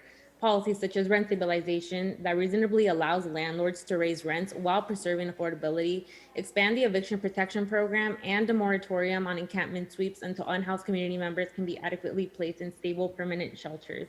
Further, we urge this council to have a public conversation with your constituents to identify additional priority policies from the 46 policies in the Here to Stay report, to begin immediate implementation. Meanwhile, medium and long-term policies that improve employment opportunities, facilitate homeownership, build affordable housing in high opportunity areas, and overall create communities we would all want to live in regardless of income, race, wealth, gender, immigration status, and all of the above. Thank you for your time. All right, thank you, Carla. Again, that'll conclude our unscheduled communication. I told council we'd wrap it up by 12:45 here. Thank you for hanging in there a few more minutes. We're going to adjourn. We're going to come back I'll give you an hour. So an hour from now, we will resume the council meeting. Councilmember Bredefeld petition for 2. We'll do 2 p.m., hour and 10 minutes. Yeah.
Volunteer Chavez, and also stand in support with the Trails End people. I want to add on to the Here to Stay report and support the speakers from before. Someone asked me actually yesterday when I would talk about the housing crisis, what could be done and if it was a losing battle. And I'm responding to you the way that I did to them, that the Here to Stay report has the research and the community engagement to create an informed list that would be able to help address a lot of our housing crisis needs that you guys are aware of as far as rent and housing, a lot of different things. And so I joined with them in demanding that this is taken seriously as a way that the community and experts have put a lot of time into coming up with solutions for our community. There was a housing meeting on Wednesday, and we had protests on Wednesday because a lot of people, there was a jet. A lot of people were left out of that. We need to have, with the housing plan that you're mentioning that the mayor's bringing, we need to have meaningful community input and engagement in these plans, because if you do not have the people who are most affected at the table, you will miss the important things and will not be successful in addressing sufficiently the housing plans. And I just ask that that would be stressed, is that there would be time with these housing plans, there would be space for the community to be able to speak into the, to be able to give their input, to be able to give their experience, to be able to go into the details that are so crucial that you may miss because you have not experienced it, but that person has. So I asked for the Here to Stay report and other things, especially as the annual plan public comment is just barely starting and won't end until mid-April. I also want to stand with the family member, the thing that Des said earlier with the family members. I was there at 2:00 in the morning as someone was being exited from the shelter without good reason and was heartbroken because she had no place to go at that time and wasn't expecting to leave. And we do need to have a response so that this does not happen. And also, Tyler, last, I want to thank you guys for your comments earlier. Thank you for what you said, and that I'm sorry for what you've experienced. Thank you for speaking up on bullying. We do not need that kind of speak in, and I hope that things can be built up. But thank you for the positive things that you had mentioned earlier. All right, Brandy, I'm gonna cut you off. You're about 45 seconds over now, but thank you for your comments. Clerk, who's next on Zoom? Alexandria Alvarado. Alexandra, you have 2 minutes. Welcome. Thanks, Councilmember Esparza. I have the same request as Brandy. I had my hand up earlier, but wasn't able to provide That's fine. Yeah, that's fine. Okay. So thank you for the time. My name is Alexandra Alvarado. I'm a community organizer with Faith in the Valley. Yesterday, right in front of City Hall, community came together again, powerfully, united, strong, grateful. They're grateful because they have the community to look to for support and build power with, because community, unfortunately, has lost faith in our electeds. We look to each other to dream, to hope, to fight, and for more than we have now, to access safe, affordable, accessible, deeply affordable homes and thriving communities. When families, veterans, elderly, children are speaking up in your city council halls, outside in the community, we question, why aren't you all listening? Because we don't feel like one Fresno. Residents of Fresno are saying enough is enough. We're tired of being sick and tired. It's not okay that the city is coming up with their own plan that will benefit developers, landlords, and real estate investors. So we call on the city council and mayor to implement the top 10 recommendations from the Here to Stay report. We call on the city council and mayor to create a mayor council community housing task force with the sole purpose of working with tenants, bank tenants, to develop strategic plans to fully fund, implement, enforce, and evaluate all of the 46 housing policies made in the Here to Stay report. Dyer went on TV promising to help those of Trails End. Please don't betray them now. Harmony communities have been shown to increase rents 50, 60, 72% after buying parks. All residents want is a chance to explore buying their park. They ask the city to support in that chance.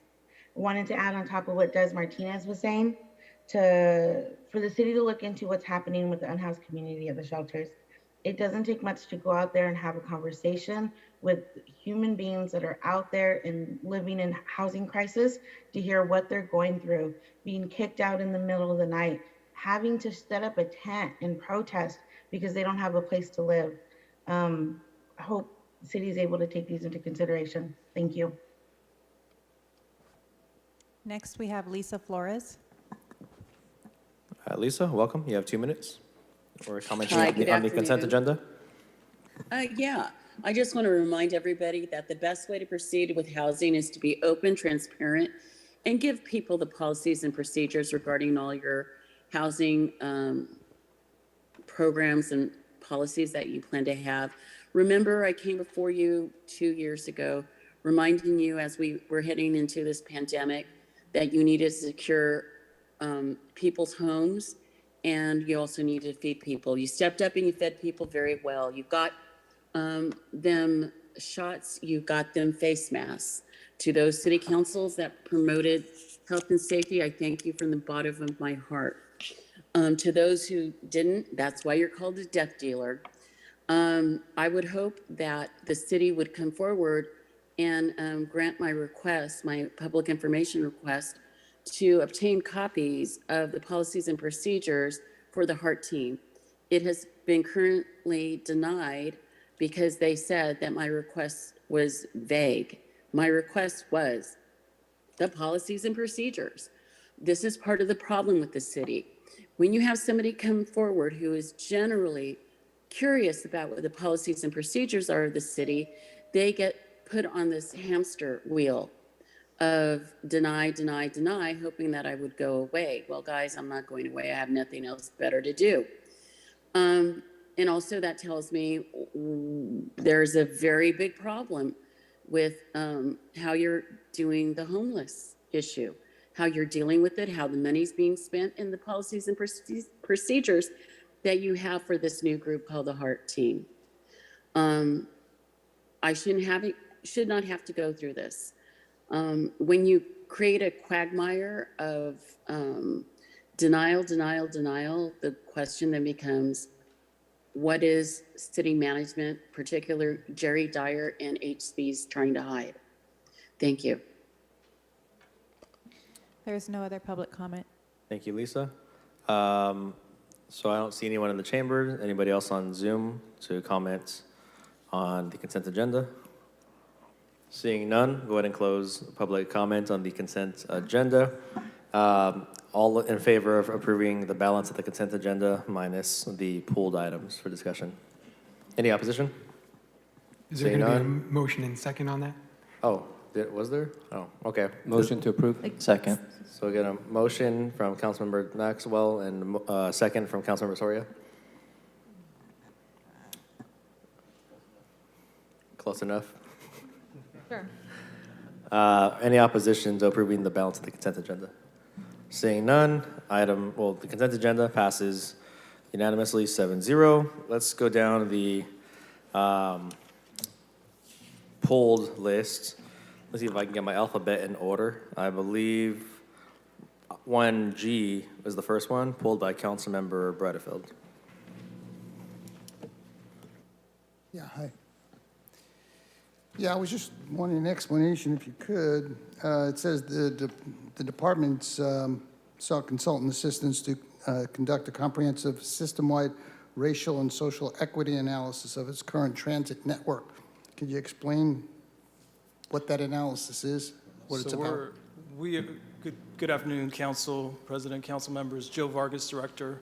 What we're looking to do is conduct a thorough, comprehensive equity study to look at fares, service levels, service coverage, look at our policies, again, and then also look at the new Justice 40 initiative that's now part of the Biden administration. What is that? It's where 40% of capital or programs need to be invested in disadvantaged communities. So we want to kind of look at how that's going to fit into our capital program. And what we intend to do is use the information and the data that's collected through this study and really hoping to leverage ourselves in going after some of this competitive funding that's becoming available through the new infrastructure bill. Okay, and it also says that you're looking at principles in public transit that spur economic opportunity, increase resilience to climate change in local disadvantaged communities. Yeah, so again, we're transitioning to zero emission. So again, looking at how we're gonna transition vehicles out of the system currently that are near zero emission, compressed natural gas, over to either hydrogen electric or pure electric. So the deployment of those vehicles. Do we know what the cost of something like that's going to be, where you're trying to get rid of? So the Innovative Clean Technology Program initiative by CARB, mandated by CARB, that's a 20-year program that we're estimating in today's dollars at $250 million, and that's a mandate. Each zero emission vehicle is going to cost us approximately $1.3 million. Really? Has our FACS system, and since you're doing a comprehensive system-wide racial and social equity analysis, has FACS been racist? No, not at all. I mean, as all of you know, we serve the disadvantaged community. I mean, yeah, Councilmember, everywhere we ride, everywhere we go, we are serving a disadvantaged community. Even as the fifth largest city, we are deemed a disadvantaged community, including our new Route 3 that serves Clovis Community College. Well, I completely agree with you. Yeah. It's tongue-in-cheek when I ask the question. I know, of course not. but it's all required by the federal government. So for us all of to- this racial and social equity analysis is required by the federal government? Yes. Yes. Okay. Yes.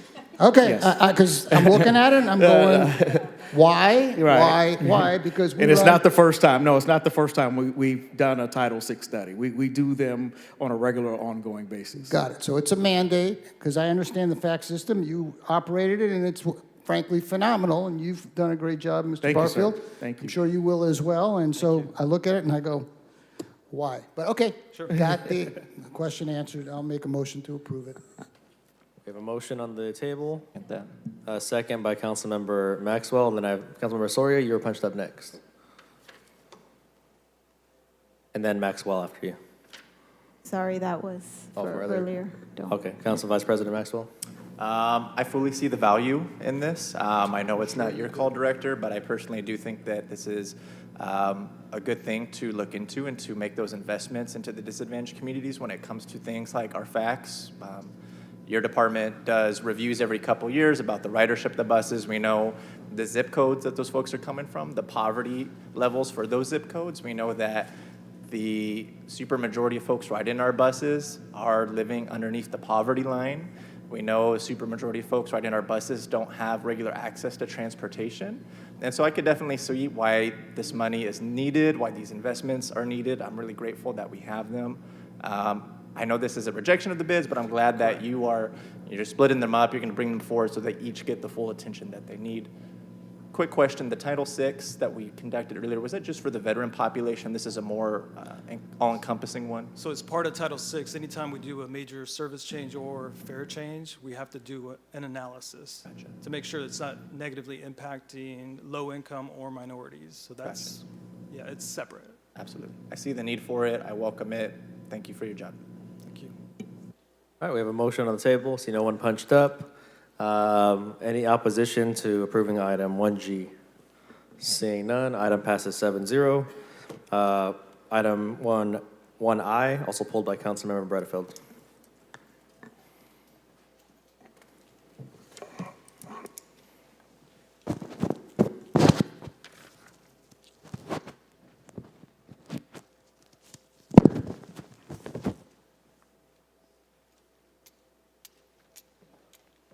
Good afternoon, Council President and council members. Yes, hi.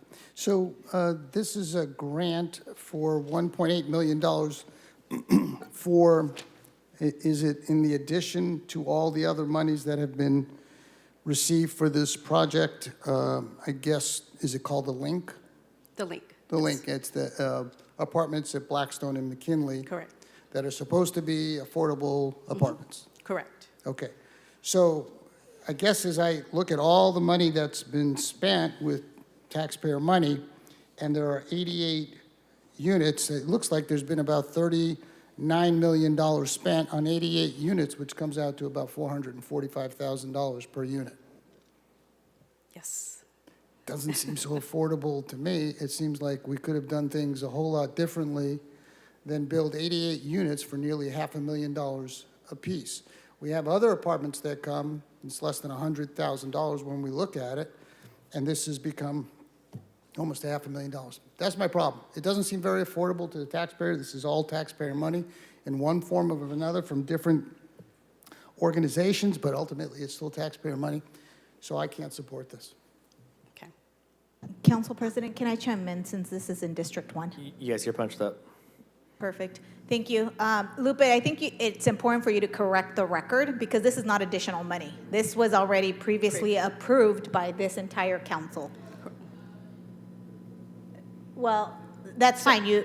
But the majority of the council has supported the investments, and this was a grant that was approved many years ago, but because it was finally completed, we're kind of closing out the project. Correct. So I think that it's important that you really correct the record, and that's what it has been. He can try to sit here and try to criticize about how expensive.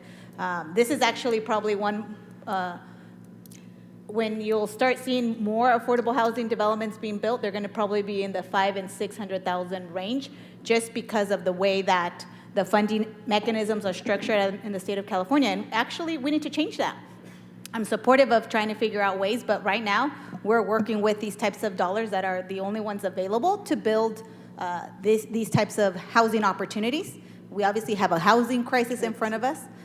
So I'm very grateful that the majority of this council and previous councils have supported the investments of affordable housing, because as we've heard even today, people are struggling to keep their rents low and stay housed. And so that's what this actually affordable housing development, which I don't know if you can remind me what date it actually opened up, but it's been months where now 88 families have moved. Yeah, December of this past year. So they've moved to live in that. So I think it's improved the area. It's definitely improved the area from what it was before. And you're correct. The funding was, the loan agreement was executed back in 2019.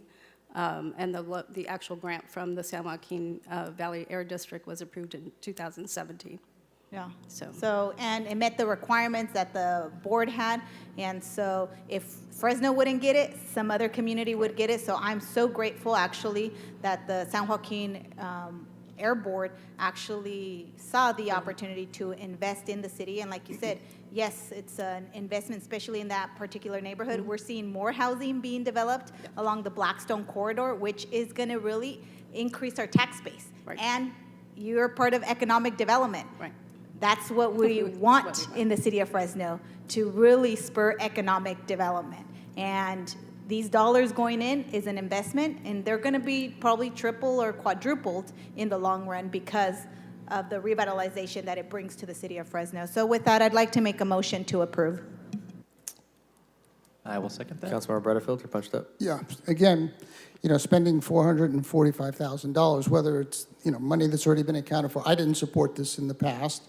And we do have affordable housing projects that have been less than $445,000 a unit. I've seen them. And it's about using taxpayer money wisely. That's all. I mean, $445,000 could have probably bought 88 families a home somewhere. Having 88 homes, you certainly could in some parts of the city.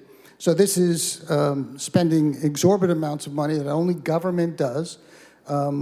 And so that's my difficulty. If we can get affordable housing units that are obviously more reasonable, and I think we've seen some, I can support that, and I have supported some. But this $450,000 per unit is absurd. It's ridiculous.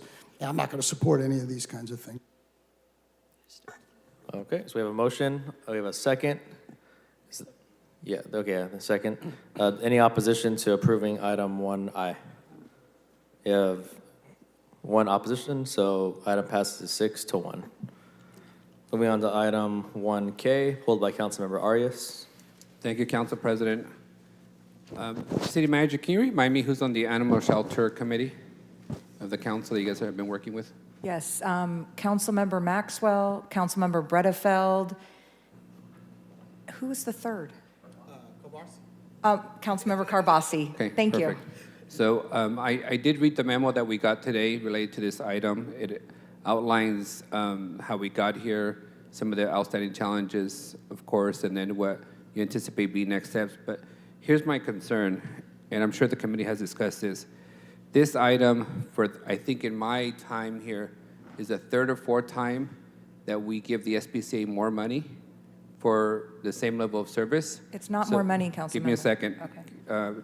City Manager, your item specifically outlines on the report, in addition to extending the agreement, this proposed Fifth Amendment increases to the annual budget of $5.3 million by $226,000 for wage increases, price inflation factors, for a total amount of $2.98.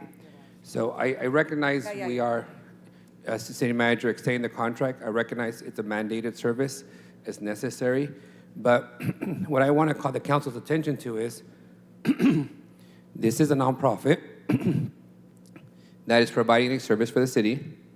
Clearly, inflation has gone up, minimum wage requirements have gone up, and there's additional costs for us to provide that service. But when others, organizations that operate city facilities are providing a service, ask for additional money, we, of course, go through an audit, go through a big public debate, accusations of, misuse of money, all this expense, blah, blah, blah, happens. I just want to remind us that here, again, we're asking for a third or fourth time a nonprofit, they're asking for more money to address increasing costs for services to a city that are critical, and there isn't any accusations, blame, or politicking around why it's necessary. I do have hesitation to continue to absorb all their costs based on the precedents it would send. We have contracts with multiple nonprofit organizations for sheltering the homeless, for domestic violence, for in lieu of community services, and I haven't seen any of those contracts coming forward saying wages went up, insurance costs went up, gas went up, so we need more money. So I just want to caution us with the precedents that we're setting, and also caution us that every time we talk about the animal shelter, it is more time that's necessary to continue to do business with the SPCA because the construction schedule, the operations, your memo outlines that it's going to take a while for us to secure vehicles, equipment, veterinarians, all understood and understandably, necessary.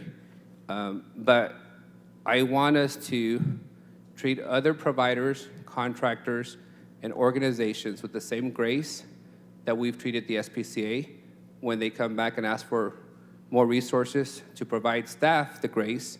When you guys ask us to extend the contract a fifth, a sixth time, this item also requests authority to extend the contract 3 more times by 30 days each time, which I'm assuming you would exercise, City Manager, based on the progress of construction, the progress of making the facility operational, the progress of you obtaining necessary equipment and staffing. So just want to call that to our attention that it is routine for us to allocate more money for services rendered, and it is routine for us to provide the staff, the flexibility, and the organizations the resources that are necessary, and that we should do that for everyone. And as a final point, we just had a huge debate over audits. This is one of the few organizations that actually stipulates that they shall now be audited. They shall not be audited, even though they ask for more money every year. And it's a tough pill to swallow because, they can choose to stop providing the services and we're left with cats and dogs running the streets. But even those individuals who house our homeless are required to be audited, and we're allowed to audit them. Those who provide us police services and every other service, those folks who provide us expensive chemicals to maintain clean water, there's audit language in each of these contracts. So again, I'm hesitant to support this today, City Manager. I would just ask that as you're developing your plans, as you've outlined today, I'm sure there'll be some kind of relationship with SPCA in the future, and that we finally address that notion that if they're gonna get our money, they shall be audited, and we should have some cost controls into that future relationship, especially because I recognize that we may not be able to fully transition to the services that we expect without them. So they are a necessary partner. So we should just be cautious of not setting a precedent that people that take public money are not going to be held to the same standards as the rest of us are held when we do credit card uses or distribution of public funds. So with that, I think I'm going to abstain from this extension, but I have confidence that the council committee and you, city manager, have thought through some of these implications, and I'll take a wait-and-see approach on how the animal shelter develops. Council President? Councilmember Soria, you're punched up. I was just going to ask, is there any way that we can get a presentation on this? I think this has been a very important issue for a number of years, and it's just, I get the importance, and I'm glad that he pulled it. I had some questions too.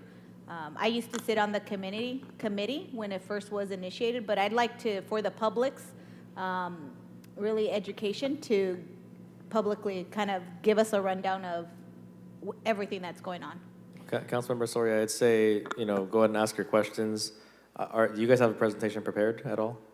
No presentation. So, I mean, this is notoriously one of the worst contracts in the city organization. And that's my problem. We don't have a presentation, and May I respond? Yeah. Sure. So what's on the agenda is the amendment to the SPCA contract, which we had discussion during budget where the funding for this was approved during budget. Unfortunately, we just realized that the contracting authority, so you approve, we discussed this during budget, we talked about providing funding to get us through June 30th of 2022. We just realized that the contract expired on December 31st.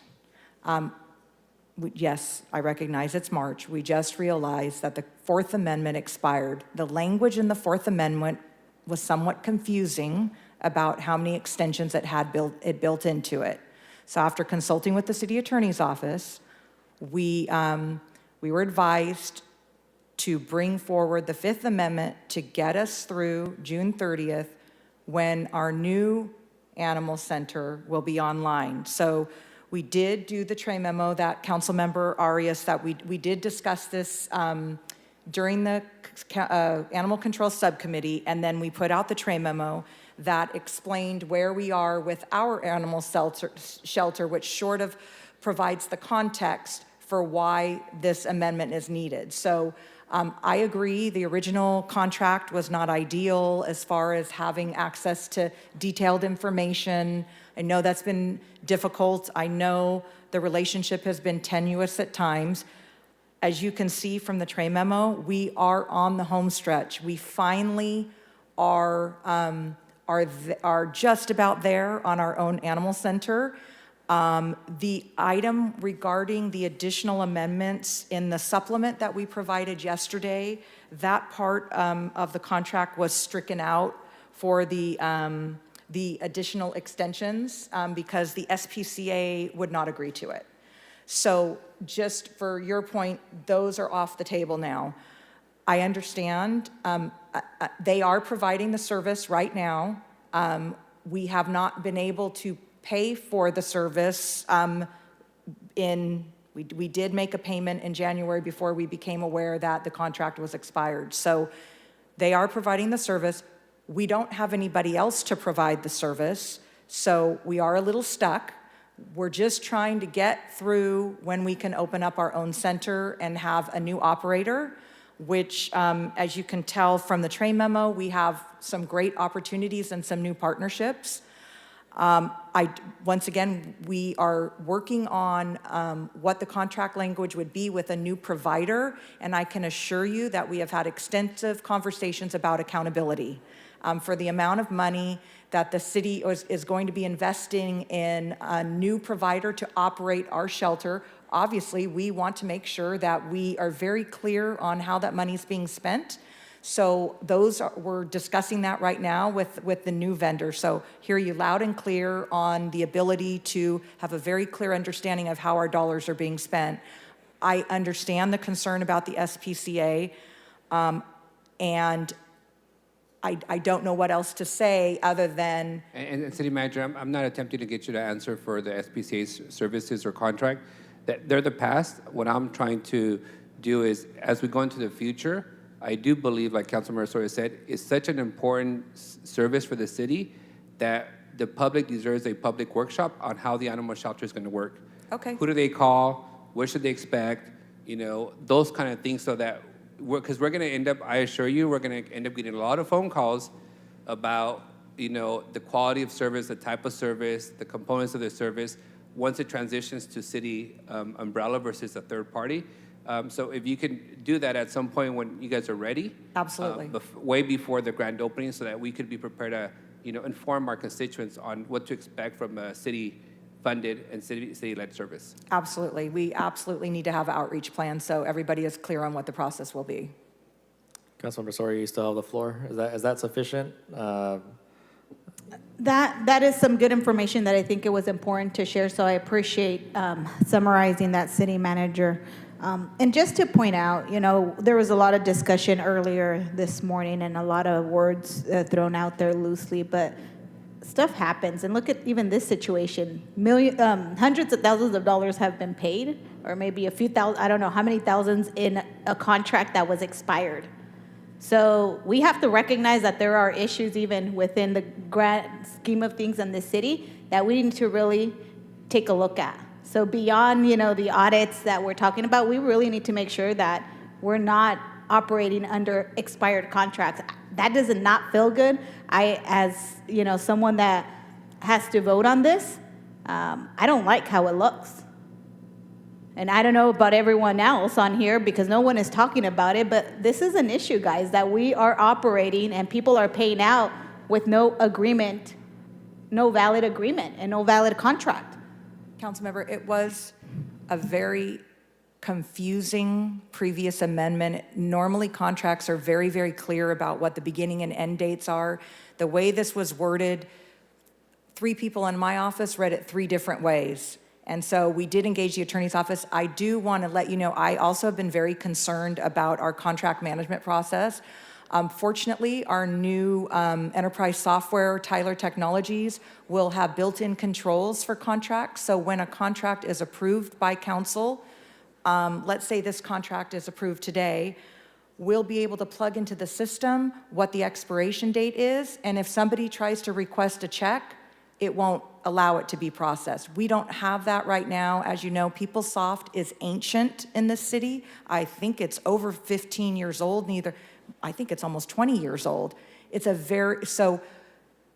up to each department to be keeping track of all of the contracts and when they expire. And I absolutely agree, things do slip through. I hate it. I am very frustrated by it. I'm very grateful that we have this new system that is in the testing phases right now that will be able to provide the technology safeguard that can prohibit these types of payments in the future. So I also share your concern, Councilmember. It doesn't feel good for me to have to come say this contract expired and we made a payment on it, and now we have to pay for these services. Will you please approve this contract on today? I don't like that either. Thank you, City Manager. And for the record and for the public, there is no corruption with taking care of our cats and dogs. All right, we have, Councilmember Soria, you relinquish the floor now. Thank you. I appreciate that. I will support it today because I know that obviously it is a service that we are mandated to provide for our community. But again, it doesn't feel good. And, I think that being fully transparent about the issues is critical so that the constituents and our residents can actually trust that we're doing the right thing. Councilmember Bredefeld? Yeah, I just want to clarify, Councilmember Arias alluded to the SPCA. We're not going to have any relationship with the SPCA once we're up and running and the city's running its center. Is that correct? It better be. So our Answer partnership is with yes. Humane Service, hold on, let me finish. The Humane Services partnership with Best Friends and UC Davis, we have a vet shortage in Fresno. We have a spay and neuter shortage in Fresno. SPCA provides spay and neuter services. What we're being told by our providers that we will need to utilize every spay and neuter service in Fresno.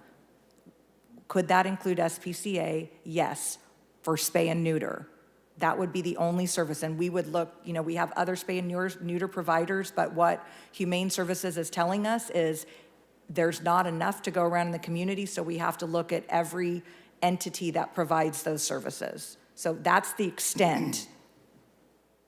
Yeah, I hear you. I understand that. That may pose a problem because a lot of people would be concerned about that.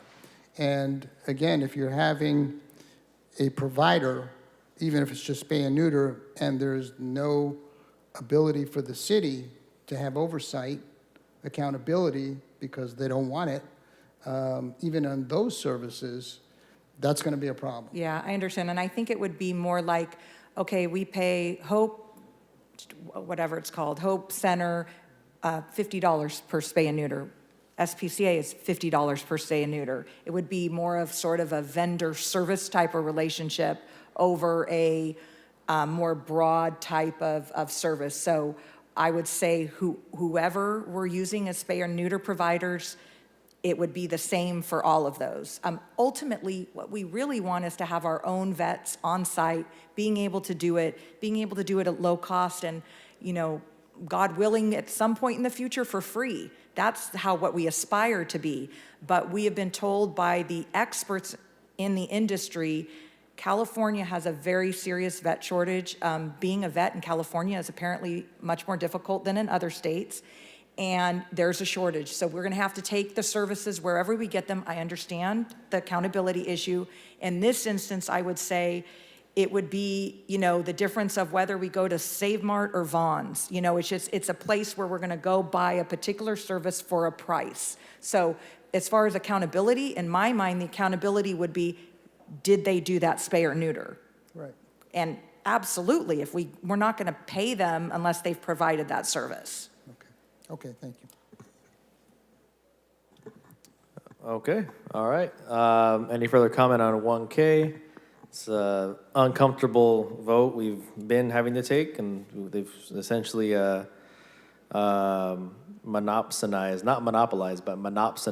this market. That's when there is not one seller. Well, no, monopolized, sorry. Monopoly is when there's one seller, monopsony is when there's one buyer. So this provider is essentially monopolized. You all learned something new. I bet none of you knew what a monopsony was. Thank you for I thought I confusing me. failed economics. I'm like, monopona? I don't remember that. Sorry, monopsony is when there's one buyer. Yeah, sorry. So they have monopolized. But so it's uncomfortable, but it's what we got to do right now. Obviously, we have the long-term solution finally in striking distance with this facility. So let's get there. Any opposition to approving item 1K? Opposed. We have 6 yeses, 1 opposed. Item passes 6-1. All right, item 1M, pulled by Councilmember Soria. I'm going to step out, just recusing myself on that item, Council President.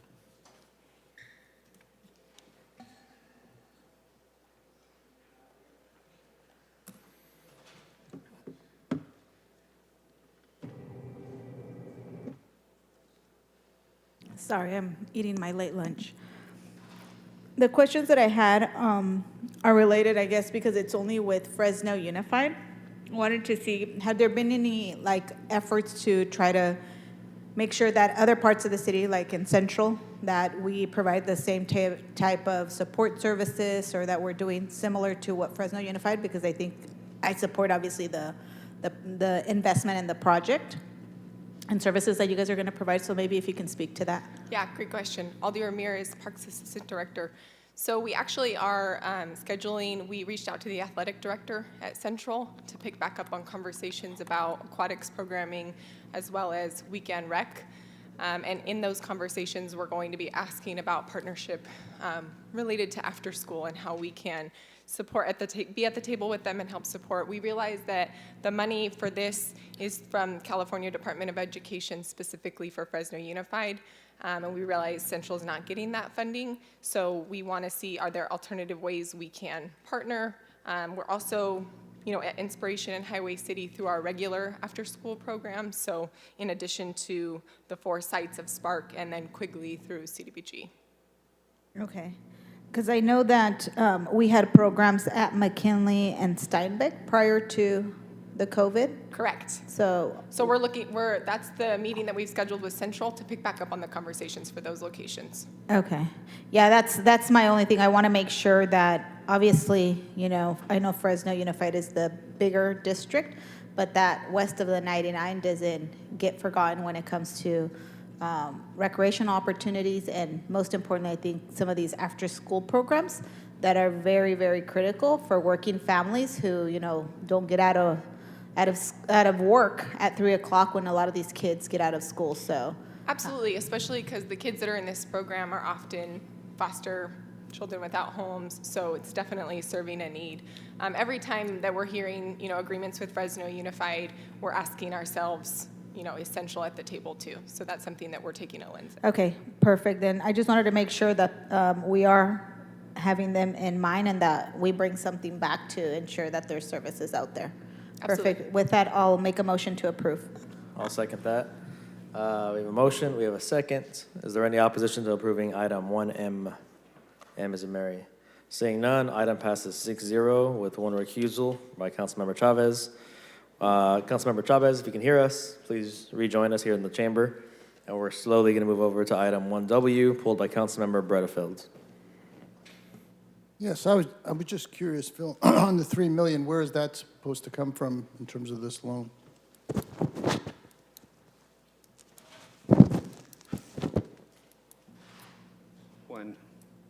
Is this 2 motels downtown? No. I'll be happy to address it, but our city staff can. Either one, I don't. So, thank you, Councilmember Bredefeld. If you recall, we've been applying for home key funds from the state of California to purchase and renovate additional motels. Our application is in. We highly anticipate being funded for those. In the budget that we approved in June, we also set aside, I think, $13 million in American Rescue Funds for homeless shelters and housing. Our thinking is if we get the home key funds from the state, that's going to relieve the need for the $13 million American Rescue Funds to be used for those motels. Therefore, it would free up at least $3 million to fund these additional 2 motels in downtown Fresno that would be renovated to permanent housing for homeless who are now ready to transition out of motels into permanent housing. Okay, you want to make the motion? Thank you.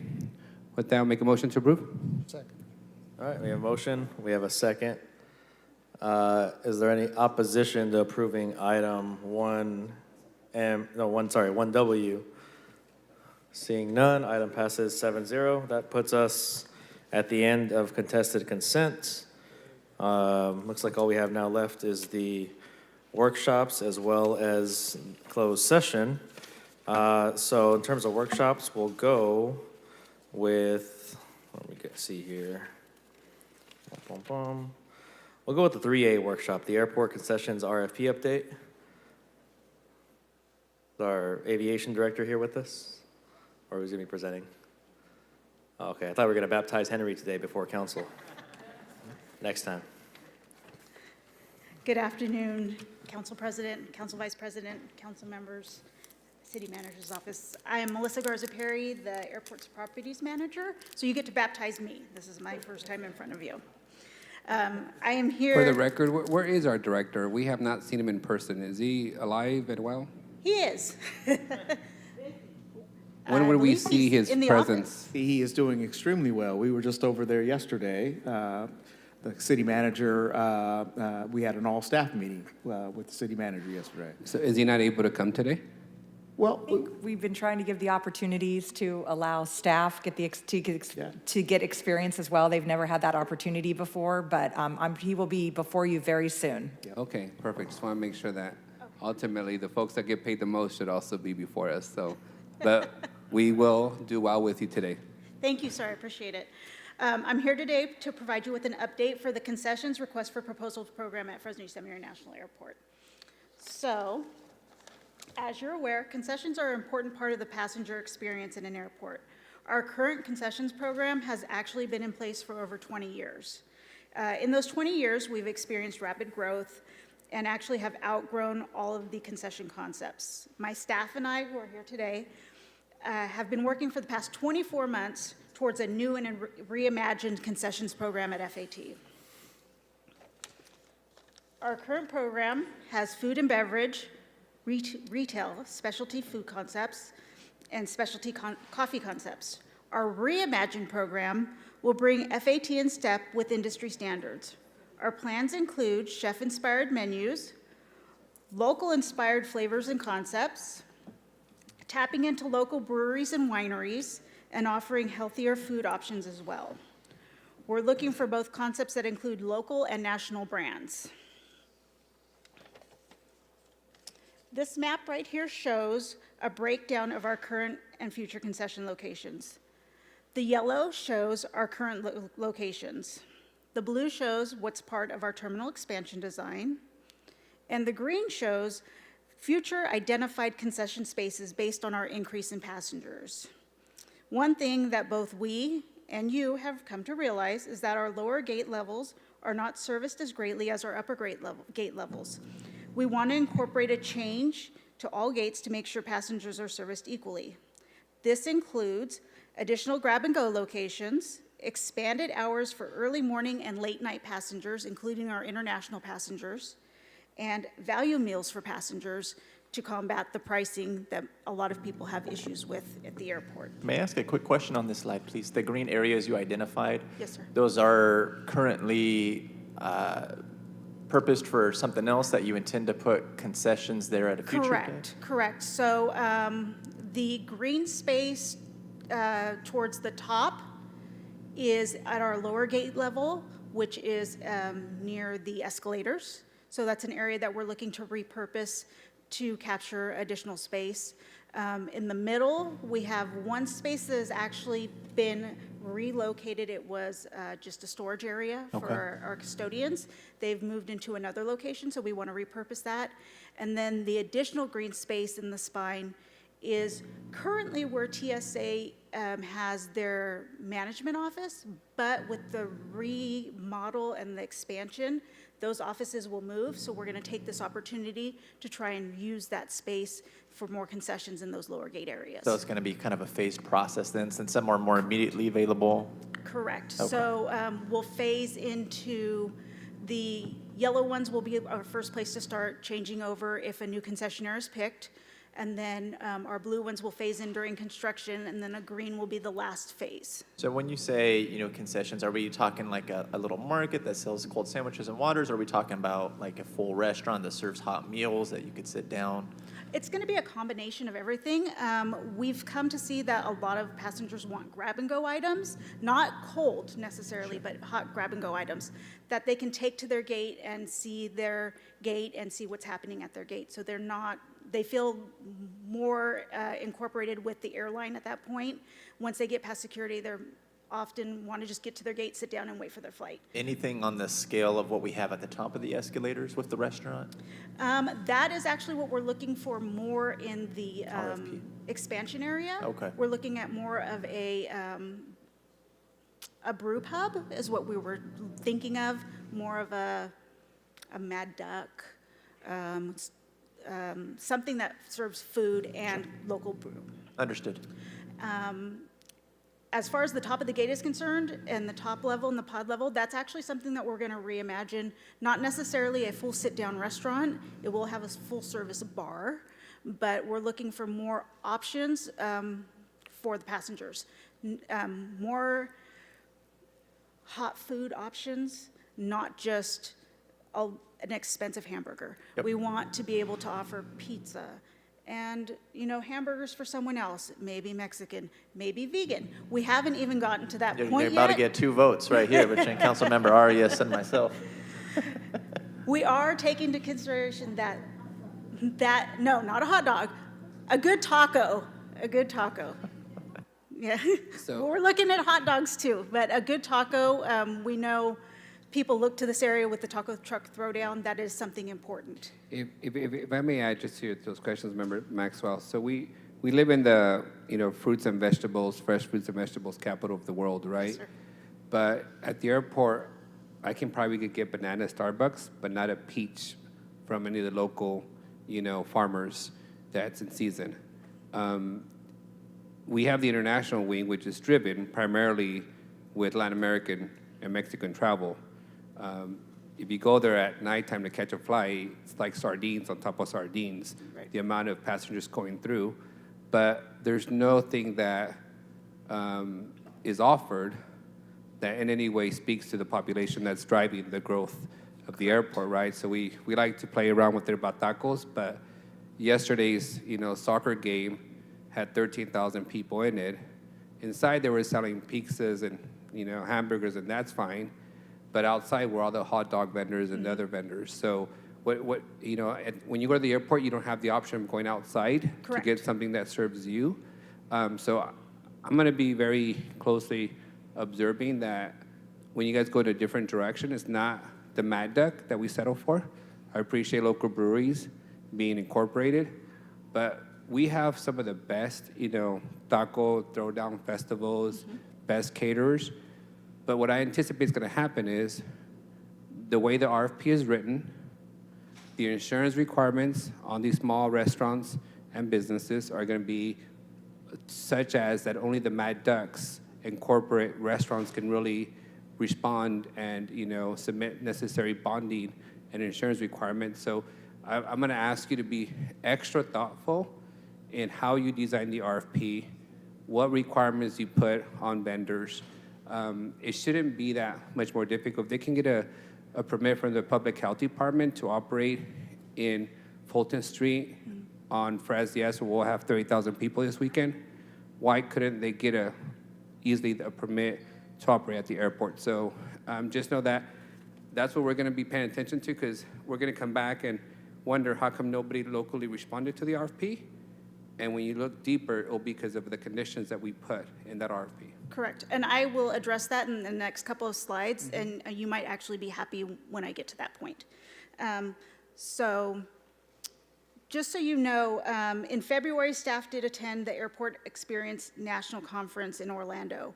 We did meet with large aviation concession industries to discuss the upcoming opportunities, FAT. But in addition to that, we've also created a substantial local community outreach program that we're starting. This includes both in-person and virtual sessions throughout the city. These sessions will provide local businesses with background information, including what's required to operate at the airport. Additionally, these sessions will allow businesses to connect with the national concessionaires for possible partnerships, joint ventures, and to assist them with starting operations in the airport.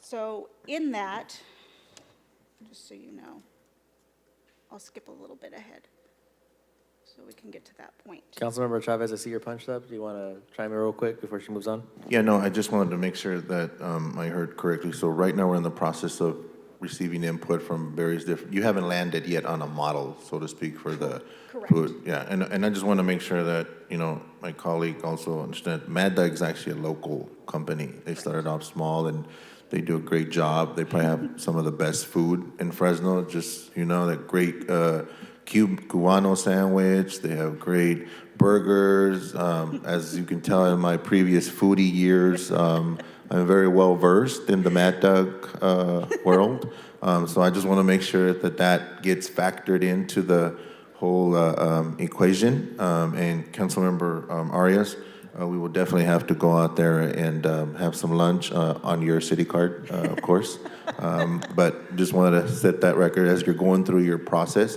I think we can achieve a good balance of having some of the local folks and a little bit of everything, because I agree with my colleague. I think when you're, especially the flights that leave at 10 something at night and people are looking for something, to eat. They also have vegan menu, Councilmember Maxwell, just FYI.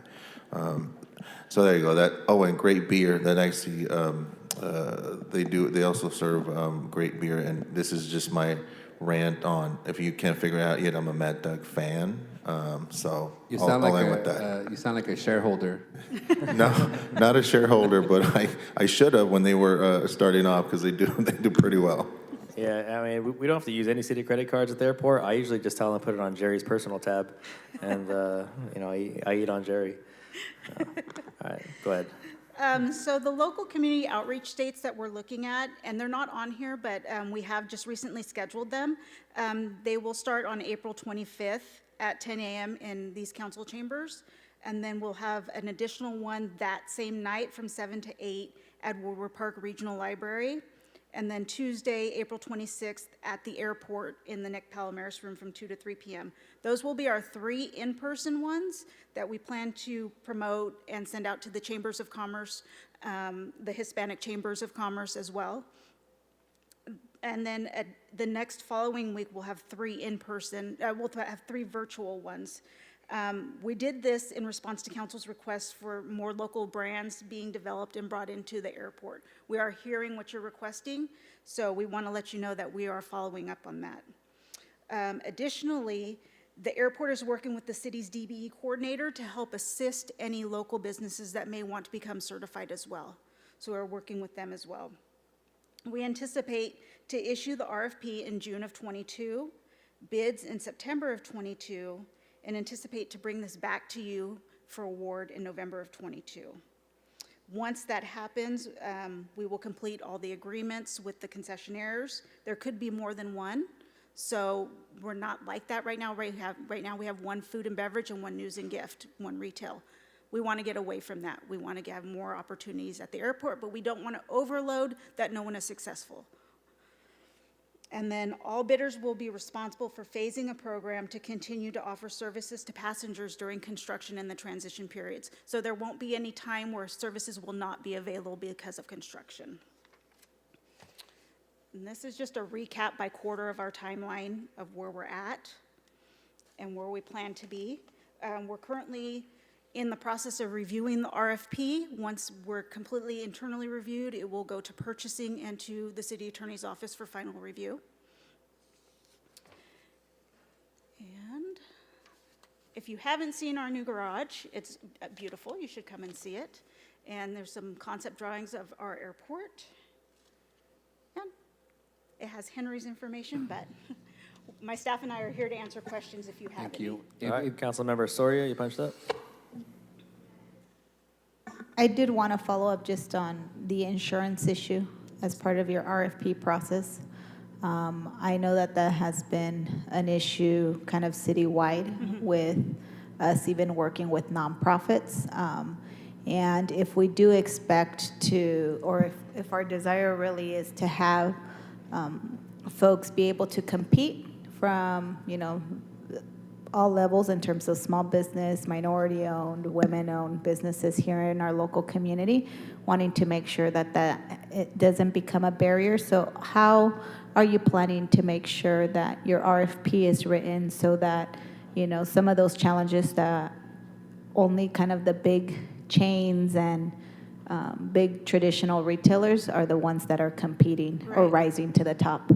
Unfortunately, we as the department do not determine what the insurance requirements are. That comes from risk management.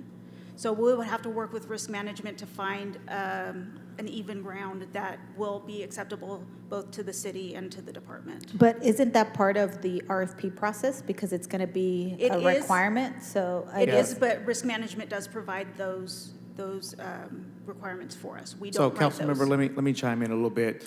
Our DBE coordinator's in the back there, Lusty Steve Smith. But one of the things that I know is being worked on by the Fresno Metro Chamber is it turns out that our insurance provider is an African-American firm. The company is actually an African-American-owned company, and they are doing some workshops with both the Metro Chamber and Hispanic Chamber to do just what you're talking about. Now is to take those businesses and be able to have them get that bonding capacity needed.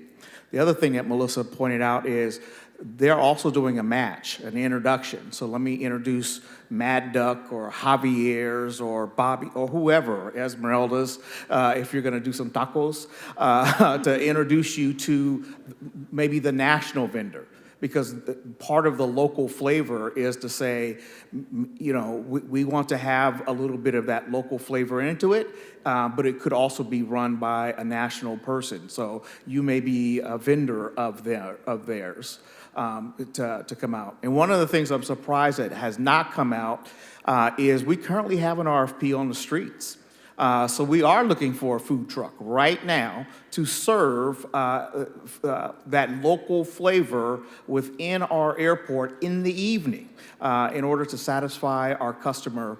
And then finally, I think Councilmember Arias must have Henry's office bugged because we just talked about doing fruits and vegetables, having like a farmer's market grab and go kind of thing in the old Spirit or Kitty Hawk Cafe in the front.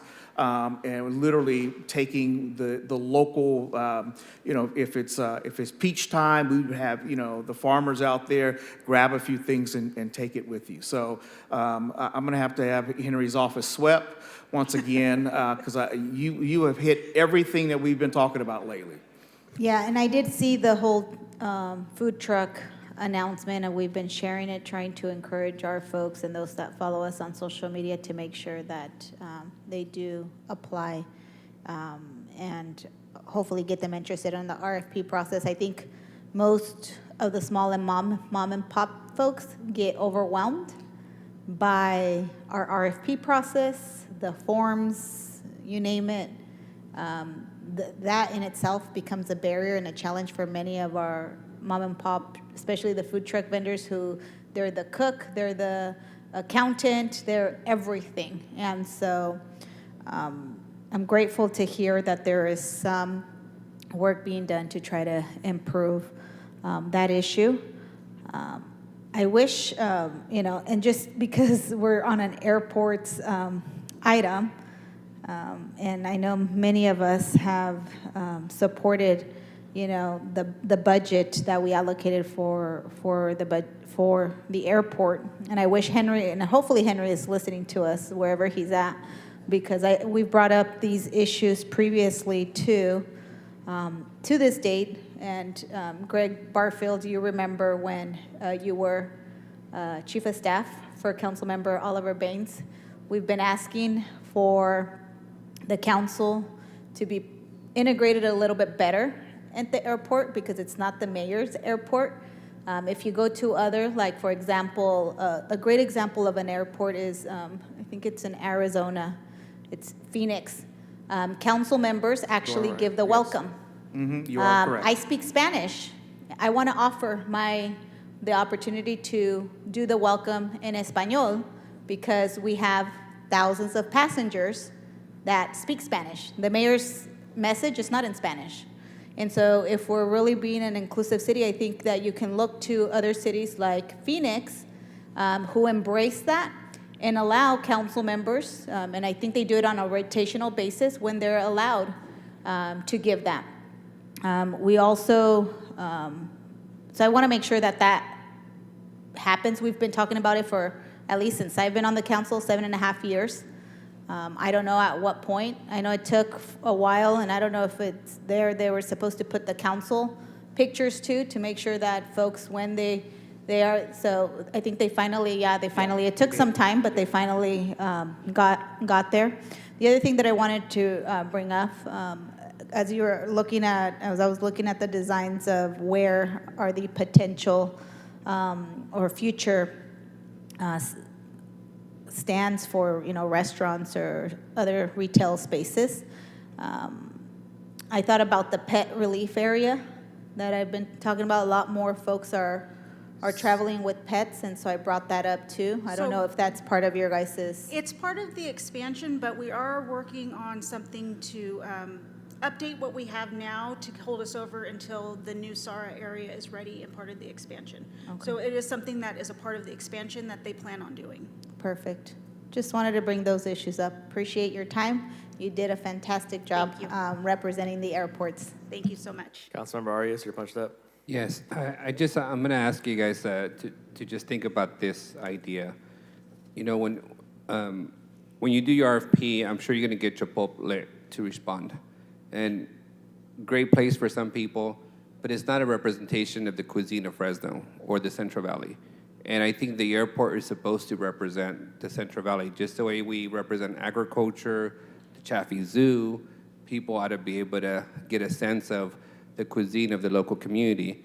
I would ask you guys to consider, instead of putting the RFP out for a whole section of, space for food, that you do a food court where it is much smaller. That's actually what we're looking towards for the second level in the pod, is changing the sit-down restaurant to a food court. Perfect. And having more options and actually doing more local flavor. Yeah. That's where we're trying to break down everything, to get away from that one central restaurant to something available for everybody. Yeah, because, I don't feel like a burger. I might feel like a salad. I might feel like something else. And to Member Soria's point, I do want to one day go to the airport and hear Member Butterfield's voice, how he welcomes people with a cheery voice, and they don't just get to see the Councilmember Butterfield voice.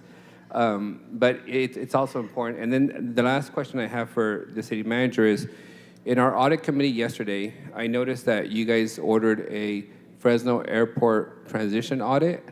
Where are we at with that audit? So that audit was just requested as we transitioned from one director to the other, in order for us to kind of get a baseline of how things were being handled at the airport. And so moving forward, we could better inform our new director and his team as to if there were any adjustments they needed to do. And that is pretty unique. I mean, we have a new police chief, a new parks director. I've never seen a transition audit take place. Is there a reason for us to be doing a transition audit?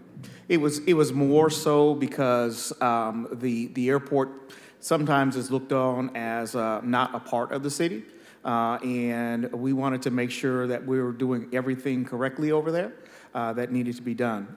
And I think you said it yesterday, there's a tremendous amount of money that's running through the airport with the parking garage and now the terminal expansion.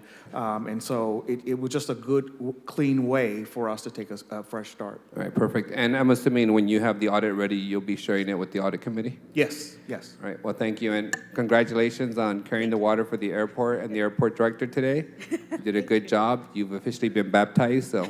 Thank you for your Thank you. time. I appreciate it. Okay, all right. Appreciate that. And Council President, I too want to say thank you to Melissa and her staff for coming on over and spending the day with us and being baptized. That's the way to go. All right, you got it. All right, let's do item 4A. It's a council workshop sponsored by Councilmember Arias on West Fresno, California Avenue, Choice Neighborhood Initiative. It's going to be presented by our very own Fresno Housing Authority CEO, Tyrone Roderick Williams. Welcome, Tyrone, to the chamber. Floor is yours. And Council President, if I may just welcome the director and also just give the council some context. The Housing Authority and the city, through the Housing Authority, was one of the few communities in this country to be awarded a planning grant for a very significant, potentially $100 million investment by the federal government to revitalize, redesign, renovate a lot of public housing. The Housing Authority happens to be my single largest landlord in my district. What they do has a huge determination on the direction of our community. And what they have been undertaking for the last few months is a huge planning session with the community and getting directly feedback. And I'm glad you're not doing all those community meetings through city funds, because then people would question all of them. But more importantly, there will be some significant City of Fresno policies and considerations that we'll have to take on. Some folks would rather us do very low-density housing. They're not fans of higher-density housing. But as you know, we're in a housing crisis, and in order to get out of this housing crisis, we're going to need every single type of housing and every single developer, including private and public developers, to put their best foot forward and develop the kind of housing that we can all be proud of and that nobody will ever say, I don't want that in my backyard. So I have full confidence in the director and his leadership team and the work that they've done and the fact that they've even engaged little kids on what kind of environment they would like to grow up in. Thank you, Councilmember Arias, for that context. Let's try and knock this item out in about 30 minutes or so. Okay. Tyrone, thank you. It's an honor for me to be before you all. If this could be described as my baptism, I'm ready to hit the water. We have a slide presentation that is in the works of being brought up, but for the sake of time, I'll just get started. The Choice Neighborhood Initiative is a program that's managed by the Department of Housing and Urban Development, whose core purpose is to leverage public and private investment to support locally driven strategies that address historically disadvantaged communities and neighborhoods. Its framework is designed to facilitate the coming together of the local community that includes the leaders, the residents, business owners, schools, nonprofit, developers, and others to create and implement a plan to revitalize these neighborhoods. The Choice Neighborhood Initiative comes in two phases: planning, which is our current phase, and that of the implementation.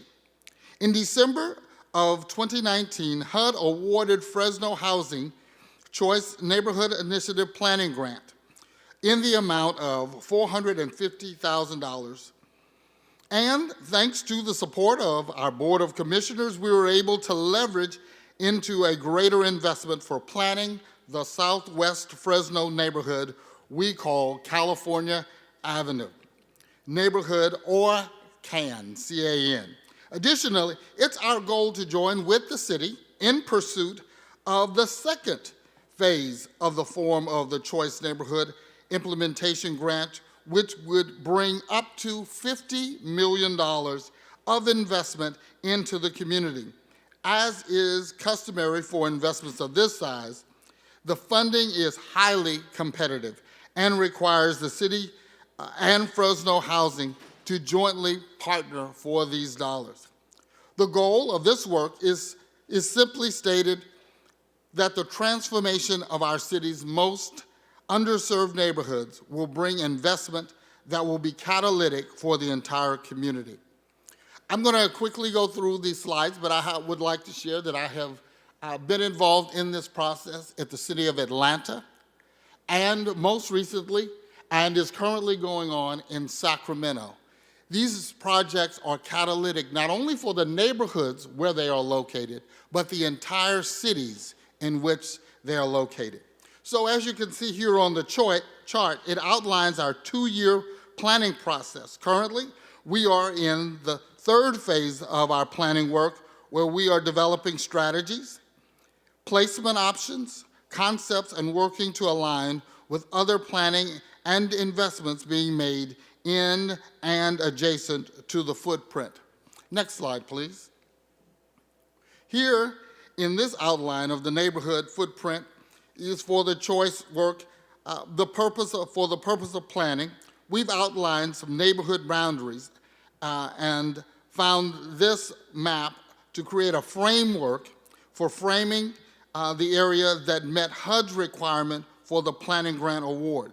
They have some very specific requirements of how to identify census tracts that would qualify for this program.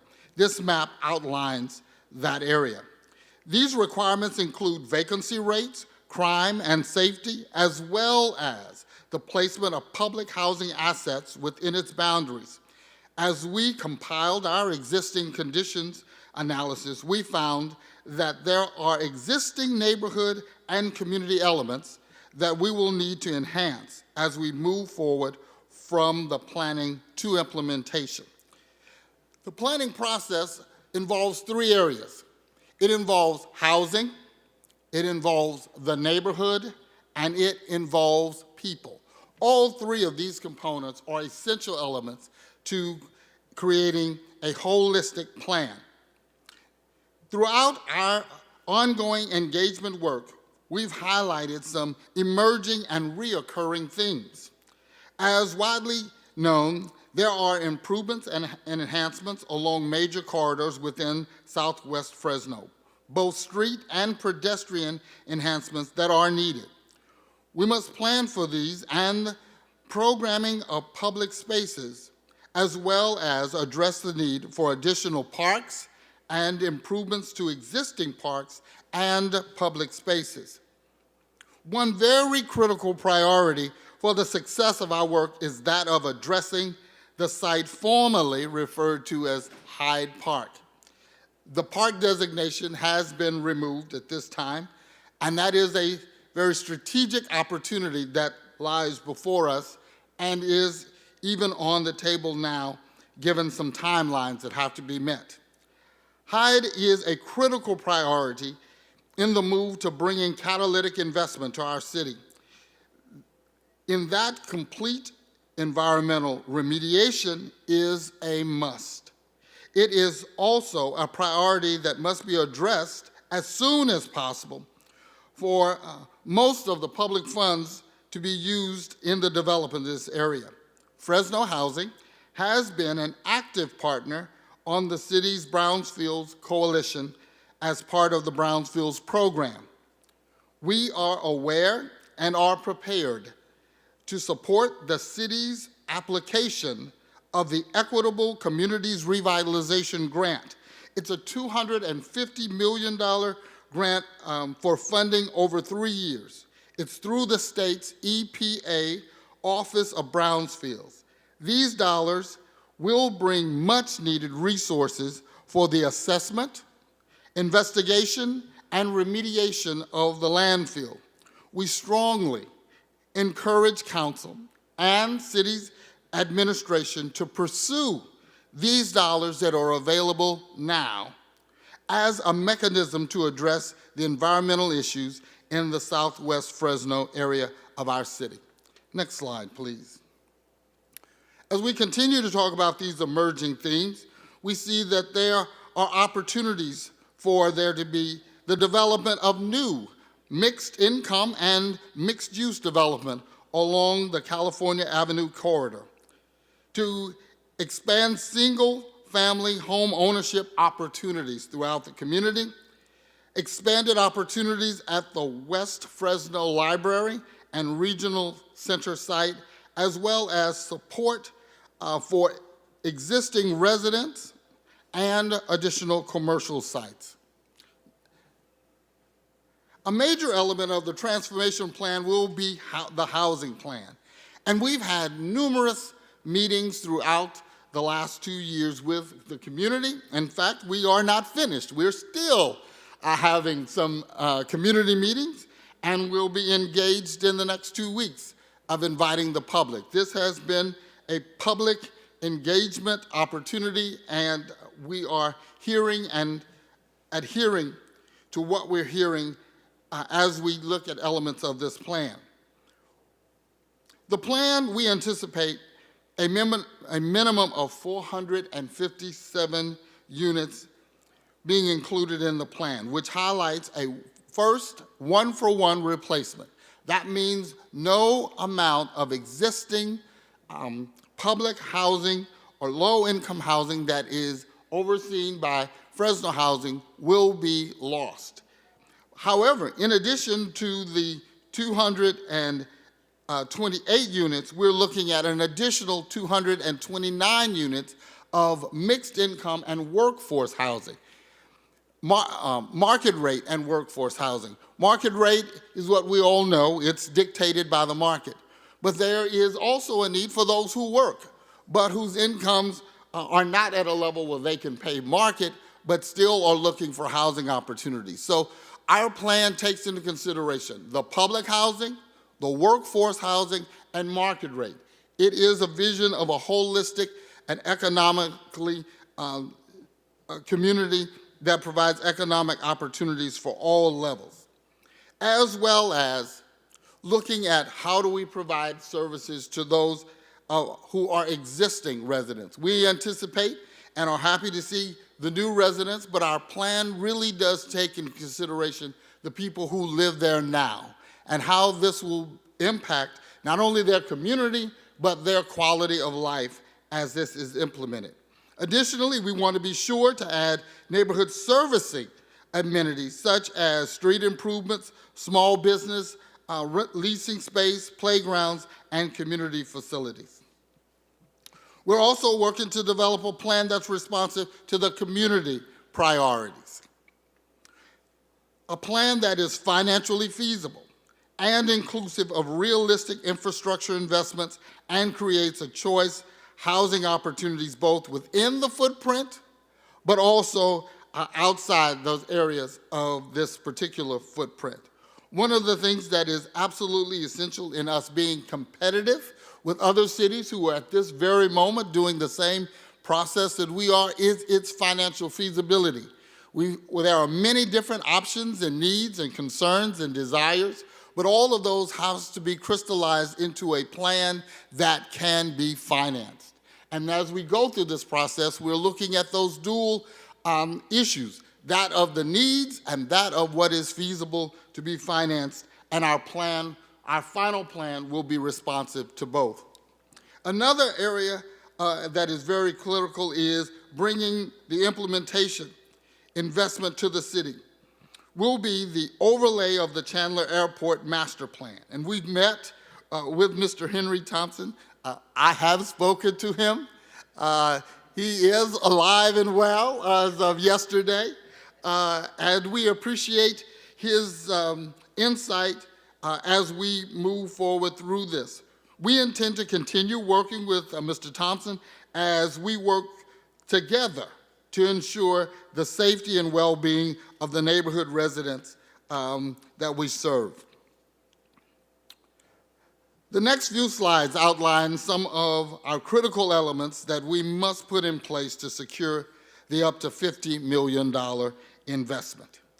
It's imperative that the county, the city administration and staff, and Fresno Housing, along with many, many, many other anchor community partners, work together in bringing transformation to Fresno.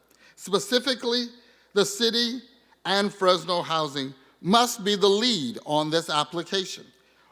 That is a requirement of the funding. And so from its inception, we've been working closely with city staff, and we intend to continue that working relationship as we go through this collaborative process.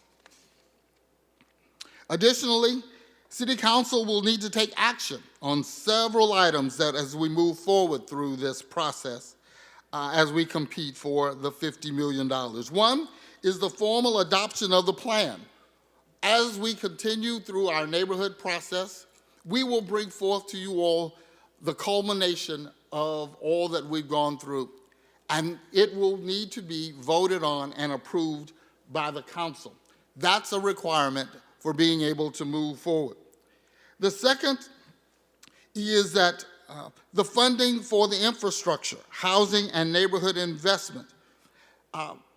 All of these projects, $50 billion, first of all, it's a competition, but we're positive, so let's just say, once we're awarded, $50 million is just enough to get you in a lot of trouble if you don't have the financial support to continue. Just to kind of give you context, Sacramento got $30 million as its implementation. The total project cost will be closer to $400 million. But as of yesterday, they were very hopeful that they would have concluded putting together all of that funding in different phases. So this is a long-term commitment that requires an upfront dedication to a long-term process that will result in community transformation. Additionally, there are some potential zoning considerations. We'll need the council's support for the airport overlay master plan at the Chandler Airport. As mentioned earlier, we are prepared to provide the support needed and ask for the city and staff to pursue the Equitable Community Revitalization Grant for the remediation of the Hyde Park landfill. And finally, we'll need to expand on our home ownership opportunities. But the cleanup of the Hyde Park landfill is absolutely essential to any single-family home ownership project of any size anywhere in its area. And that is an area where we need to be having all hands on deck at this present time. I want to thank you. Speaking of time, my time's up. And I did it in less than 30 minutes, Council President. So thank you all. That concludes. I have Tiffany Mangum here, who is our project manager, lead, chief cook, bottle washer, cat herder, and community advocate, who has been leading us through this process for over 2 years. And so she and I are here to answer any questions that you may have. Thank you all for the opportunity to come before you and share this great opportunity. If I may, Council President, the reason I wanted to bring this forward to the Councilmember Soria was punched up, but the context or the questions? Just context. Get in line. Get in line. No, get in line. I Councilmember was Soria, first. you're Thank punched you. up. Punch up. No, so thank you for the presentation. I do appreciate the context that you provided as he kicked off the presentation. I am glad to see that we're not just talking about public housing, because our communities need an opportunity for upward mobility. And even though having an option to have affordable housing in terms of public housing is critical, we need to figure out how to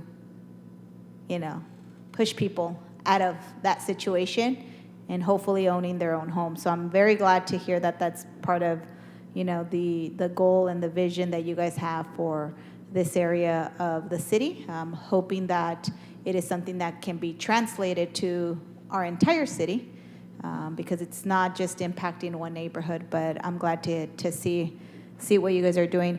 Also, one of the things that I didn't see on your presentation was the infrastructure of broadband. I feel like there's an interconnection between building these neighborhoods, revitalizing these types of neighborhoods, and making sure we saw during the pandemic that in this area of the city, in parts of my city west of the 99, where the lack of infrastructure really caused a lot of issues for our poor working families and for our working families. So where does that fall into kind of the broader scope as you guys are looking at these millions of dollars of investments to ensure that infrastructure is also part of the plan? Well, I would like to just share, we're talking about new construction, and that's where the great opportunity lies. Because as we construct new properties, then the broadband is essential part, just as essential as the electricity or the plumbing or water, and it is an absolute necessary element of the infrastructure for new construction. But I'd also like to just broaden that, because Fresno Housing is committed to bringing broadband across the areas where we have larger developments that exist. So our agency, aside from this particular planning process, I've just sent a letter of support for the California Public Utilities Commission. So we are looking at every option and every opportunity to expand broadband, not only in the new development, because the new construction is much easier, but to also expand opportunities for our existing residents and existing developments that we have. Those were all my comments and questions. Appreciate it. So next we had Greg punched up. And yes, I really did punch up. Tyrone, thank you so very much for coming and for your baptism. Amen. For your enthusiasm on this. I wanted to just say two things. One, when I got my update last week, I said on the call we needed a champion for Hyde Park. And yesterday, the city manager authorized our planning folks. Drew Wilson found a grant, and Phil Sky presented it to the city manager yesterday morning. So we're going for that money for both Phase 1 and Phase 2. So I do want to say that. The other thing I said was you got to meet with Henry, and you've already done that. So in 7 days, we have a champion now of Hyde Park or Hyde landfill, and we have a plan forward on the airport overlay. So I think that's very critical, and we'll keep doing all of those good things with you all. But I'm excited. I'd love to be shopping for a new home and back in my neighborhood. So keep up the good work. Thank you, sir. And thank you for your speedy response. Thank you. All right, Councilmember Arias. Thank you, Council President. Just a quick reminder of why this is so important. This is the first time in my, history in the council and even in Fresno in which a public housing agency is leading the effort to do market rate mixed income housing. Not only are they going to replace their existing public housing, but they're going to be intentional in saying it's workforce housing, it's market rate housing, and everyone should live and be able to coexist in a neighborhood, which is critically important. The other part that I wanted, why I asked them to present today is, yes, the plan does require us to formally adopt it, but more importantly, it's another example of how decisions in this building do have an impact on development. They will need zoning changes to upscale the zoning that is currently allowed for density purposes. And we will get pushback. In all full disclosure, some folks will say no high-density housing in West Fresno, period. No matter how nice it is, what it looks like, how critical is needed, they don't want it. They want it somewhere else. That's going to be something that I've been very crystal clear with them. We're going to do, because we need housing everywhere, not just in certain places. The other part is going to be that when the airport commission updated their plan, they extended the flight pattern to eliminate any building above a single floor. That was a decision not by this body, but by the airport commission body that has a direct limitation on how we can build housing near airports like Chandler Airport. I'm glad that the airport director is going to commission an update of that plan, because there's no need to make half the city a flight pattern for the planes coming into Chandler or to the Fresno Airport. And then lastly, the Hyde Park. This body took the first action to say it's not a park, it's a landfill. Let's call it what it is. Yeah. The second step is find money to remediate it. Because, I have immigrant residents asking us to put a playground on top of a landfill, because for them, that's the only green space in the neighborhood.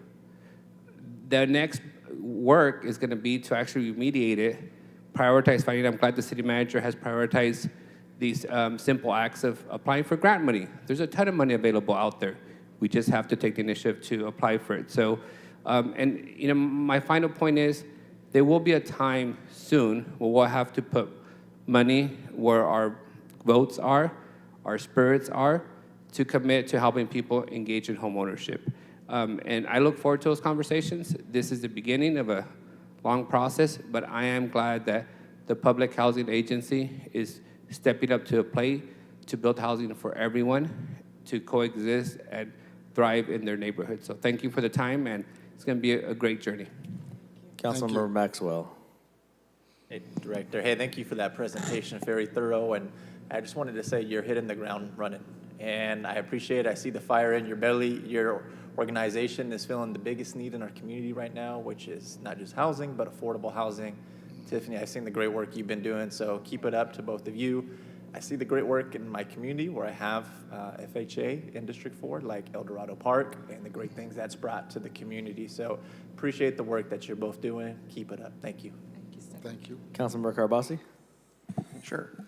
Mr. Williams, I am very honored to be your council member. And I just wanted to say, I think I first met you at a housing summit at the State Building across the street. I don't think you were just moving here. And it's not as common you could just meet someone, you're like, okay, this person has it together. I don't have to worry about this person, just let them do what they're gonna do. So I really love your infectious passion.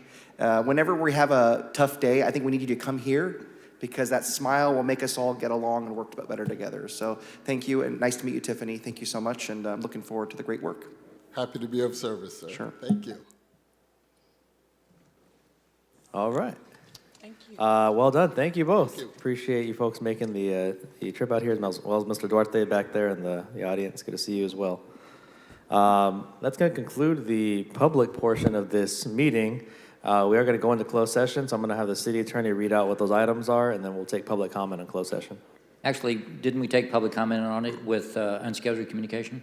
That is correct. I didn't really announce it at that point, but let's go. Let's Okay. go ahead and read them off. Yes, first we have existing litigation concerning Catalyst Fresno, Haven number 20, Perfect Union, and SKG Trinity LLC versus the City of Fresno.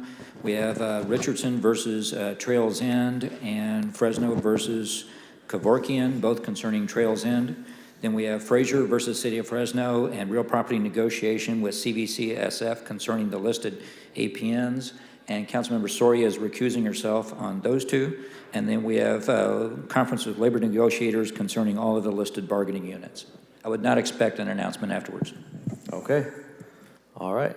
Seeing no folks in the chamber or on Zoom, I'm going to go ahead, close public comment on closed session, and this meeting, public portion of the meeting is adjourned. We'll be on Zoom.